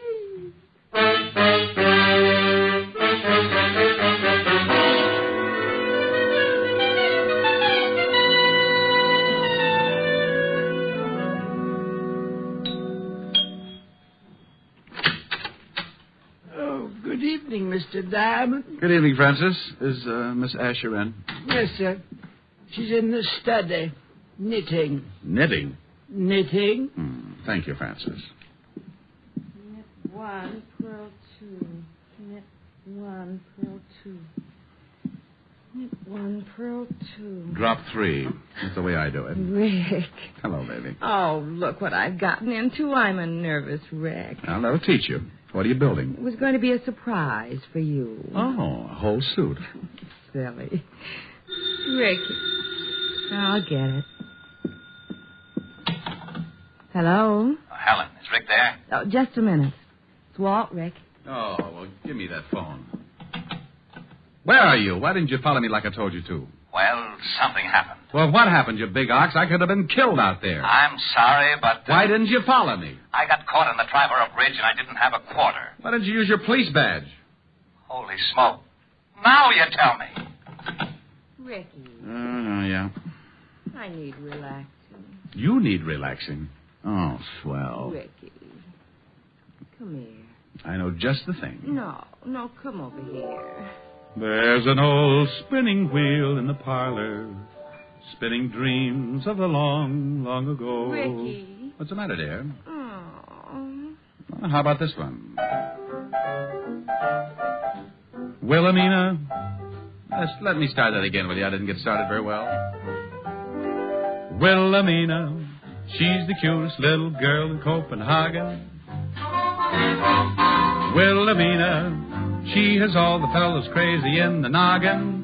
In Copenhagen, all the roses on her cheeks, and the music when she speaks, and how sweet her kisses taste. Sugar canies like my mama's Danish pastry. Wilhelmina, maybe soon we'll elope in Copenhagen. Wilhelmina, we'll share everything, including my toboggan. In Copenhagen, all the other girls say no, but Wilhelmina, she says nine. All the boys call Wilhelmina Willie, but I call Wilhelmina mine. Well, now, how did you like that, huh? Well, it was wonderful, but where did the orchestra come from? Oh, the orchestra? Did you like it? Mm-hmm. No, don't knock it. Rick, Hmm? I told you I needed relaxing. Oh, well, how's this? Rag mop. Rag mop. Rick! Rag mop. Oh, no, Rick! Rag mop. I started that one right. I got to like that one, too. You can sing later. Oh, all right. Now, what is it, little baby? Come here.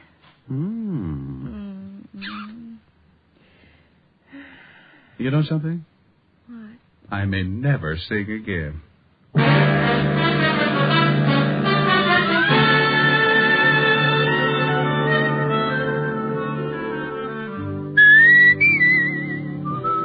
You have just heard Richard Diamond, Private Detective, starring Dick Powell. Lieutenant Levinson was played by Ed Begley, who soon will be seen in the MGM production Stars in My Crowd.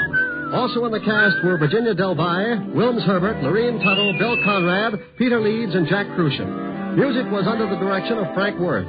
Tonight's show was written by Blake Edwards and directed by Warren Lewis. Dick Powell currently may be seen in the motion picture version of the best-selling novel, Mrs. Mike. Look for the private life story of Dick Powell, Pie-Face, and the Private Eye in the May issue of Movie Stars Parade on your newsstands now. This is Eddie King inviting you to be with us next Wednesday at this same time when we will again bring you Dick Powell as Richard Diamond, Private Detective. Dimension X, from the annals of science fiction, a new radio series about men and science and a future destiny. Saturday on NBC. Here, Dimension X.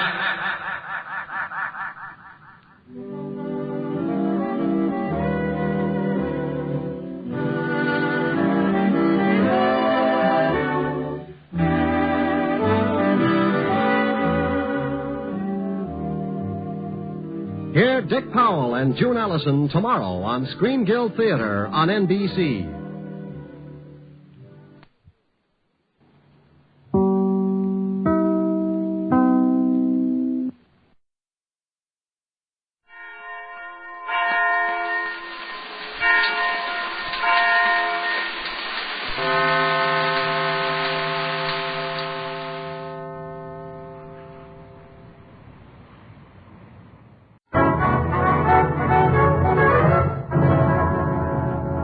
The Damon Runyon Theater.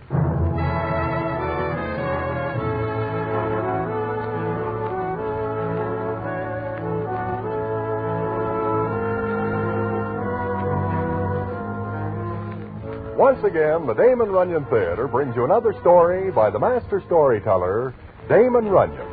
And this one, a story goes with it. And to tell it to you, here is Broadway. Thanks.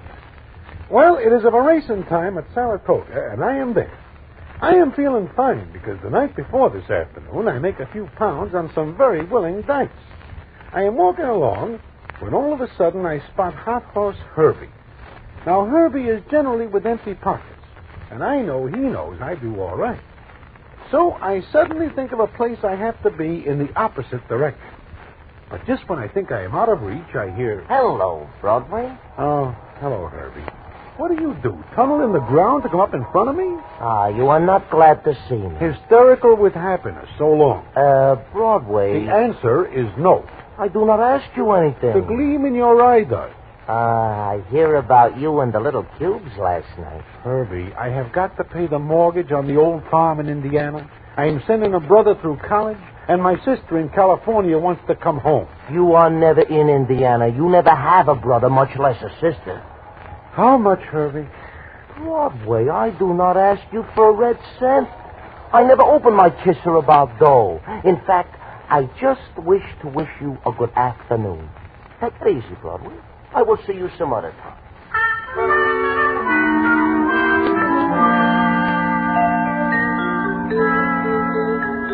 Well, when Hot Horse Herbie walks away without putting a bite on me, all I am able to do is stand there with my mouth open. It is a very unusual situation. In fact, it is so unusual it is practically impossible. And I look around me several times to be sure I am still in the world. However, Herbie has a reason. And what the reason is, I find out the next day. And I will tell you about it in a minute.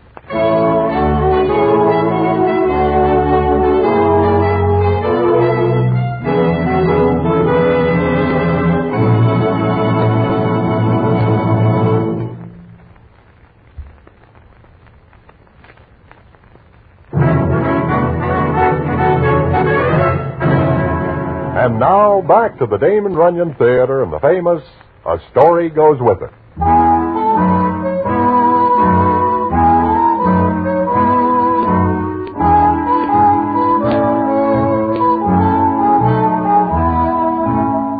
Like I say, it comes up the next day. I am once again at the track when I feel a tap on my shoulder. I look around, and there stands Hot Horse Herbie. I should not even speak to you after the way you treat me yesterday.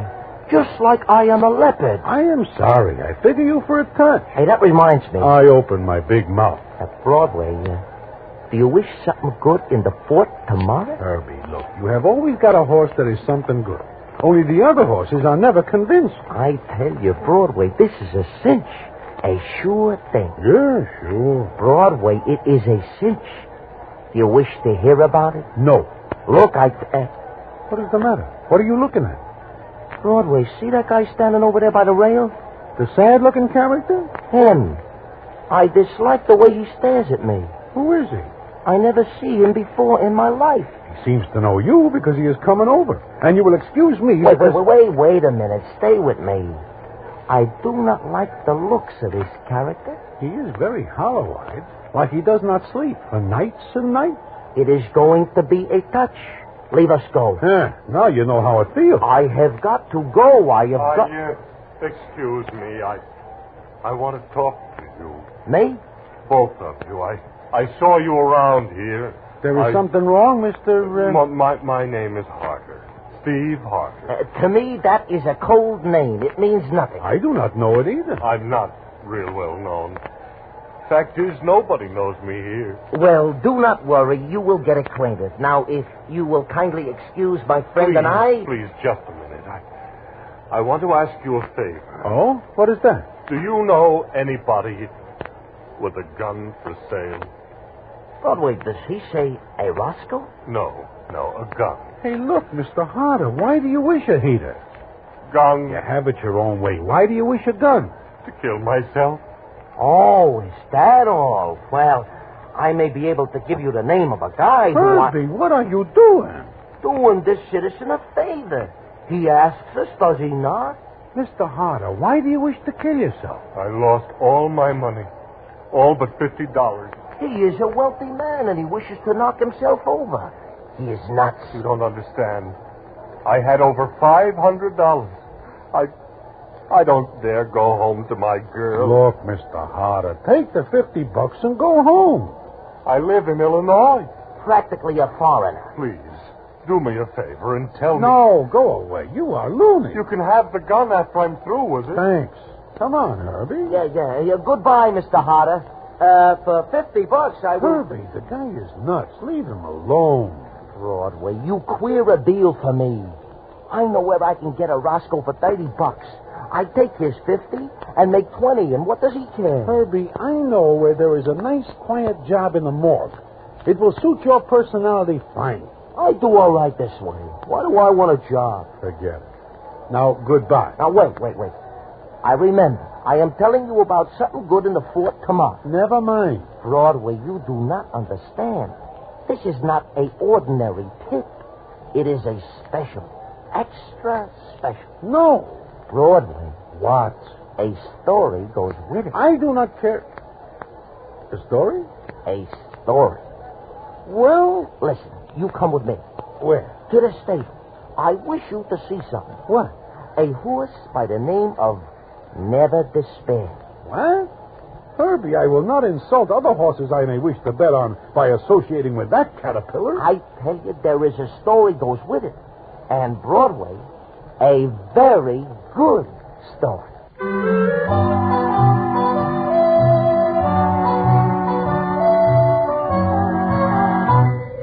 Well, since Herbie puts it that way, there is nothing else but I go with him. We head for the stables, and Herbie leads me to a stall where Never Despair is. Now, this is a horse that even the guy who hollers he would give his kingdom for one would bite his tongue for saying such a thing. Anyway, Herbie looks around careful-like, and then addresses me thusly.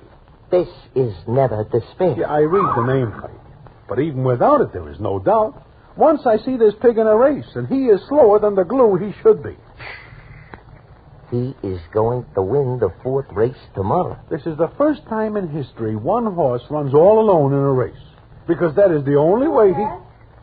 Marty, is that you? Who's that, Herb? It sounds like a doll. It is Herbie, Louise. Oh, I couldn't see. I was back in the stall. Oh, sure. Louise, this is my friend Broadway. Oh, sure. I've seen you, Mr. Broadway. How are you? Just fine, little miss. And you? Wonderful. Did you come to look at Never Despair? Yeah. We wish to give him the once-over. He's not in very good shape, is he? Well, one never knows about a horse. That is right. One never knows. Open the stall door for me, will you? Oh, sure. Thank you. It's a little hard getting around in a wheelchair. Oh, you'll do all right, Louise. Of course. It's all right, Mr. Broadway. Don't look so sad. I'm used to it. Ever since I was 9. Oh? How old are you now, Louise? 17. Well, I hear Never Despair is running in the fort tomorrow, Louise. Yes, he is. Mm-hmm. What do you think of his chances? I don't know. He never wins a race before. But Dad won't give up. That is the ticket. Never Despair. Just like his name. We got a wonderful jockey, Marty Bowen. Marty Bowen? Yeah, he is a great boy. Yeah, that's right, Herbie. Great. Marty, I didn't see you come up. I came up the back way. What are you doing around here, Herbie? Why, I just come to look over Never Despair. Why? Why? Marty, what's the matter?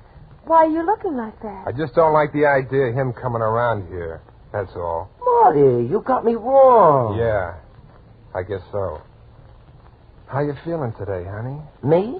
Shut up. Herbie, let us go. Oh, no, please don't go. I never get much chance to talk. Okay, little miss. Feeling any better, Louise? Sure.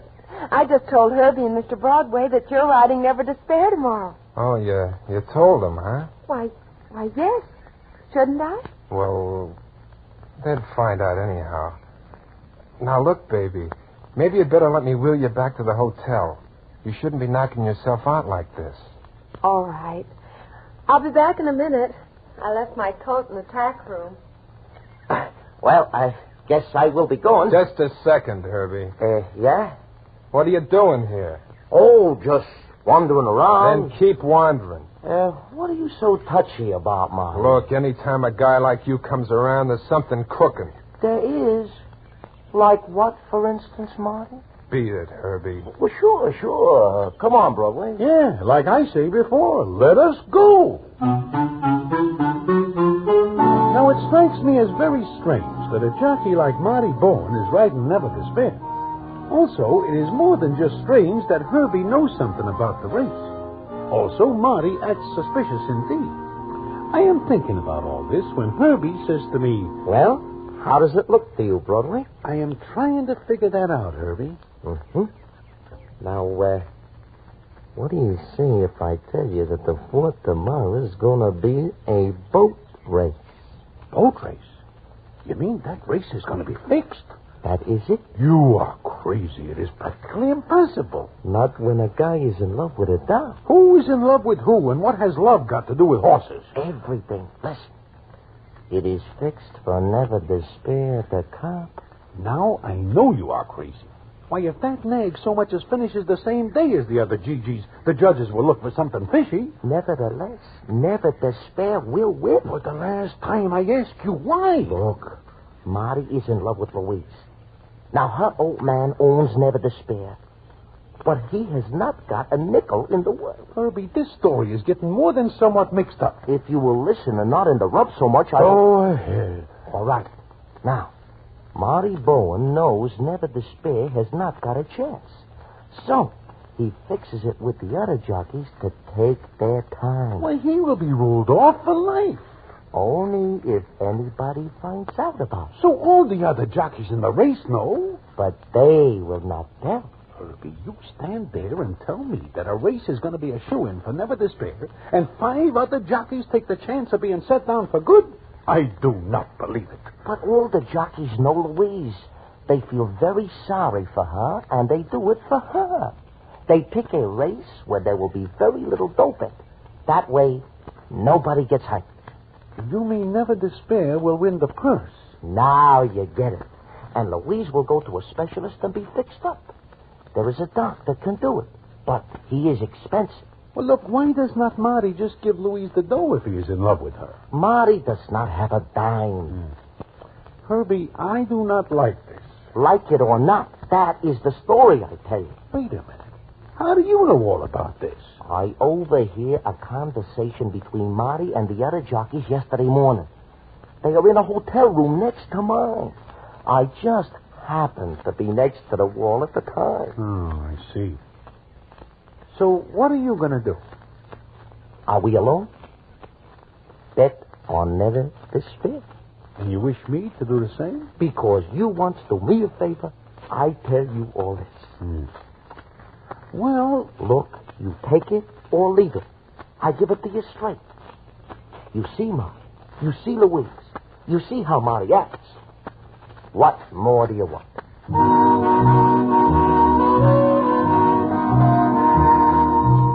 With that, Herbie leaves me. Now, I do not like the sound of the whole thing. There are judges and stewards who keep racing on the level. And if anybody is caught putting a gimmick on the game, it is too bad. Now, what happens the next day in the 4th race and how things turn out is something indeed. And I will tell you about it in a minute.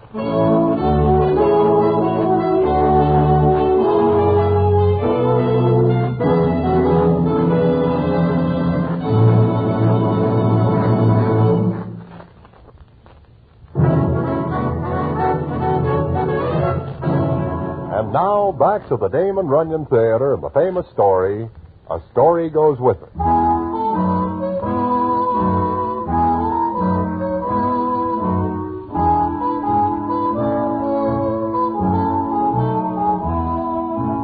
Well, it comes up the next day, and I am at the track as per usual. I am still thinking about what Hot Horse Herbie tells me when he comes to me and says, The next race, is it, Broadway? I know. You are going to bet it? Well, How about you, Herbie? I am flat broke. Now it comes up. Look, do I not show you the way? Do I not impart a secret to you? A fiver is all I ask. Well, okay, Herbert. Here is the fence. Swell. Now, do not forget. Never despair. And whatever you do, Broadway, do not breathe a word to anyone. Look at the odds. Yeah, so far, Never Despair is due to go at 40-1. Broadway, you and me stand to collect a nice crop of lettuce. Hey, look. There is that character again. The place is full of characters. Which one do you refer to? The guy who wishes to buy a gun to cease living with himself. Oh, yeah. He lamps us again. I have got a good notion to put him on to where he can pick up a rod. I'm getting tired of looking at him. Hello, Mr. Hodder. Hello. Will you do me a favor? Oh, you do not get hold of a gun yet, huh? Nobody will sell me one. I have got a penknife, friend. Look, please, do me a favor. Mr. Hodder, why do you not go back to Michigan? Illinois. All right, Illinois. Go back there and forget all this. Do me a favor. One track man. What is the favor you wish, Mr. Hodder? Well, I've been watching you two, and, well, you seem like you know your way around. I mean, you look like you know the horses. Please, tell me who's going to win the next race. The 4. Please, I've got to do something. Well, will you forget about erasing yourself? Yes. Okay. The winner of the 4th will be... Calipers. Herbie. Calipers will win the 4th. In fact, it is a toss-up between Calipers, Loose Living, and Goose Pimples. They figure 1, 2, 3. Herbie, you are a... I wish to do him a favor, Broadway. Play Calipers, Mr. Hodder. Calipers, Loose Living, or Goose Pimples. That is the line. Thank you very much. I appreciate this. Thank you. And goodbye. Herbie, that poor guy. What do you do to him? You are going to give him never despair. He is broke. He wishes to bump himself. Look, I tell you, we cannot let this thing get out. Me and you are the only ones who know about never despair. We got to keep this thing honest. My, you have a wonderful sense of honesty. Look, I got to see a guy now. You got a few minutes to get to the windows and make your bet. And Broadway, in the future, do not forget who lets you in on this good thing. Well, by this time, Never Despair is a 50-to-1 shot and looking worse all the time. I get to the window and make my bet, then go back and watch the race. Although personally I'm not interested in watching races, only in how they come out. Whew, I never see such a race. Calipers breaks past, Loose Living is right in his heels with Goose Pimples third. Never Despair is where he figures, a good last. Then, when the Gigi's turn into the stretch, it seems that Calipers stops to wait for a streetcar. Loose Living seems to be running backwards, and Goose Pimples takes a sudden interest in running sideways. The other nags all develop a strange slowness. Then, out of nowhere, comes Never Despair with Marty Bowen using the whip. Never Despair wins by 2 lengths. Nobody can believe their eyes. Least of all, Never Despair, who is so surprised at winning that he does one more turn around the track before Marty can stop him. Then it comes up later, and I am tapped on the shoulder by one of the track Pinkertons. He takes me to an office, and who is there but Herbie, Marty, Bowen, and Louise? Also, there is a judge who says as follows. All right, now that we're all here, I think we'd better have an explanation. Why are we here, Mr. Clayton? Louise, where is your father? Why, I don't know. He was at the paddock. Why? Well, you see, we're... Look, you got us here to spill a beef. What is it? Bowen, why did you take Never Despair as a mount? You could have had Calipers or Loose Living. I got to give reasons for liking a horse? I don't understand, Mr. Clayton. Louise, I'm sure you had nothing to do with today's event. What do you mean? Never Despair has never won a race before. So what? He runs a good race and wins. That's something new for a horse? Lots of them do it. Keep a civil tongue in your head, Bowen. You're in trouble. I'm waiting for a phone call right now, and if it tells me what I think, you've ridden your last race. Marty, what is he talking about? Please, somebody tell me. It ain't nothing, baby. All you got to remember is that you got enough dough to go to that dock. Since this conversation seems to be between everybody but me, I will go. Sit down. You're not in the clear either. Well, what about me? I do nothing. I am an innocent bystander. After a little investigation, we learned that both of you were at Never Despair's stall yesterday. You talked with Marty Bowen there. There's a law against visiting a horse? No. But it seems odd that a well-known player like you are, Herbie, should take an interest in a horse that has never won a race. You mean it was fixed? Marty, no. It's all right, Louise. Now, we'll all sit by and wait for that phone call. It should come any moment. Look, you going to set me down? You got anything on me? I don't know. Herbie, I think I will kill you. What for? What for? Here I am. You two stop mumbling. If you want to talk, speak up. This is a private matter, Mr. Clayton. I told you this. Now, we'll see. Hello, Clayton speaking. Oh, yes, go ahead. What? Oh, there's some mistake. You sure? Well, strangest thing I ever heard of. All right, Jim, thanks. I've been in this business 33 years, but I've never come up against anything like this. What's up? Nothing. Nothing at all. Huh? What do you mean? I mean you can all get out of here. Go on, now, get out. You're letting us go? That's what I said. That phone call, it cleared me? In a way, yes. Never Despair won the race against horses that should have beaten them by 10 lengths. By every standard, there should be something wrong. You mean a fix, Mr. Clayton? Yes. And when that happens, there's usually a large amount bet. But what, Mr. Clayton? But there was only one bet placed on Never Despair, and by someone who hasn't the remotest connection with any of you. Now get out of here!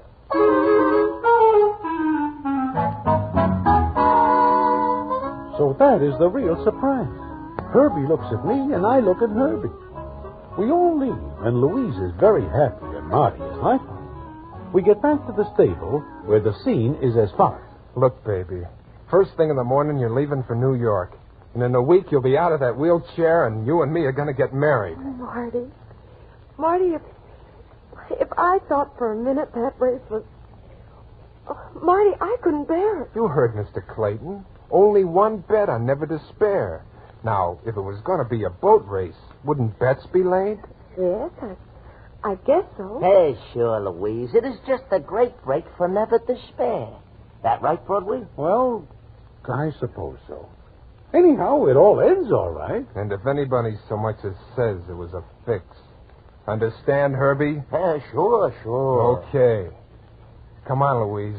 We're going to see about getting your stuff ready. Next week this time, you'll be out of that chair. Goodbye, Herbie. Mr. Broadway. So long. Bye. Herbie? Huh? I wish to ask you a question. Oh? Yeah. Do you put a bet on Never Despair? Me?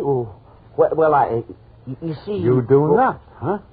Well, I get to the window, and I see the dancer. He gives me calipers as a sure win. Herbie, you are telling me that you let yourself get touted off and Never Despair? Well, the dancer makes it sound so good that I think maybe I should not trust Marty Bowen. You know how it is. But you do all right, huh? Herbie, I have got news for you. Broadway, you are not going to tell me that you... I put my letters on loose living. What? But I tell you about Never Despair. Well, I run into Regret, and he tells me to lay my role on loose living. Oh, you are a dope.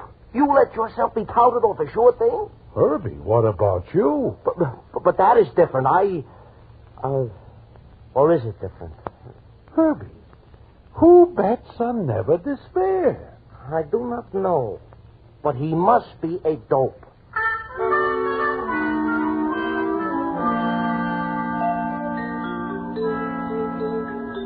At 50-1, nobody is a dope. But we wonder who puts the bet on Never Despair. And we then give up wondering. We think it is the end of the whole thing. But it is not. And what the payoff is, I will tell you in a minute.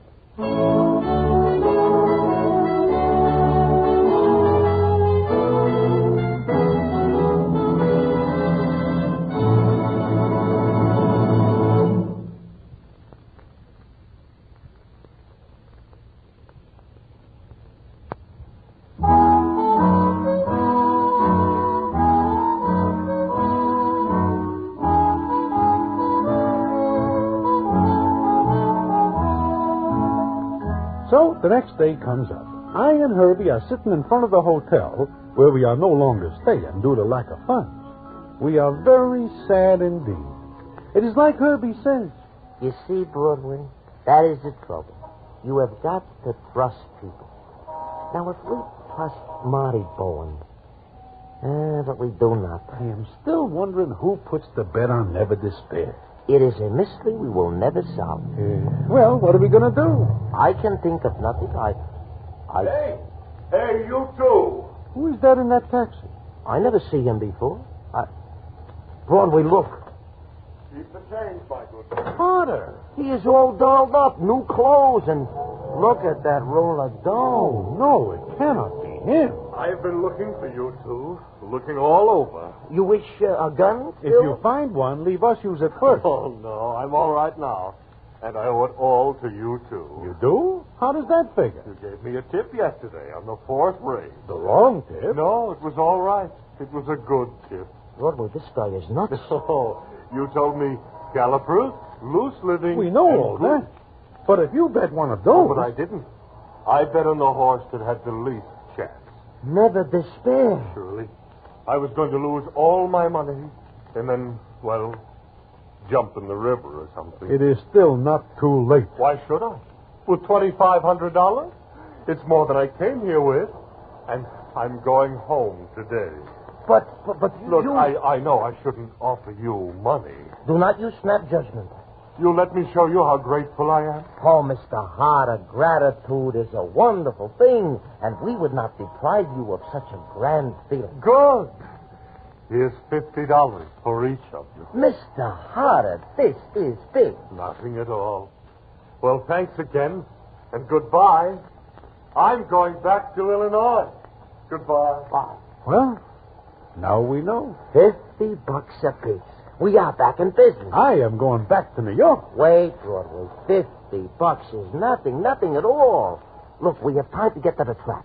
Now, I have a good thing in the six. No, I am going back. But, Broadway, this is a sure thing.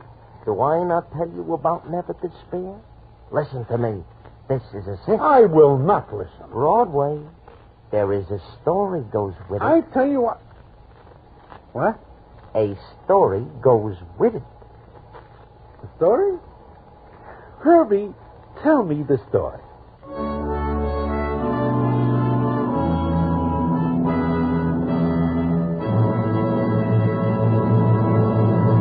And so ends Damon Runyon's famous A Story Goes With It. Listen in again next week for the Damon Runyon Theater.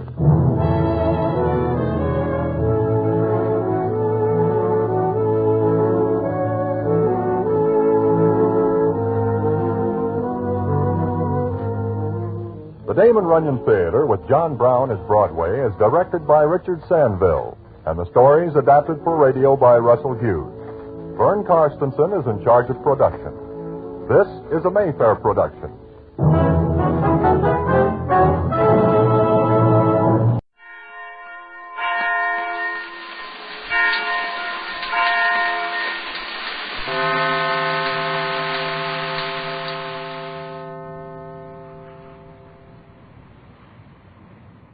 The Adventures of Sam Spade, Detective.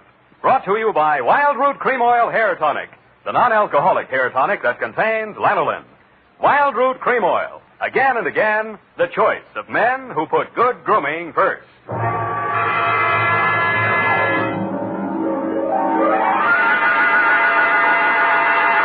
Sam Spade Detective Agency. This is Mad Scientific Detective number 137596. Sam, no matter what anyone says, I'll stand by you. You're nothing of the sort. Not scientific? Of course not. You're two-fisted. Well, thanks, Effie. And that ain't all, Effie. I was actually mistaken for a convolutional melancholiac.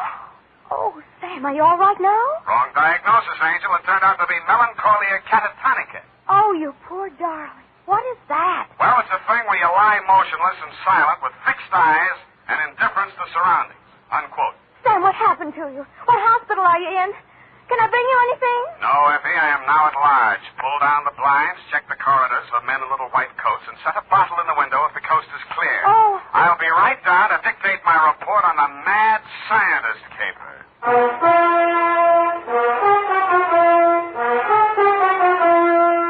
Dashiell Hammett, America's leading detective fiction writer and creator of Sam Spade, the hard-boiled private eye, and William Spear, radio's outstanding producer-director of mystery and crime drama, join their talents to make your hair stand on end with the adventures of Sam Spade.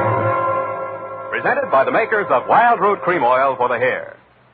Nobody has to tell you that a neat personal appearance can have a lot to do with helping you get ahead on the job. Now, the first step to a good appearance is well-groomed hair. And I mean hair that's groomed with Wild Root Cream Oil. Wild Root Cream Oil always grooms the hair neatly and naturally. It relieves dryness, removes loose dandruff. Yes, men, to look your best at all times, spruce up with Wild Root Cream Oil Hair Tonic. Again and again, the choice of men who put good grooming first. And now, with Howard Duff starring as Spade, Wild Root brings to the air the greatest private detective of them all in the adventures of Sam Spade.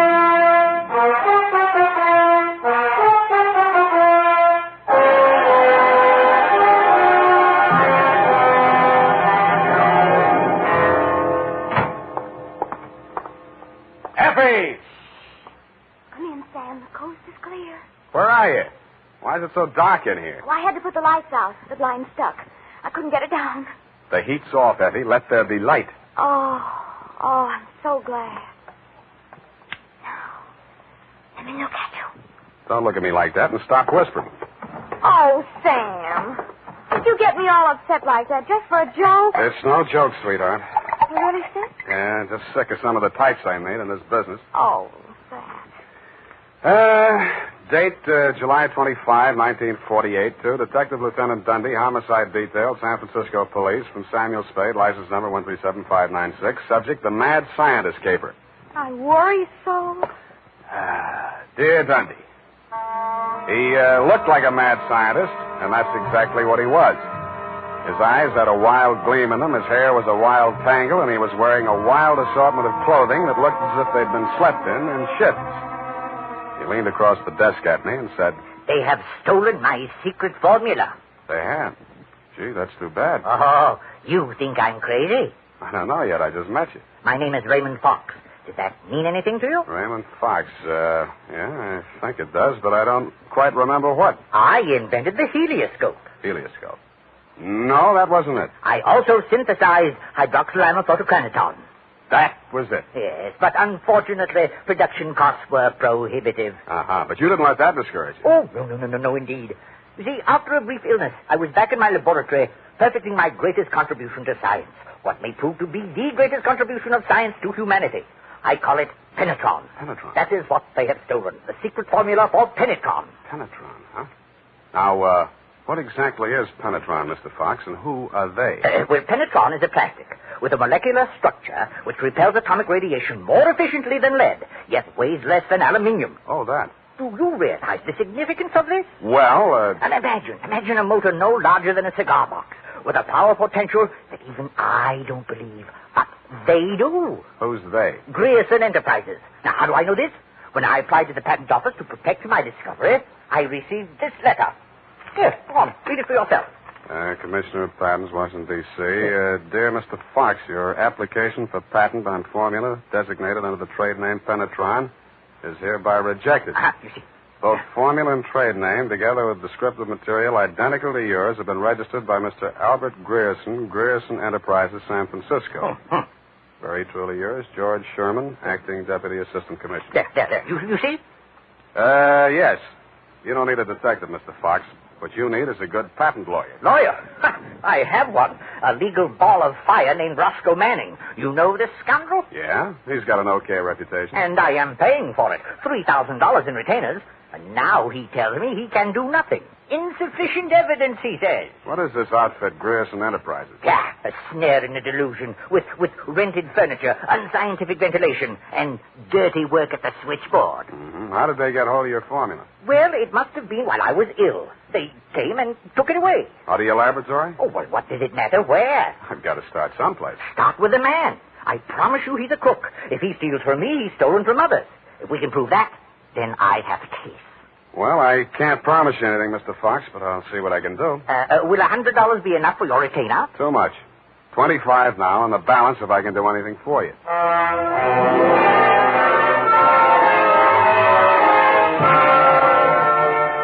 I doubted if I could even earn the 25, but if he wanted to gamble, it was okay with me. The offices of Grierson Enterprises were pretty much as he described them. A beautiful front, especially at the switchboard. Grierson Enterprises, good afternoon. No, Mr. Grierson's out of town. No, I don't know when to expect him. I'll be right with you. That's good news. Grierson Enterprises? No, he is not. No, I do not, and he doesn't want to talk to you in any case, Mr. Manning.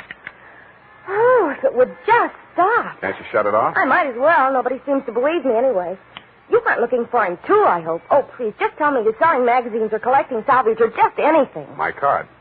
Oh, detective. Mr. Grierson hasn't done anything, has he? That's what I want to find out. My client says he swiped his secret formula. Oh, not that maniac. You don't look the type.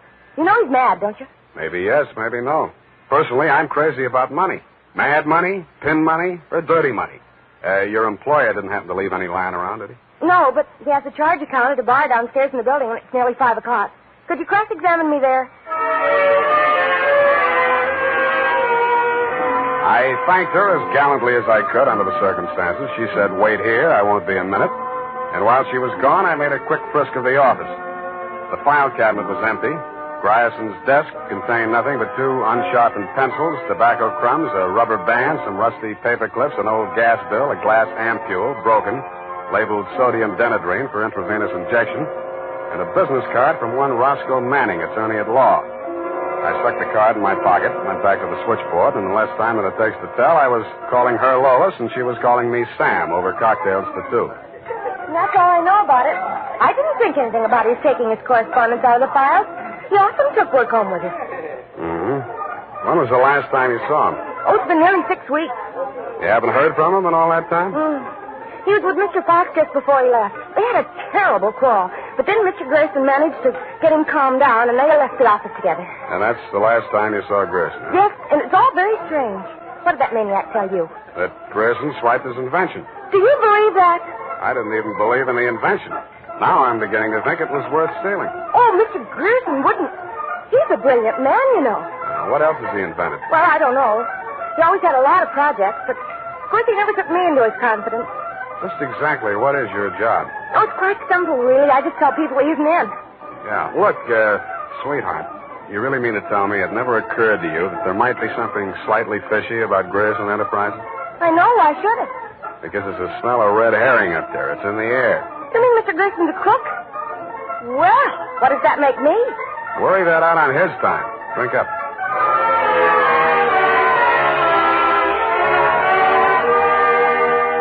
She looked as if she were telling the truth. Though with women, especially blue-eyed women, that doesn't always mean anything. If she had anything more to tell, she obviously wasn't ready yet to tell it. I asked her to come up and listen to my Herb Jeffries records. She said my apartment needed a woman's touch. I handed her a broom. She hit me on the head with it and left. And so to bed. Up the Times and phoned my client. He wasn't in. Then I phoned a guy I know who sometimes knows about things and asked him what sodium denadrine was.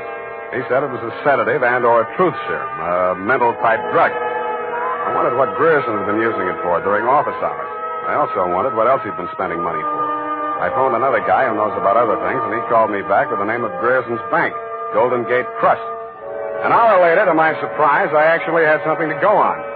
Because in the past 6 weeks, checks totaling $50,000 had been deposited at Grierson's account, all drawn on the Citrus Exchange Bank of San Anselmo, and all bearing the signature of one Carl Birdwell, M.D. He wasn't hard to find. It was a big place on the outskirts, and the sign on the gate said, Mary F. Hotchkiss Hospital for the Mentally Deranged. Dr. Birdwell's cottage was one of 5 without bars on the windows. He was spraying his roses. You're that cystectomy of Dr. Kobler's. How are those convulsions? Coordination all right? Can't complain. Got the use of your fingers back? Good. Pick up those shears. I want all those ragged edges. Cut off the hedges. Well, why don't you hire a gardener? Or did those checks to Grierson use up all your ready cash? Eh? Oh, I thought you were the cystectomy. Good Lord, you're that convolutional melancholiac. You're not allowed out on the grounds. Guard! Guard! Now, wait a minute, Doctor. Matter. This one acting up. Take him back. I sent for the cystectomy. This is the wrong man. You're crazy. Come on. Let go of me. I'm not a patient here. I'm a detective. Yeah, and I'm Sherlock Holmes. Come on, now, back to the violent war. Come on, lay off. I got an office in San Francisco. I can prove it. 137596. Okay, Dr. Watson, but come on, come on. And in more time than it takes to tell, due to the guard's jiu-jitsu, I was disrobed, straitjacketed, and rolled into a wet sheet. A full-fledged inmate of the Mary F. Hotchkiss Hospital for the Mentally Deranged, which is exactly where I belong for having taken Mr. Fox's $25.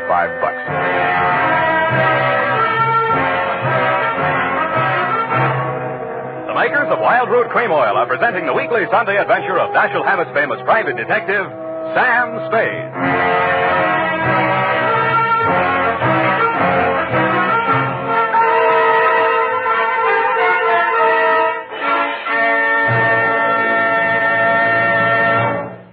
If you want the well-groomed look that helps you get ahead, socially and on the job, listen.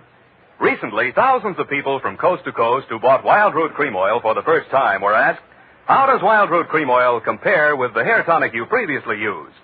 Better than 4 out of 5 who replied said they preferred Wild Root Cream Oil. And no wonder. Wild Root Cream Oil grooms the hair neatly and naturally, relieves annoying dryness, and removes loose dandruff. What's more, non-alcoholic Wild Root Cream Oil is the only leading hair tonic that contains soothing lanolin. So ask for Wild Root Cream Oil Hair Tonic. Again and again, the choice of men who put good grooming first. By the way, smart girls use Wild Root Cream Oil, too. And mothers say it's grand for training children's hair.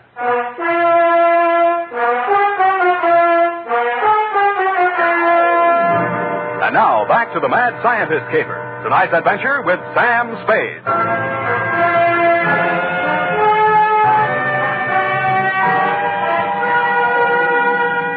I have been shot, stabbed, slashed, pistol whipped, and sapped into unconsciousness. But until you have spent a night rolled up in a wet sheet, Dundee, you don't know what punishment is. You feel hot and cold at the same time, too miserable to sleep, too exhausted to stay awake. And after 4 hours of it, you just give up and join the crazies pushing up the daisies. There's only one thing I can say in favor of the Mary F. Hotchkiss Hospital for the Mentally Deranged. They get the patients up early. By 6:30 in the a.m., I had been rolled out of the sheet. By 6:45, I had thawed out enough to be taken out of the straitjacket by an orderly. I was glad to be out of it because it was very heavy, and that gave me an idea. I picked it up and swung it. In less time than it takes to tell, I was in the orderly's uniform, out of the violent wing, and shuffling up the walk through Dr. Birdwell's rose garden and through his cottage door.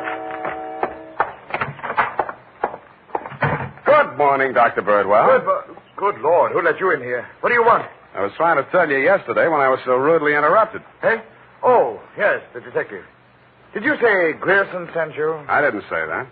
I'm afraid you'll have to be absolutely specific or I can't help you. All right. My client is an inventor who claims that Mr. Grierson stole a formula from him, got a patent on it, and stands to profit to the tune of about $1 million. The last 2 items check. I don't know whether Grierson's a crook or not. He's into you for $50,000, so you might know. This inventor. Pale eyes, contracted pupils, big mop of hair. That's a fair description. Fox. Raymond Fox. He's a patient. Escaped from this hospital. That man, Mr. Spade, is a homicidal maniac. If you'll jog your memory, you may recall the case. Sacramento, 1935. Wait a minute. Chemistry professor, lab explosion? That's the case. 2 of his colleagues, whom he irrationally suspected of stealing the formula for the explosive he used to blow them up. You sure they didn't? The man was adjudged hopelessly insane. He must be returned to us. He may murder Grierson, he may murder you, but he will commit a murder if he remains at large. Perhaps more than one murder. You must help us, Spade. Like you, Doctor, I can't help unless you're absolutely specific about a couple of things. Your connection with Grierson, for instance. I invested in Grierson's firm. Uh-huh. How did Fox meet Grierson? He was allowed a certain degree of freedom here during his rational periods. I had guessed that he went through my papers or overheard one of my conversations with Mr. Grierson. Mm-hmm. Did you know he retained a lawyer? Huh? Manning, smart patent lawyer. You must think Fox has a case. Oh, surely not. Grierson thinks so, too. You've talked to Grierson? No, but I've examined his bank statements. The bank allowed that? I told him I was Grierson's attorney. The point is, Grierson is broke. Why? Because he's paid out every penny you gave him to the order of Roscoe Manning, attorney at law. And you know what I think, Doctor? Yes? I think Raymond Fox is crazy like a fox.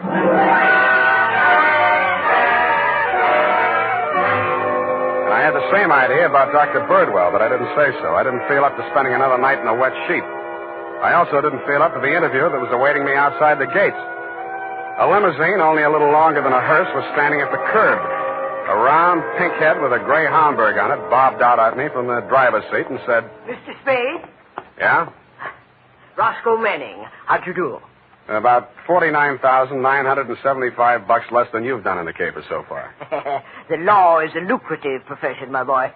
Get in. I'll drive you back to town. No charge? Yeah, I'll even give you some free advice, sans retainer. Well, sir, you were an elusive chap. I've had the devil's own time catching up with you. How did you? I won't ask why. I am not without resources. Now, as to our mutual client, Mr. Fox, obviously you've learned a good deal about him. Dr. Birdwell says he's cuckoo, and it's only a toss-up which one of us he's going to blow up first. Just about what you'd expect from a medical man. If you'd listened to as much conflicting medical testimony in court as I have, you'd take them all with a grain of salt. Or should I say soda mint? Or sodium denadrine? That's a mysterious remark. I was just trying it on for size. It didn't fit. Mm-hmm. Well, sir, here is my proposition. As to Fox's sanity, it's of no importance. He has money, and I think he has a case. We can always get a doctor to say he's back in his right mind. Where do I fit into your scheme? You just keep looking for Grierson. And watch that secretary of his. I don't trust her. Anything else? Oh, I almost forgot. Here's $500, and here's your ticket to Chicago.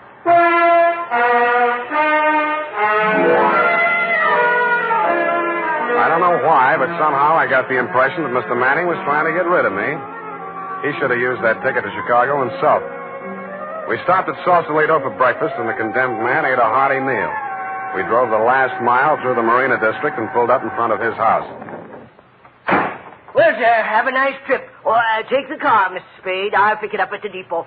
Goodbye. It's been charming. Goodbye. He backed across the sidewalk, waving, and I waved back. Then he went up 3 steps, put a key in his door, and opened it. It didn't do much damage to the house, but all the king's horses and all the king's men couldn't put Roscoe Manning back together again. I got out of the car and just made it up the steps when it happened again. I hated the look, but I did. Where the limousine had been parked with me in it was a smoking heap of scrap metal. I then headed for the nearest phone booth and, pausing only to inspect it for mines and booby traps, dialed the number of Grierson Enterprises.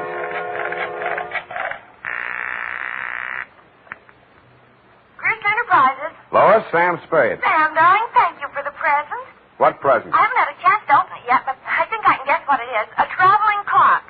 You mean a package arrived in a tick? Oh, darling, don't be such a tease. Now, Lois, listen. Oh, all right, I'll open it now. Throw it out the window. No, don't do that. Pedestrians, innocent bystanders. Have you got a metal wastebasket there? I think so, yes. Well, fill it up with water and throw the package into it. And ruin my lovely clock? It is not a lovely clock. It's a lovely booby trap. Oh, go on. I'm serious. Manning just got one of them, and what's left of him is on the way to the morgue. Oh, I think I'm going to faint. Lois! Lois! Wake up! Pour some water on yourself. Hello, hello!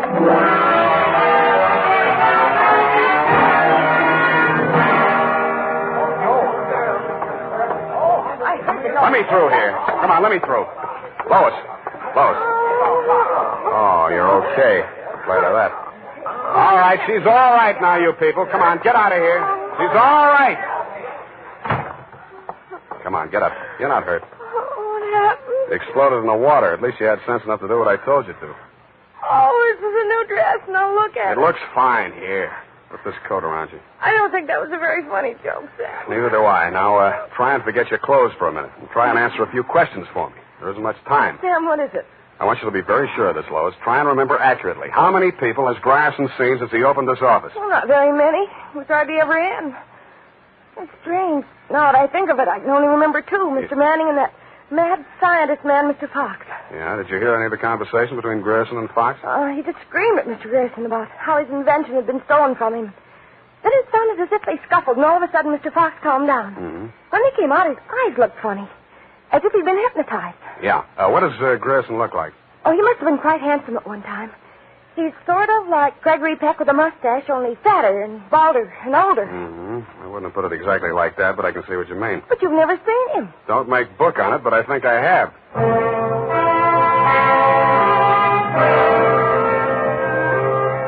I made 3 phone calls. One to a crime reporter I don't like very well, giving him a false story on the death of Lois, Grierson's secretary. Another to my client, the mad scientist, alias Raymond Fox. And one to Dr. Birdwell. Then I went to my apartment and waited. My client arrived 5 minutes before the doctor. When Birdwell came in, my client said, "Ah, that's he. He stole my secret formula." Now, Raymond, you're getting confused again. No. I'm the doctor, don't you remember? That's not true. Your name is Grierson. Oh, he's much worse. He's identification. Now, you must try to remember, Raymond. Nobody's going to hurt you. But you'll be much sicker if you don't remember. But I do remember. I remember everything. Do you remember setting the bombs at Manning's house and the one you sent to Mr. Grierson's office? No. Grierson isn't dead. You're Grierson. No, Grierson isn't dead. Only that poor girl. No. She didn't steal my formula. It was you. Oh, you're trying to mix me up. I'm trying to help you. Now, roll up your sleeve. I'll give you something to quiet your nerves, and we'll go back to the hospital. "Put it away, Doctor. You've helped him enough." Huh? Now, look here. This man is my patient. He needs medical attention. I won't argue with you, but I think he'd better get it from some other doctor. Right now, he's making more sense than you are. Just keep on the way you're going, Spade, and I'll have you back in that wet sheet. I did it once, and I can do it again. Sit down. You got delusions of grandeur. Stop shaking, Raymond. I said you're making more sense than he is, and I can prove it. You think you're very astute, don't you? No, I'm stupid, but I'm lucky. I should have tumbled to the whole caper when I found that you'd invested 50,000 smackers in Grierson Enterprises. When I found out that Raymond was an escaped patient, I should have tumbled to what that Denadrine vial was doing in Grierson's desk. I should have known then that you and Grierson were one and the same person. I told you. When I discovered that you'd paid Manning all that shakedown money, I should have known you were planning to knock him off and everybody else who could identify you. But it didn't work out that way. I got out of the car before it blew up. Dumb luck. And you can identify me as Grierson? I don't have to. Come. Surely you're not counting on Raymond's sanity to that extent. He can't even remember that I was his doctor. Can you, Raymond? You're trying to mix me up. You stole my formula. I didn't kill them, did I, Mr. Spade? Now, lie down on the couch and relax, Raymond. Don't worry about a thing. Well, Doctor, what now? You relax, too. Okay, Lois, come on in. What? Lois! Why, Mr. Grierson, have you been sick? How dare you? How dare you ruin all my plans like this? You stupid girl! Okay, that's enough. Come on, get back there. Get back. Sorry, sweetheart. I didn't mean to let him get that close to you. What were you trying to do? It was an experiment, just to see what would happen. It did. So that's the way you scientific detectives work. For a hard-boiled chap, you have the vaguest way of doing things I ever heard of.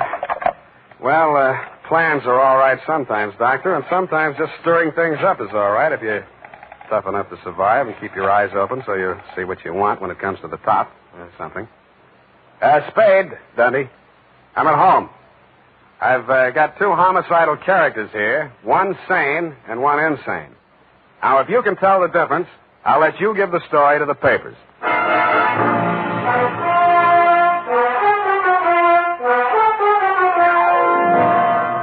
And that, Lieutenant D, is the crop. You picked the wrong one. Figures. It's as simple as this. Raymond Fox was the loony, but Birdwell, alias Grierson, conceived and executed the whole scheme, including the explosions. Don't worry about Fox. He's now back at the hospital working on a new secret formula. I don't know what it is, but it might be an anti-truth serum, because that's how Birdwell got the Penetron formula, by using truth serum on the mad scientist to make him talk. Anyway you figure it, he's crazy like a fox. His enemies are all dead or on their way, and he's as snug as a rug in a bug house. Period. End of Looney Tune. Well, of all... Well, just imagine. Well, it takes all sorts to make a world, I guess. Well, I guess you never spoke a truer word, Effie, but don't forget a stitch in time saves 9. Don't feel too badly about it, Sam. Better late than never. You took the words right out of the horse's mouth, but it's later than you think, Angel. Type that up, Angel, and while you're at it, see if you can think up a way to teach an old dog new tricks.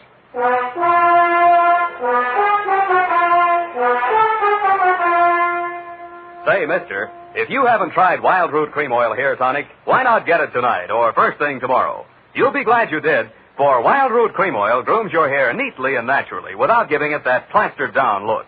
Wild Root Cream Oil also relieves annoying dryness and removes loose, ugly dandruff. Simply step up to your drug or toilet goods counter and ask for Wild Root Cream Oil in the big economy bottle and the handy new tube that's easy to pack when you travel. Also, ask your barber for a professional application of Wild Root Cream Oil Hair Tonic. Again and again, the choice of men who put good grooming first. Well, here it is, Sam. And I've been thinking over what you said Which? about teaching an old dog new tricks. Hmm? You're only as old as you feel, Sam. Then send in the application for my old age pension. Oh, Sam, I won't let you talk that way now. You're just tired and nervous and run down. Yeah, backache, stay up nights, sour racket. You're just feeling sorry for that Mr. Fox. I wouldn't worry about him. As you pointed out, he's safer where he is for all concerned. Mm-hmm. And after all, necessity is the mother of invention. What's that got to do with anything? Well, he's an inventor, isn't he? Oh, that. You see? All's well that ends well. Good night, Sam. Good night, Pollyanna. Pollyanna. Oh, she's a glad girl. Oh, no, Sam, that's Shakespeare, that old... You know best. All ashore that's going ashore. Good night, sweetheart.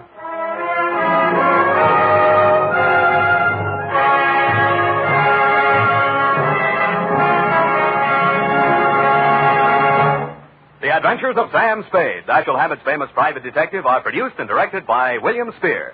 Sam Spade is played by Howard Duff. Lorene Tuttle is Effie. The Adventures of Sam Spade are written for radio by Bob Tallman and Gil Dowd, with musical direction by Lud Gluskin. Gil Dowd directed tonight's broadcast in William Spear's absence. Join us again next Sunday for another adventure with Sam Spade. Brought to you by Wild Root Cream Oil, again and again, the choice of men who put good grooming first. This is Dick Joy reminding you to get Wild Root Cream Oil, Charlie. It keeps your hair in trim.